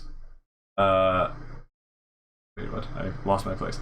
Suddenly froze and spit out their green food. The T-Rex then decided to try to eat the machine, clamping its jaws and raising it up in the air. I yelled, slamming the hatch. I fell onto the control panel, hitting the lever, and suddenly the T-Rex was thrown ahead in time about 100 years, and I found myself in the suicide ride of crashing into screens and buttons once more. I came to a stop and decided not to try opening the hatch that time. I rubbed my face, which had smashed the wall, as I used the hatch handle to pull myself to my feet. So I guess what happened there was the fall happened, and yeah, they that's just what I suddenly decided to try to eat things. Yeah. Alright, that's convenient. Very good timing. Gotta love the very pog clip times of the chat. I mean, of the of the machine. I don't know. Mm-hmm. So I bashed my face into the machine. Unfortunately, as I used the hatch handle to pull myself to my feet, unfortunately, I accidentally opened the hatch and falling out into a winter wonderland. There was snow and ice as far as the eye could see, and the sky was cloudy. I heard something behind me, and I whirled to find an enormous woolly mammoth reared up on its hind leg. It's the Ice Age, oh boy. I fell on my rear in the snow, expecting to be spiked by one of its long curved tucks when Kay's leaving. Crushed by its feet, or permanently frozen into the snow by getting swashed into it. When nothing happened, I cautiously opened my eyes again to find the mammoth was frozen in a huge block of ice. I sighed in relief. I heard the sound again and looked up to find a caveman holding a rock. He came back to us. Hello, friend. You came back. I love you. I love you. Ooh, Hagazu! The caveman shouted, jumping down from the glacier, accompanied by several other of them. Okay. I scrambled back into the machine and pulled the lever again. Hello, I hadn't had time to Australopithecus, close. or whatever your name is. I hadn't had time to close the Was hatch. one of you named Lucy? So it was a miracle that I managed to stay inside, as I was battered against the walls and stuff. I slowly came to a stop lying on my stomach in front of the open hatch. I sighed in relief at not being catapulted through time. I cautiously raised my hand to look out of the hatch. Hi, baby. Uh-oh! I yelled. Outside, there were aliens, flying saucers, and humans with their hands raised in surrender, swarming all over the place. The humans in surrender are swarming! The machine's panel revealed that it was nearly 2 years from today, or the present time, or the time that I belonged in. However you say it. Bye-bye, I managed to sputter. Bye-bye! At a big green-skinned alien that was pointing a laser gun of some sort at me and signaling his buddies to surround the machine. Stereotypical alien here. As I slammed the hatch in his face, he shot a sizzling death ray through the hatch right past my ear. I jumped to the lever and slammed it back, my elbow altering the coordinates yet again. Oh, wow. But this didn't really How matter since they were convenient. already hopelessly messed up. Okay. Oh boy. After once again acquiring some bruises, ow, that's like 3 times in a row of like bonkety bonk bonk, ouch time. I walked to the control panel to go home, but someone else opened the hatch. The alien from the last place I'd been in had held onto the machine. He jumped into the machine and slammed the hatch before I could see where we were. Now I've got you. He sneered triumphantly, throwing a yellow powder everywhere and pointing his gun at me. One move and you're dead. Hand over the stones and I Infinity might let stones? you leave, but not likely. Sure, what are you talking about? I asked him. The dust smelled like sulfur. What do you mean it smelled like sulfur? You know how this works now. You know what I mean? This is, I'm picturing this. You know what I mean? I'm picturing this as Moldy the Noodle now, because he wants the stones. Yeah, pretty much. It really is. Moldy Noodle. I invented the Infinity Stones before I ever knew about the Infinity Stones, guys. That's tea. Clearly, I just have such a large brainal region. He snarled. I threw myself to the ground behind the seat and rolled at his legs as he shot at me wildly with his laser gun. He kicked me in the face and I flew into the hatch, ow, which opened and I fell out of the hatch, landing on the ground outside. Thanks for the time machine, sucker! It was grassy and cold outside, and low stone walls separated pastures of land. I bolted towards the machine, not wanting the alien to leave me behind. Who knows when and where, but then I saw the alien come out of the machine. I want you in the stones, not the machine, you ant! Shouted the hot-tempered alien. Thank you for telling us your motivation. Hearing this and not being able to stop from barreling into the machine, I jumped completely over the machine and kept on running. What? A laser whizzed past me close enough to singe my clothes. And I did move over a hill, My shirt! The girls will be frightened. rolling down it and over a wall to meet a small colonial town from the late 1700s. Judging by the layout of that town, I'd say this is about the 1700s. I rushed into it and burst into a small shop. I must have looked very strange to the people here in my jeans and t-shirt, but I thought them strange too.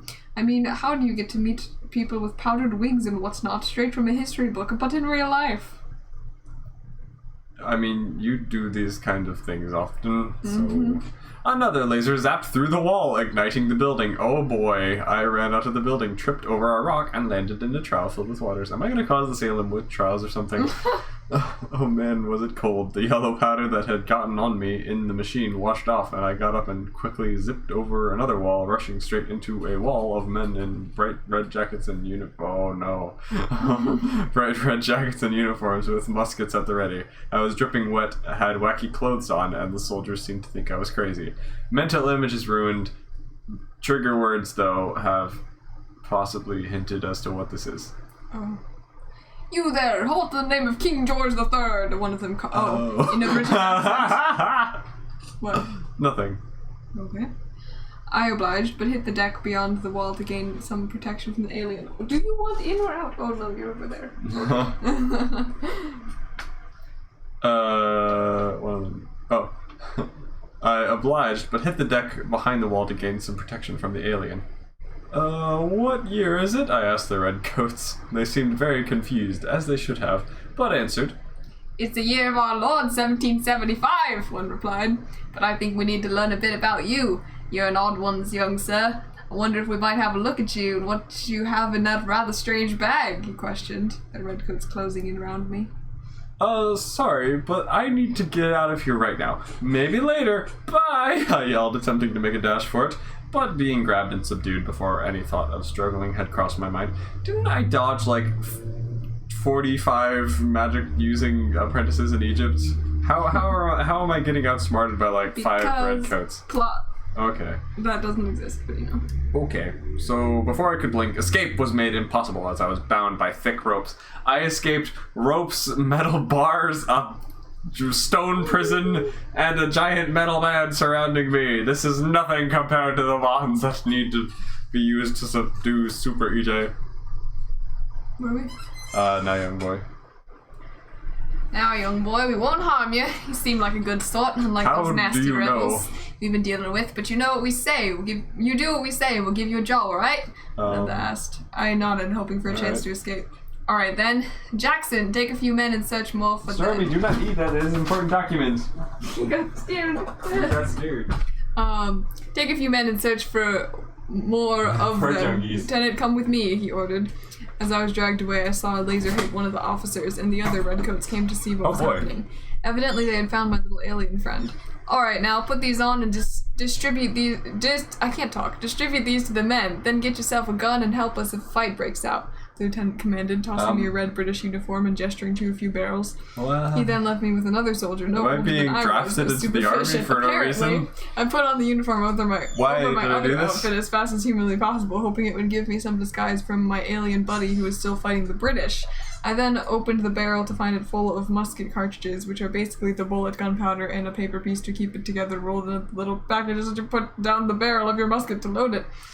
I and the other boy passed the British soldiers their weapons and cartridges. I watched the alien while acting exactly as the other boy did, so as not to arouse suspicion. Why are we passing weapons to people? I whispered to the boy. You don't know? Wow, you must live under a rock, he sneered as I annoyedly waved off my imaginary friend again.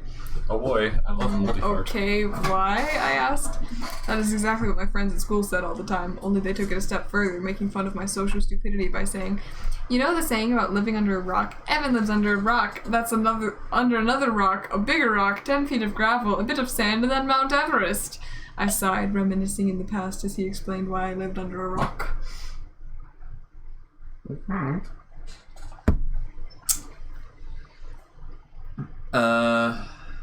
Anyone with half a brain can see that all the tension between the colonies and England is bound to lead to war. No one wants the war, but it's inevitable in my opinion. These soldiers are ordered not to fire unless fired upon, but they're preparing for the worst. If fighting breaks out now, this spells war, he replied. That became Australia. I gasped. Wait, you mean this? I mean there... Is this the start of the American Revolution? I shouted.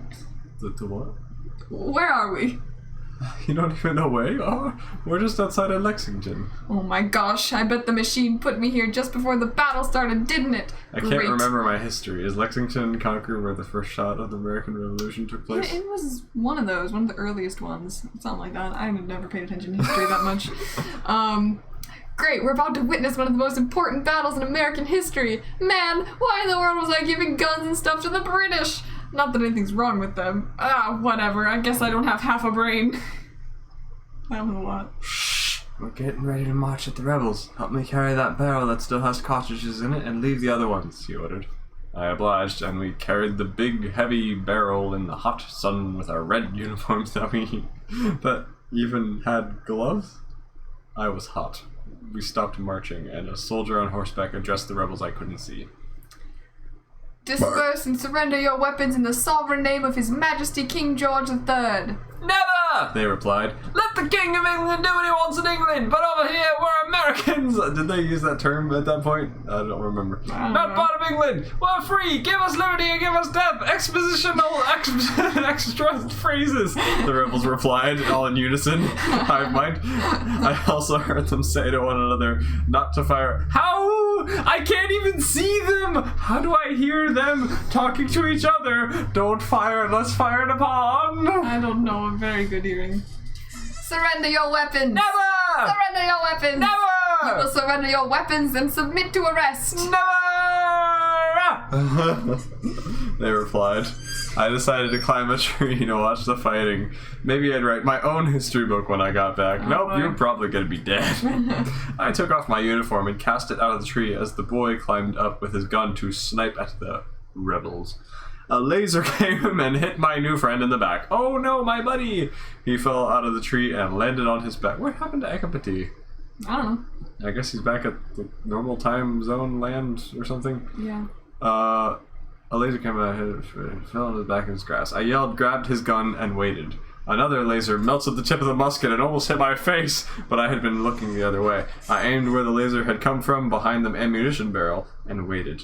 There was a candle balanced on the edge of the barrel, and if it were to fall in, it would blow up all the black powder encased in the little paper packets. I aimed the barrel, intending to blow up the alien, but I had forgot about the army's order to fire if fired upon. My bullet hit the barrel. The candle fell in, ignited the paper, and then, in slow succession, 100 small explosions went off, instead of the big boom I had been hoping for. The individually wrapped part of the cartridges had ruined my plan. Who fired? Hold up. Yes. Why was there... We just carried this barrel, right? And apparently it's open for a candle just fall in. So we had a candle balanced on the edge of a barrel, a lit candle, in the middle of the day, just beside explosives while we're carrying it? Who put no this idea. candle here? Why did they light this candle? Why is this here? I don't know. Who wasn't gonna had question. the 10,000 IQ play to light a candle right beside all of the ammunition? This is a stupid Smart. plan. Big brain. A very large brain. Okay. Who fired? Shouted the British commander after the first one blew up. Who fired? Shouted the rebel commander as the second and third blew. Who fired? Shouted the British troops while aiming their guns at the rebels. The rest of the cartridges began exploding at this point, and they prepared to fire. Who fired? Shouted the rebel troops while aiming their guns at the British. No, don't fire! Shouted both commanders. No one listened to them and war broke out. Great. The American Revolution had begun because of me. That accurately sums up this entire book. Everything in history happened because of me. I am the cause of history. I keep the sacred timeline going. I am the one who causes and maintains everything. Oh gosh. My bad. Sorry.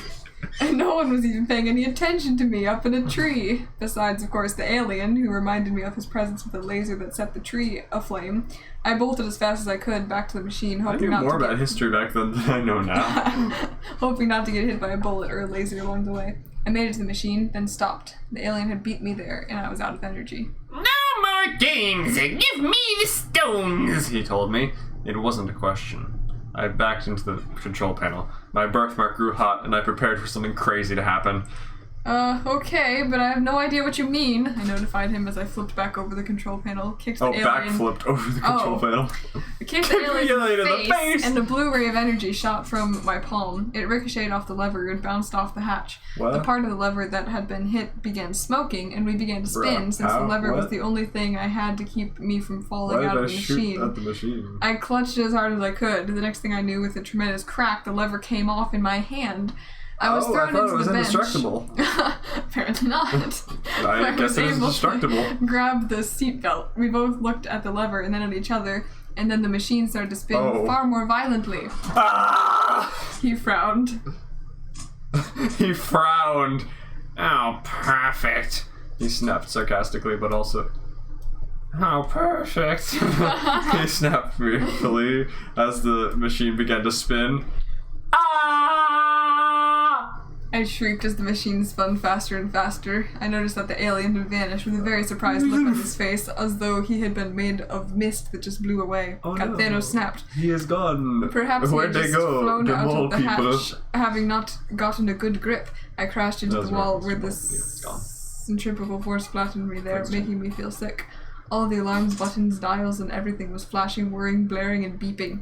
It felt like being in the washing machine time ride, only in a tornado. What made it worse was that every so often I would suddenly stop and change direction in the time it took to blink. Up, down, left, right, side to side, forward, backwards, in, out, upside down, right side up. In a matter Holy of hecking, seconds. are you okay? I was Just so every dizzy. possible direction you can think of. I was so dizzy that I almost wanted to die, and I was being thrown into every surface on the machine, being bruised like crazy. I prayed I wouldn't fly out of the hatch as I felt my ever-present invisible companion leave. He had finally left after like a month or however long it had been since I got the machine. I was finally and truly alone. I felt relieved but also slightly scared. Where could I possibly go, or what kind of trouble could I get into where my companion wouldn't or couldn't follow? Well, I guess breaking the machine wasn't good, and now I'm flying through time and space with no control, I thought as I bashed into the control panel. And then I stopped spinning and everything turned off. I floated in midair, and for one sickening moment I thought I was in outer space, but then I started blasting downwards 100 billion miles per hour into total darkness. Ah! I screamed again. Down, down, In an early down. round. Down the stairs we go until we come to the tunnel. Down, down, down I went, falling faster than I would have believed possible. I was plastered to the ceiling of the machine. Ah! Then I slowed down slightly, and I clung to the restaurant bench as I suddenly slowed down a split second before I landed. Smack! The machine went as it bashed into the ground with a ridiculous amount of force, breaking every single bone and turning me to putty. I groaned wearily. I must have broken every bone in my body. I got the wind knocked out of me as well, and there is no way I'm ever going on so much as a merry-go-round for as long as I live. I thought to myself, vomiting profusely. I was almost too shaken for words and was about to throw up. Am I like subconsciously reading the next line every time I say a joke? Because like I keep predicting things and I swear I didn't read them. I got up and checked the machine. I had short-circuited the strange power source for the hunk of metal, along with breaking the lever, so leaving was out of the question. I had to find a way to get a new power source.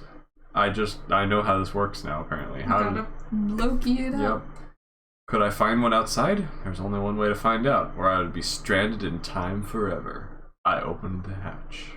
And Wow, did a thing happen? that is where the actual plot starts. Literally, okay, if we split this into sixths, this is 5/6 of the way through the book. All of that was useless and wasted and pointless. Now we're actually beginning the main plot. Oh boy, I'm so And next hooked. stream we'll get back to that. Oh, what a waste of 250 pages. I'm so sorry. I'm That was so terrible. sorry. I'm so sorry. But yeah, that was that. And hi, how's it going, Foster? Welcome to the stream. Wait, now there are aliens and magic? Sounds about right. Yeah, pretty much. Literally, when I was 11, I was just like, okay, I have a time travel story. You know what would make that even cooler? If I add literally every other idea I have for, you know, things that don't make sense.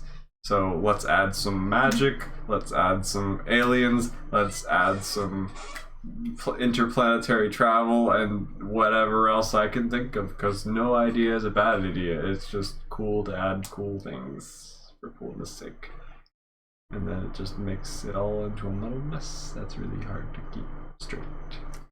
Ryan says Wasn't a Evan good drive. ignorantly helps the snake. The Not a snake. good fight. I can't find Eve anywhere. Super EJ. Is that her over there? The snake. Oh, thanks. I was going to give up, but now I'll go ahead with my plan. He says Concord was the second battle. We did better at Concord, but not so well at Lexington. So Evan shot the shot heard round the world. Apparently. Also, someone was here named Coit is back, but I don't know if they're still here. But hi, if you're here. I didn't see your message earlier. Did you read the message earlier? I don't remember. My Whoops. brain's dying. Well, I don't know what that command is that you tried to use, but hi, hope you're here and having a good day. Sorry for ignoring your message because we were busy being absorbed with the wonderful reading, writing thing. Kill me. here. So next stream we'll pick up with chapter 27, and I guess we might even finish book We 1. will probably torture ourselves to finish it. We'll probably just go ahead and finish it next stream. I think this is part 7 and next one will be part 8. So technically we finished one stream earlier than we expected to. Wow. Wow. Well, that's assuming we actually do it, but Yeah, we usually get probably like, all the plot is gonna happen in the next one. Oh boy. Literally Maybe all it'll the be plot. less painful then if there's actually things happening.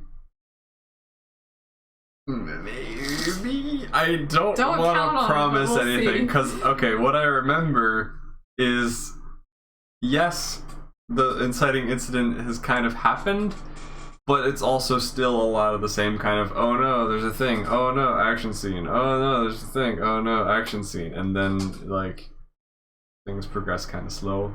So there's still going to be some wiggling and wobbling, but at least we don't have the always option of oh yeah, we're here because it's fun and we can leave whenever, but we're here anyway because we want to be, I guess, even though we're dying. So now it's like, oh, I'm stuck here. What do I do? I gotta find a way home, etc., etc. And this is, I think, this part that's coming next is actually kind of like the core of how it started, and it got more complicated from there.